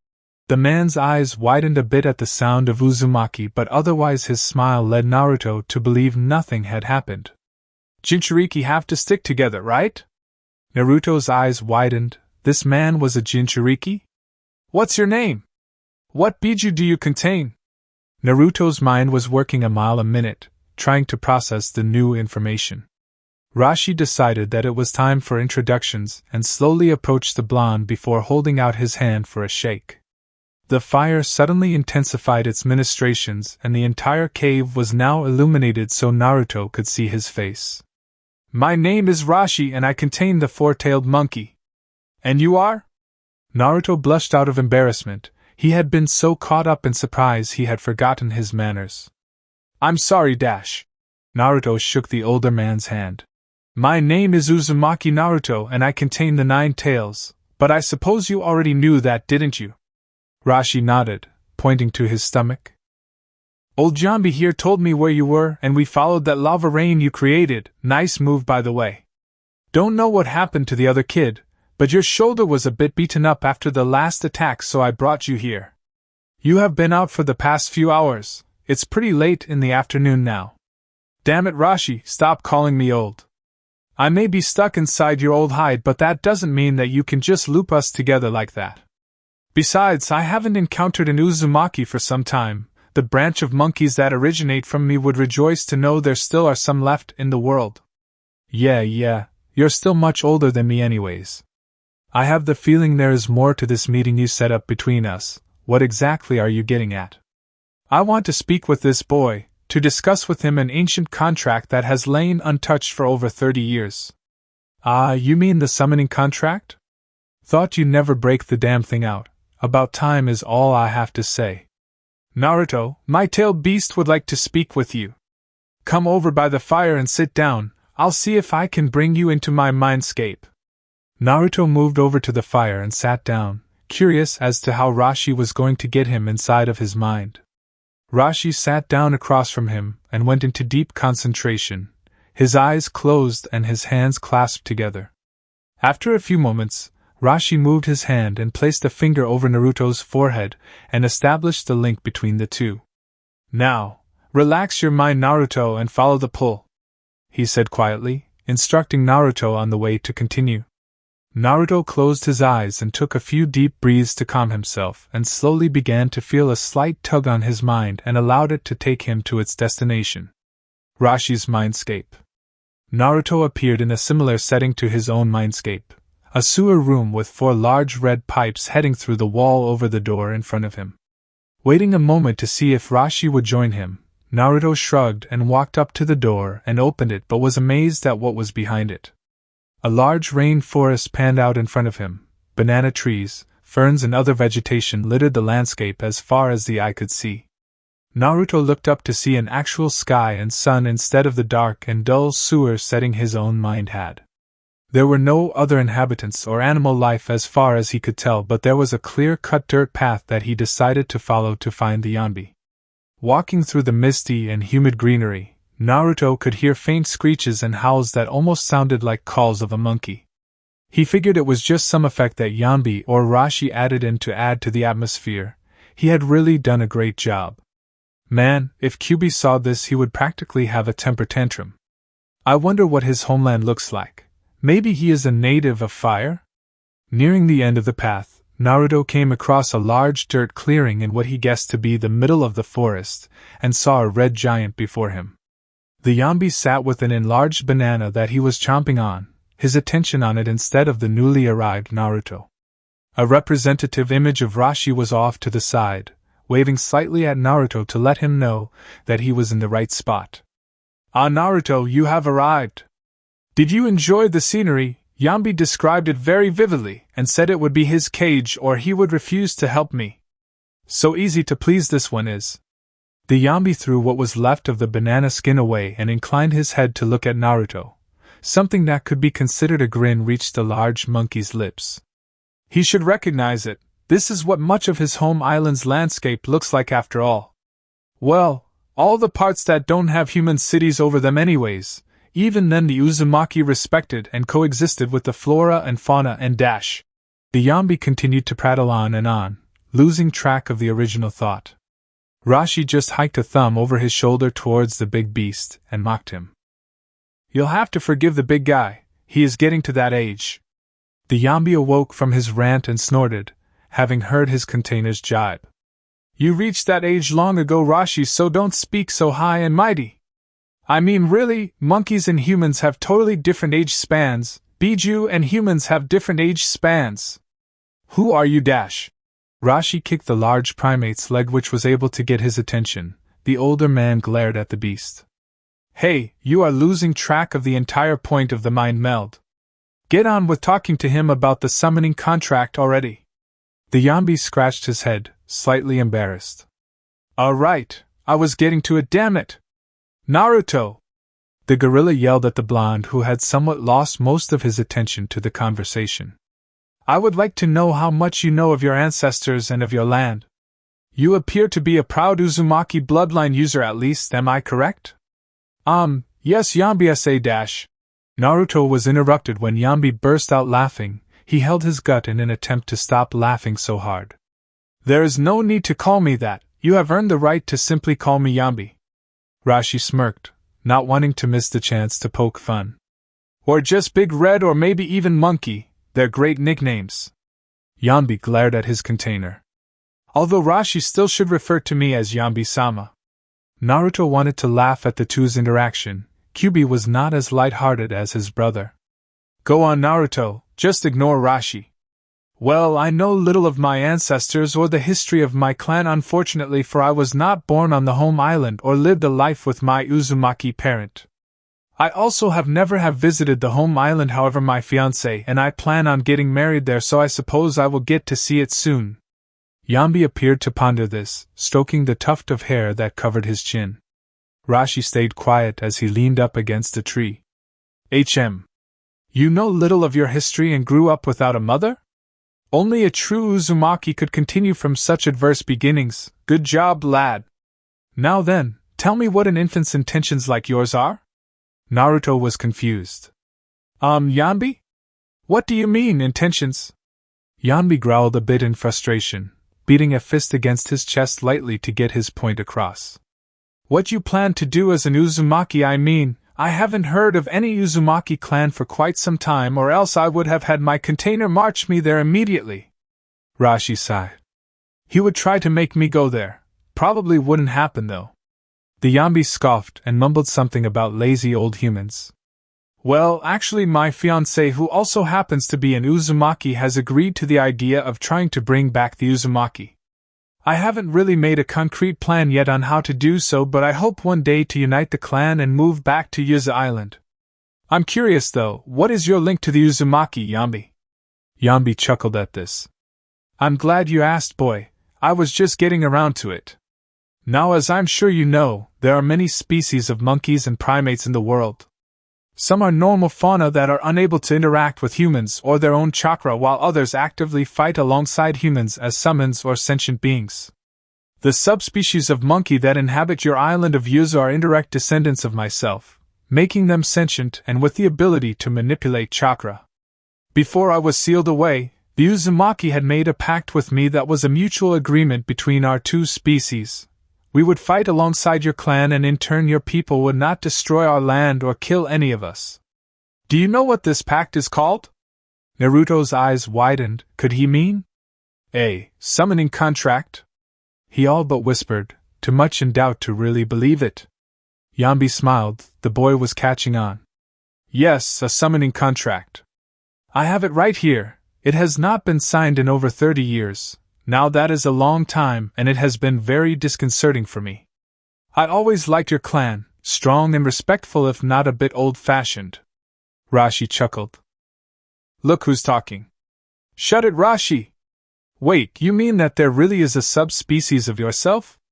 Yambi nodded, seemingly unfazed at how rare it could be.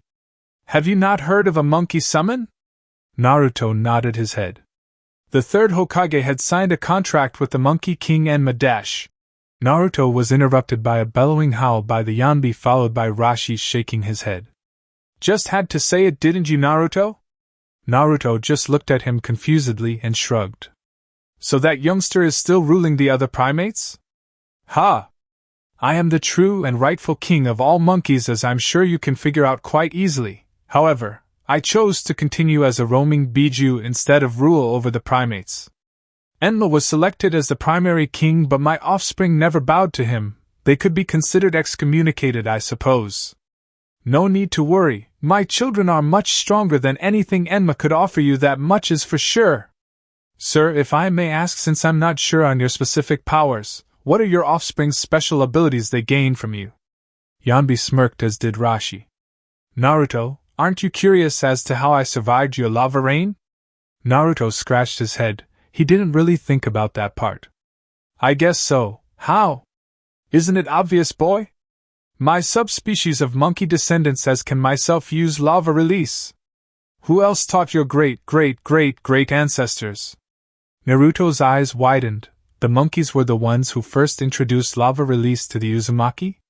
That's amazing, was all he could say. Yambi smirked. Yes, it is, thank you very much. Sometimes I think Rashi takes his Jinchuuriki abilities for granted. It was Rashi's turn to snort at the comment. Getting back on topic, the summoning contract.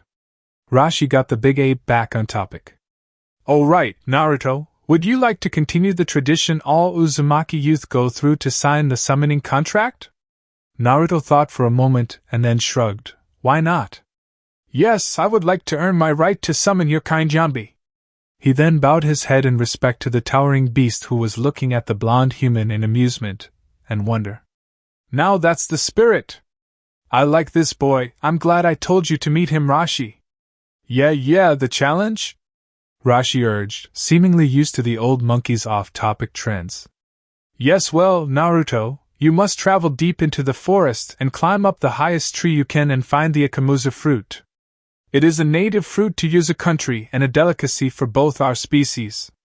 The fruit itself is a reddish-orange color and shaped vaguely like an apple. You will know when you find it. Now, the challenge should not be very difficult for you, considering you are a trained shinobi and a wizened teenager.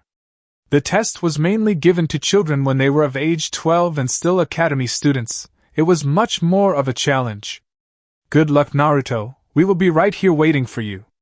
Naruto played over the description of the fruit, and nodded to himself in recognition. He waved off to the two and pushed through the tree-lean foliage in search for the rare fruit. How long do you think it will take him to find it? Rashi and Yanbi watched as he left. Less than 5 minutes, that boy is a natural Uzumaki. This stuff is child's play because of the blood running through his veins. Rashi looked up into the gargantuan eyes of the primate, and garnered a cocky smirk. I say over an hour, you ate so many of the damn things before he arrived it will take him forever to find it. Humph. We shall see, Rashi, and they were good. Very good. 1 hour later. Naruto collapsed onto the muddy ground in sheer exhaustion. The trek through the mined forest wasn't as productive as he had thought. The search for the Akamusa fruit was a difficult one indeed because all Naruto saw was brown or green, and then more green. He had tried climbing up the trees but soon realized that it was impossible to use chakra and was forced to climb up the smooth trees with his bare hands, which ultimately failed. Sighing, Naruto looked up into the sky, which was perpetually sunny, and tried to think of a way to find the damn fruit. Feeling a bit of glare from the imaginary sun, Naruto shaded his eyes with his hand and looked to see a branch above him with a single fruit, and it was red. Grinning with anticipation, Naruto sat up and jumped for the branch, only to realize that it was way too far out of his reach. Frustrated, Naruto began to run up the tree and found a handhold, slowly making his way up to the branch. Wow, being a civilian must suck. Climbing trees without chakra. How primitive. Finally reaching the branch, Naruto began to reach for the tantalizing prize. Halfway there, the branch began to wobble from the increased weight being placed on it, and forcing Naruto to tighten his grip. 3/4 of the way on the branch was too much, and it caused the entire thing to come crashing down to the ground, Naruto included. Hitting the ground with a large thud, the last thing Naruto remembered was a red comet coming straight for his face, and a lot of pain. 1 hour later. So, does that count? Naruto asked, nursing his broken nose and holding the bruised fruit with his hand. Rashi and Yanbi looked at one another and nodded, agreeing that it did in fact count. Nice job, Naruto. I knew you could do it.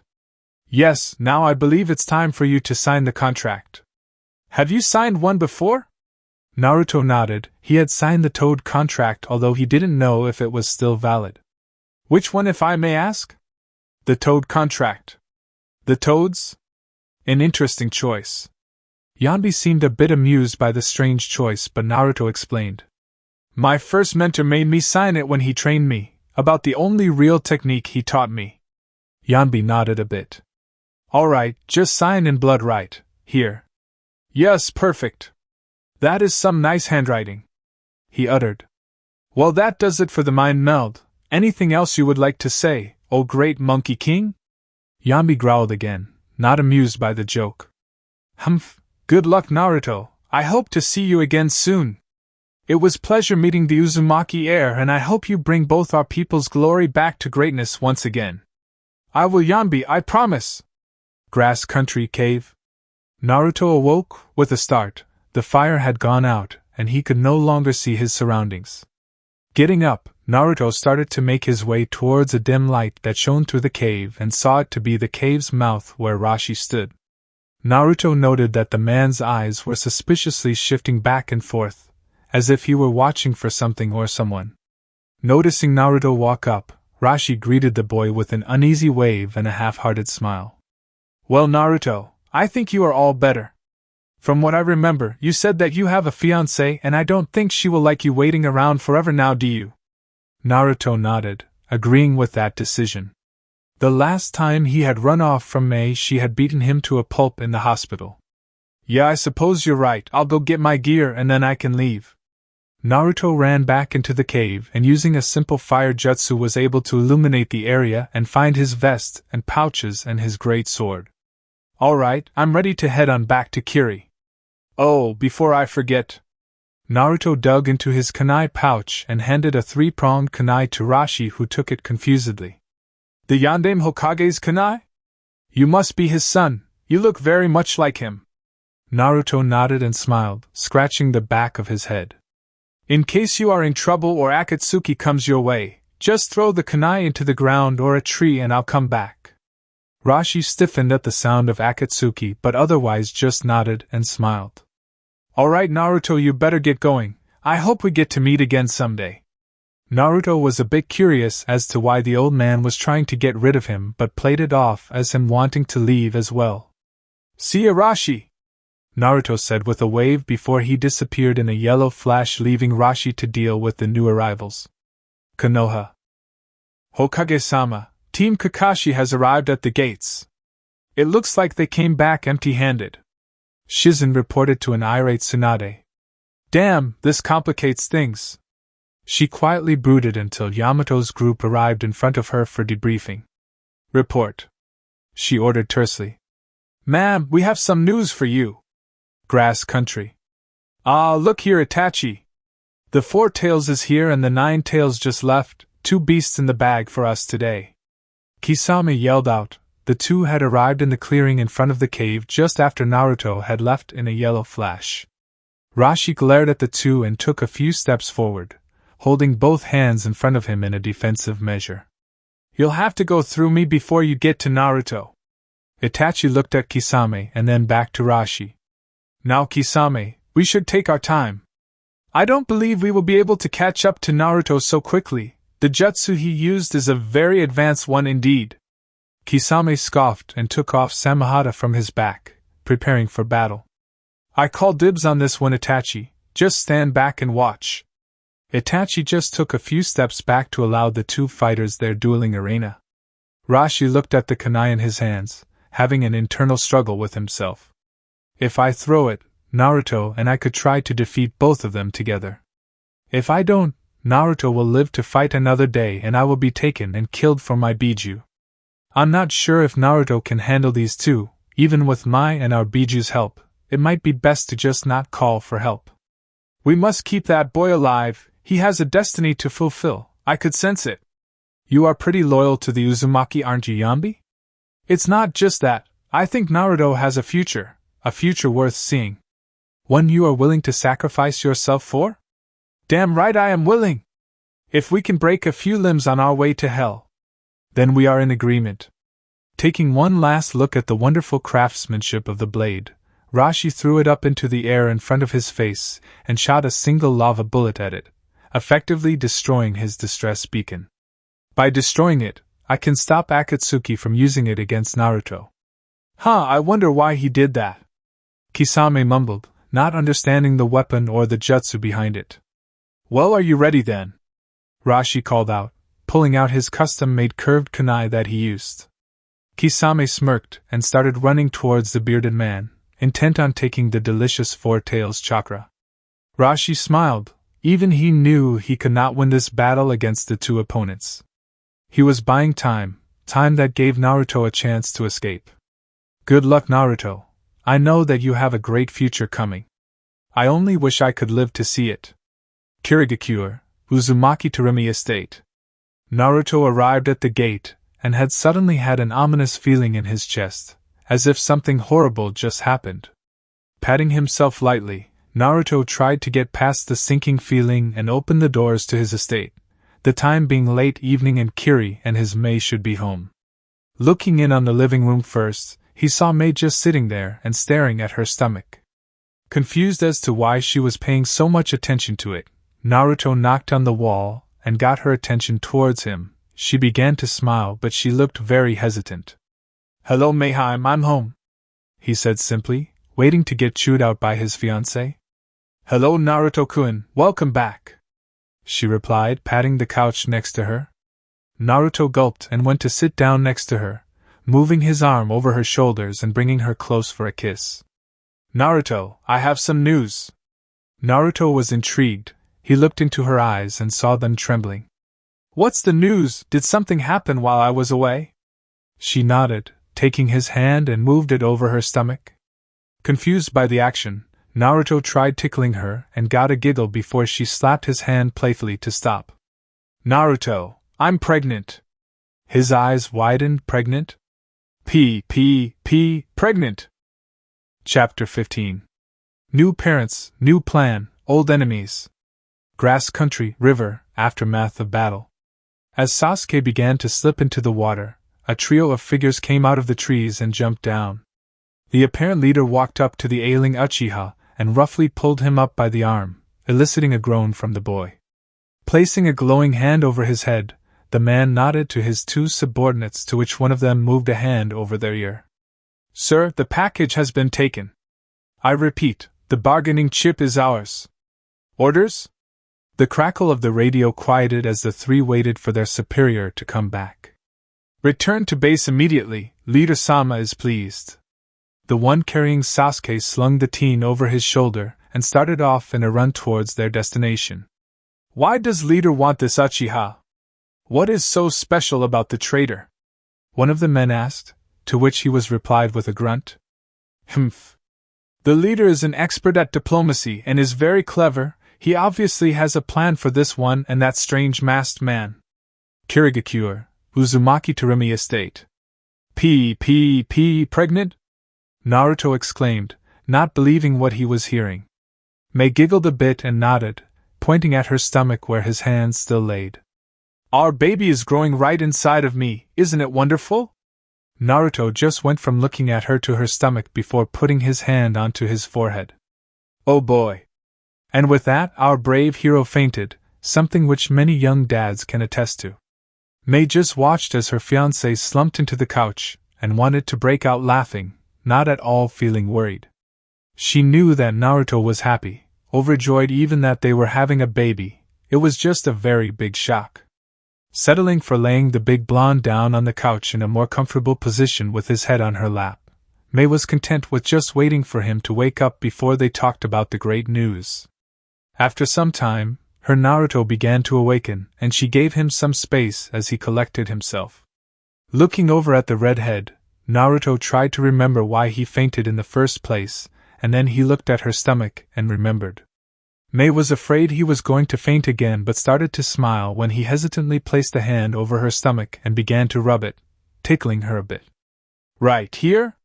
Naruto asked. He received a nod. "What do you think, Naruto-kun?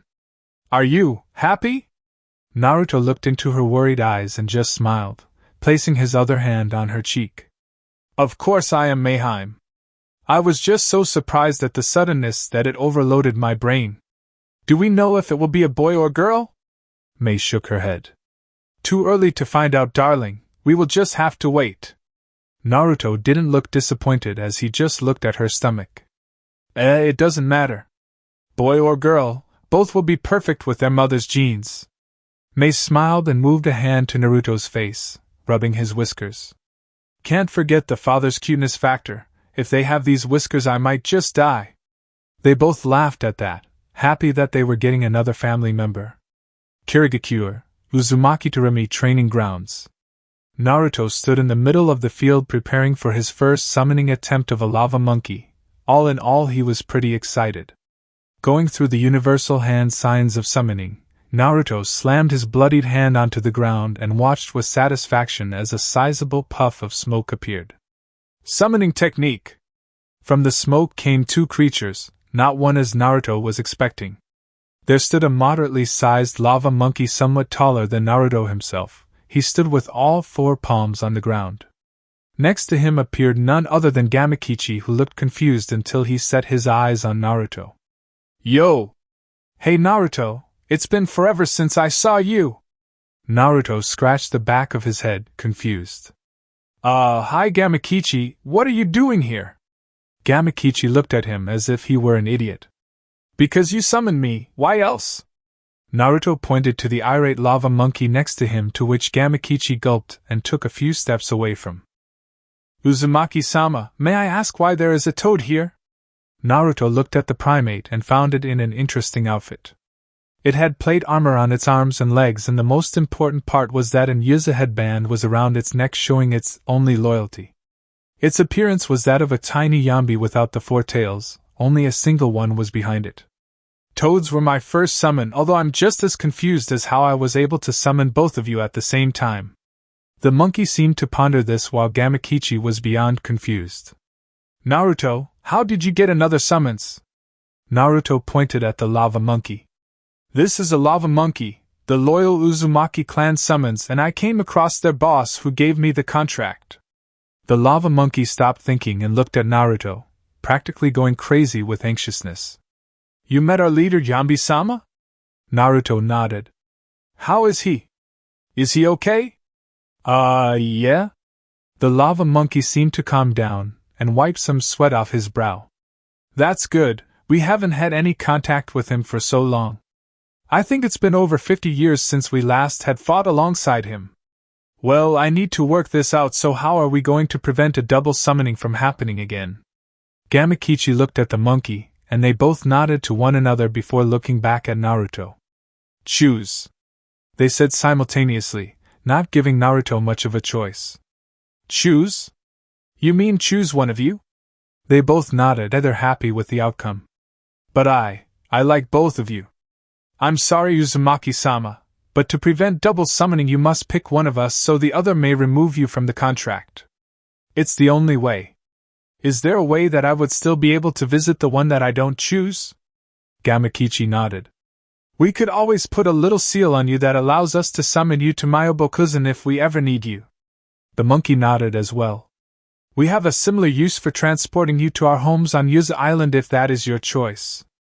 Gamakichi, I'm sorry, but I made a promise to Yambi. I have to choose the lava monkeys. Gamakichi nodded and smiled a bit. He had figured Naruto would pick them anyways. Alright Naruto, you don't have to worry about it with me, but I'm sure Dad is gonna be mighty pissed off. Here, this is the seal that will allow us to summon you.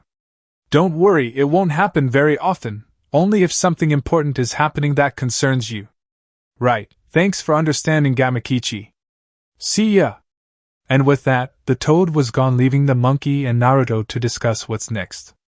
Good choice if I may, so Uzumaki-sama, your ancestors would be pleased.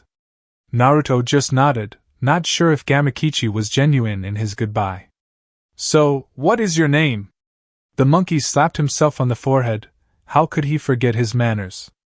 Sorry Uzumaki-sama, my name is Yomura, it is a pleasure to meet you. The monkey held out its large paw for a shake and Naruto awkwardly gripped it.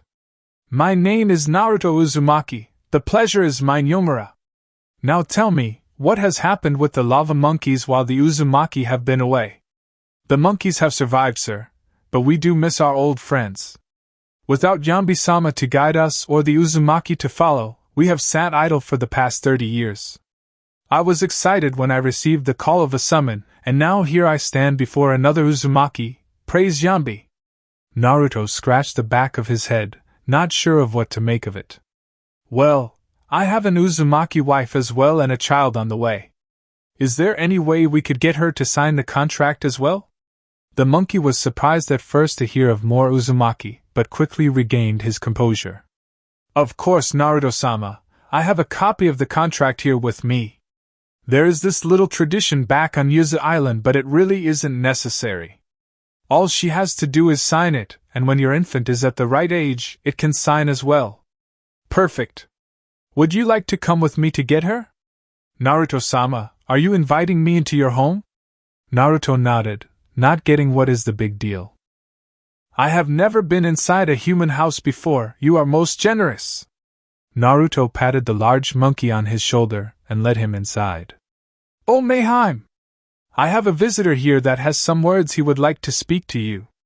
Yomura sat on his two bottom legs and nervously twiddled his fingers with much anxiousness. Naruto noticed his trepidation and sought to quell it. Don't worry, she is very sweet. The monkey looked convinced until it looked up the stairs and seemed to shrink.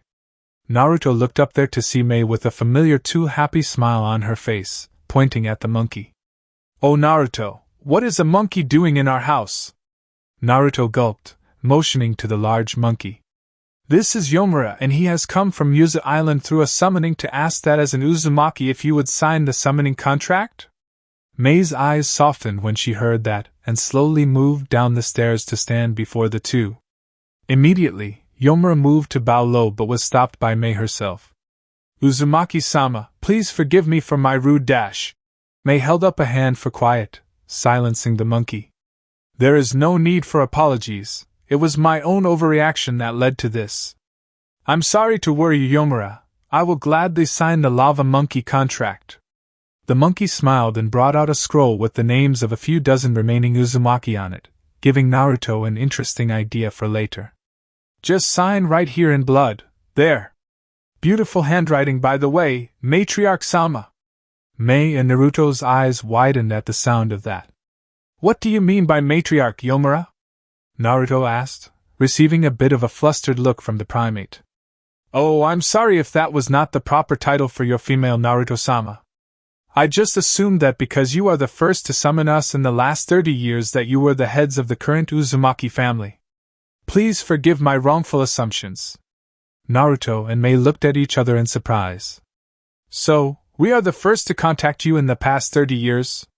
Mei asked incredulously, not believing that such a famous summon would go unused.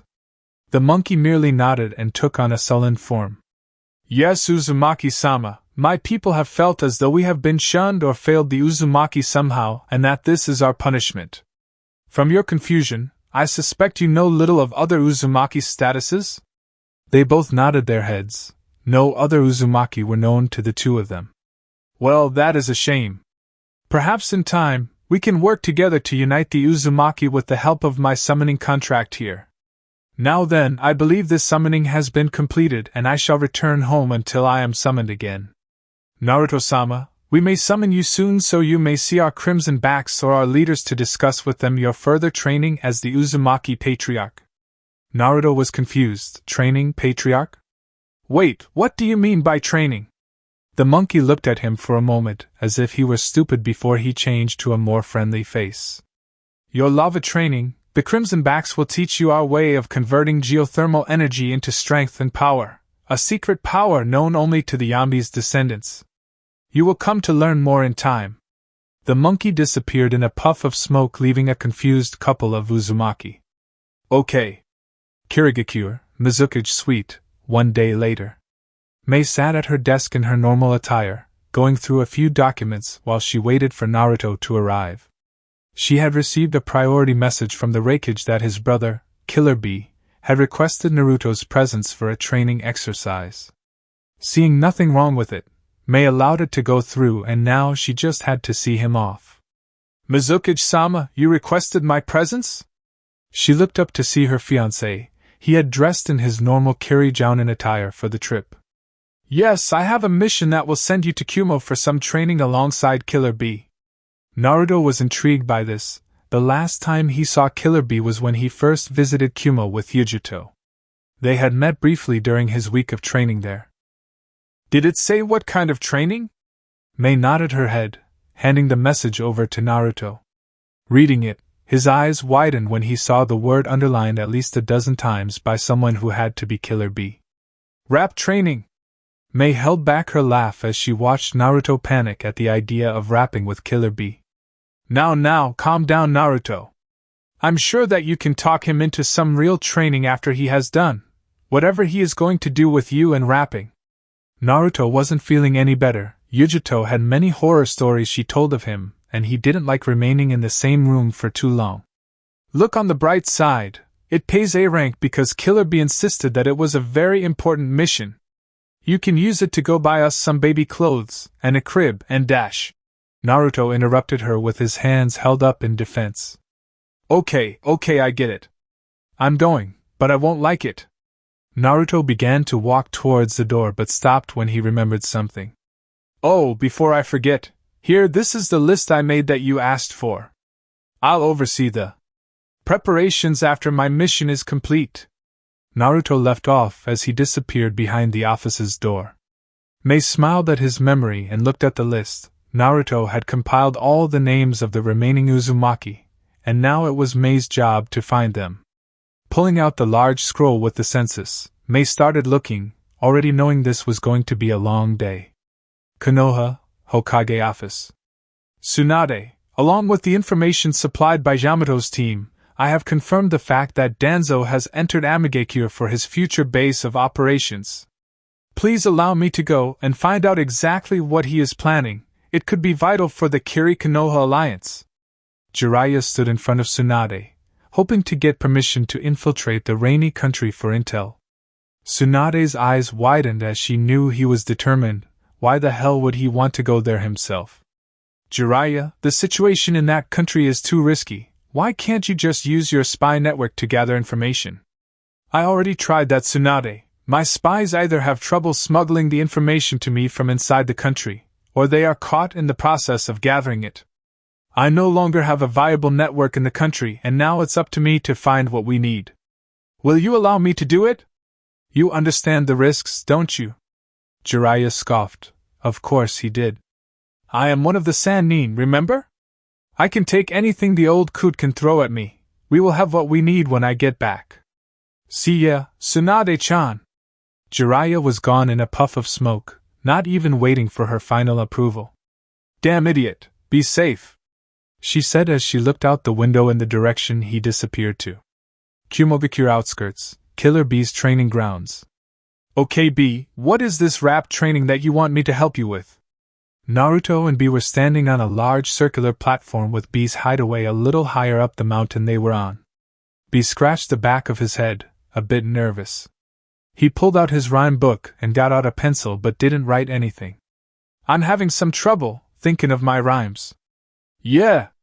I need your help to find something that rhymes with double dot. Naruto racked his brain for the answer to the simple request. Trouble? That seemed to spark something in the older man's eyes, and he furiously began to write in his rhyme book. Get this. Gotta go on the double, before I get in trouble, float away in a bubble, 'cause I float like butterfly and sting like a bee 'cause I'm Karabi. Naruto just sweat dropped, propping up a thumbs up for the man's mediocrity. Nice one? Killer Bee noticed Naruto still standing there, and ran up to him, and gave him a giant bear hug as thanks. Thanks to you, my little blonde friend, I have new rhymes. Now I'm in a good mood, so how about we train for real and I can help you with the training that I promised to give you when you were first here? Yeah. Naruto was confused. What training was that? What do you mean, training? I don't remember. The training with multiple swords, Naruto, remember?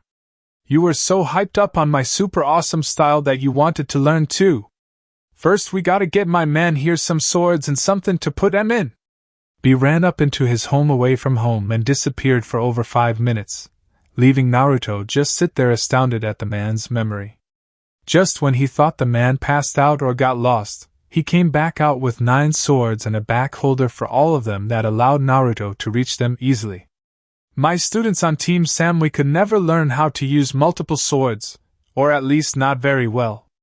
I think you're going to be my first student to actually pass the class. Oh yeah!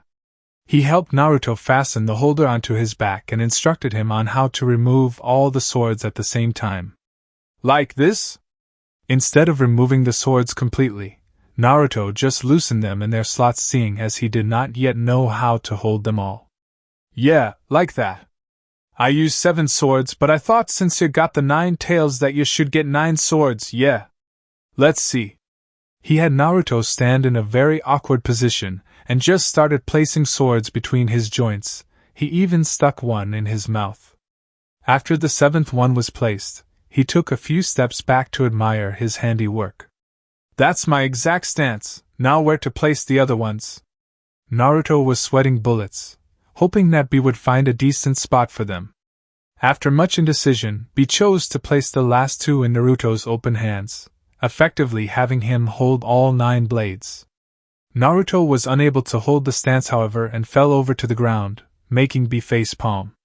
Naruto, you're supposed to be able to stand when you fight. Yeah. How the hell am I supposed to balance that? Well, I suppose I could teach you that part. Yeah, probably be better if we started with that. Kumogakure outskirts, 5 days later. Okay, you know the stance, but can you dig it? Naruto's sweat dropped for the 1000th time being in Kumo. You mean can I use it? Killer Bee scratched the back of his head. Yeah, that. Well, let's get started. I have some stuff I have to do in Kiri and it has a timetable. Killer Bee seemed pleased enough and pulled out his own swords quickly. Naruto did the same. Both opponents stared at each other before Killer Bee started the battle by jumping towards Naruto. Meeting the charge with one of his own, Naruto launched into the air and twisted his left arm towards Bee's form. The two clashed their blades, the battle becoming a game of who could push the other back until Naruto became a little too unpredictable. Contrary to the style Bee had taught him, Naruto maneuvered his right leg and kicked the other man away from him. Charging forward, Naruto dodged 3 swords thrown by Bee and flipped upside down to confuse Bee while he switched the positioning of his swords, but the other blonde was not fooled. Charging forward quickly, Bee took the blades from Naruto mid-stride and held his mouth blade right up to Naruto's neck while the rest threatened to penetrate his center mass.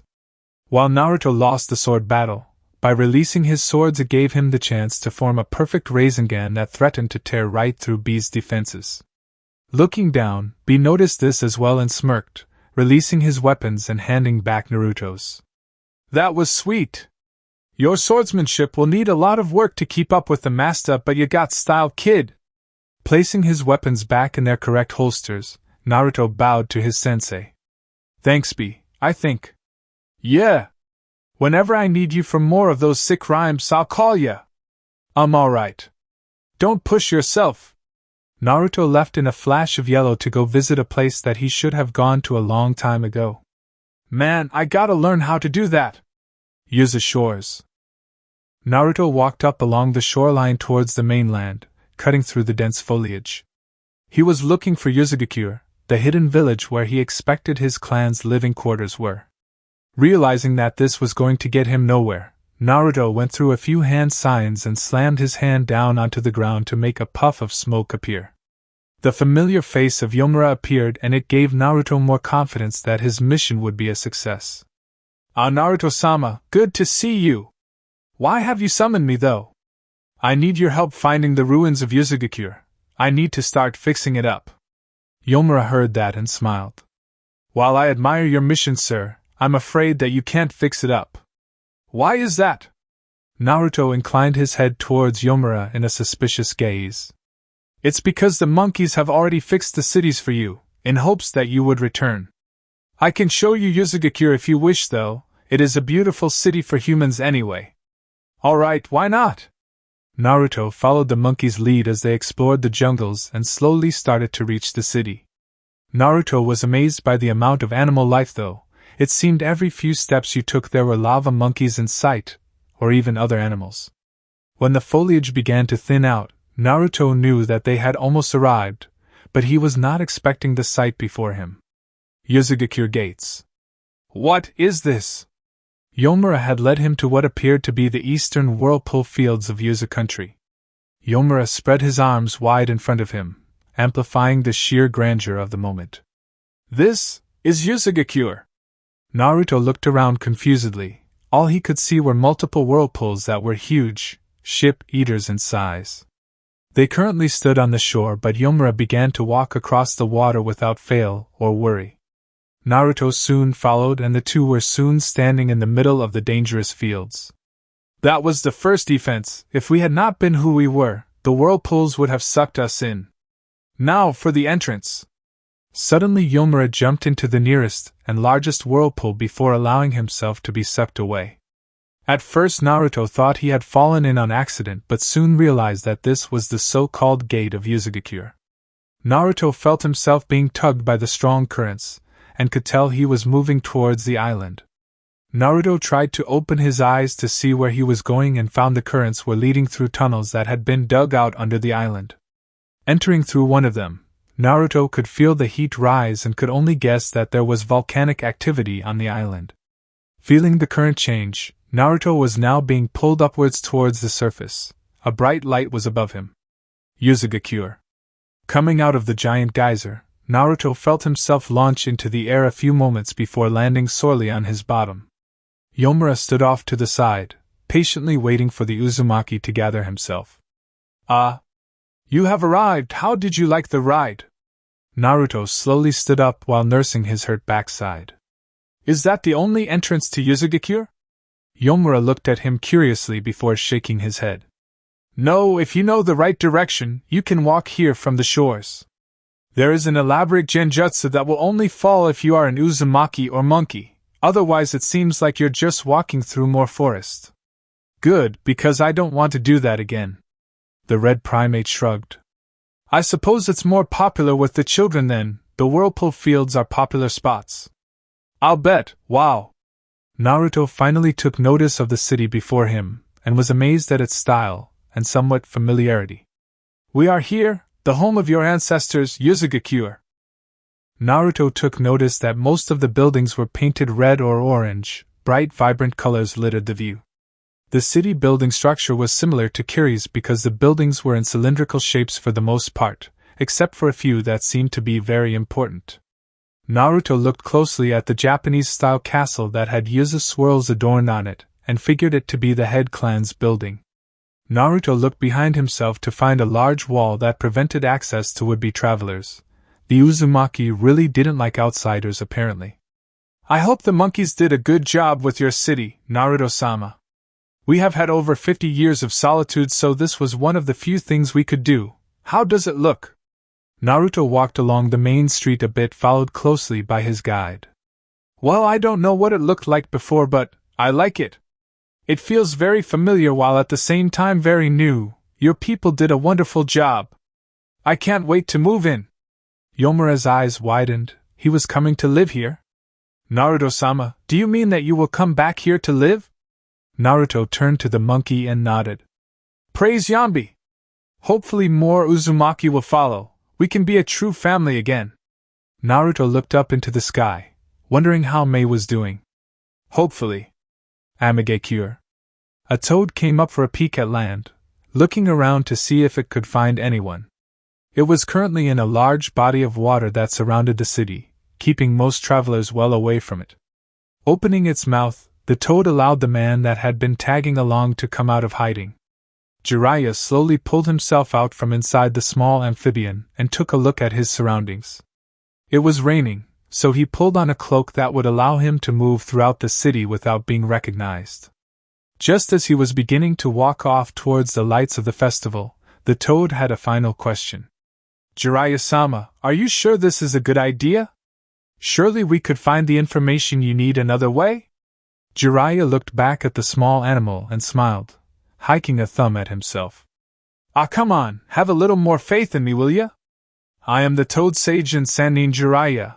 I think I can handle it. Don't worry, I'll be back out soon with all the information we need. Jiraiya quickly turned around and began to walk. His smile had left him and a frown had settled on his face. I'm not sure what it is, but now I'm starting to get the feeling this mission is different than the others.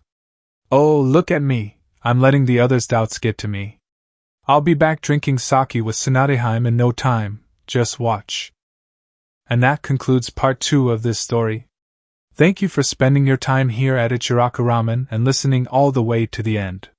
Your support helps keep these stories alive and allows the shinobi world to continue through new adventures and alternate timelines.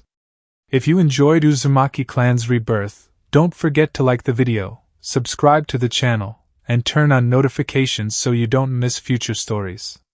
Once again, full credit goes to G3rman, the original writer of this story. If you would like to read the original version, you can find the link to the story in the description below. Let me know in the comments what story you would like to hear next. Until the next time, stay safe, and I'll see you again at Ichiraku Ramen.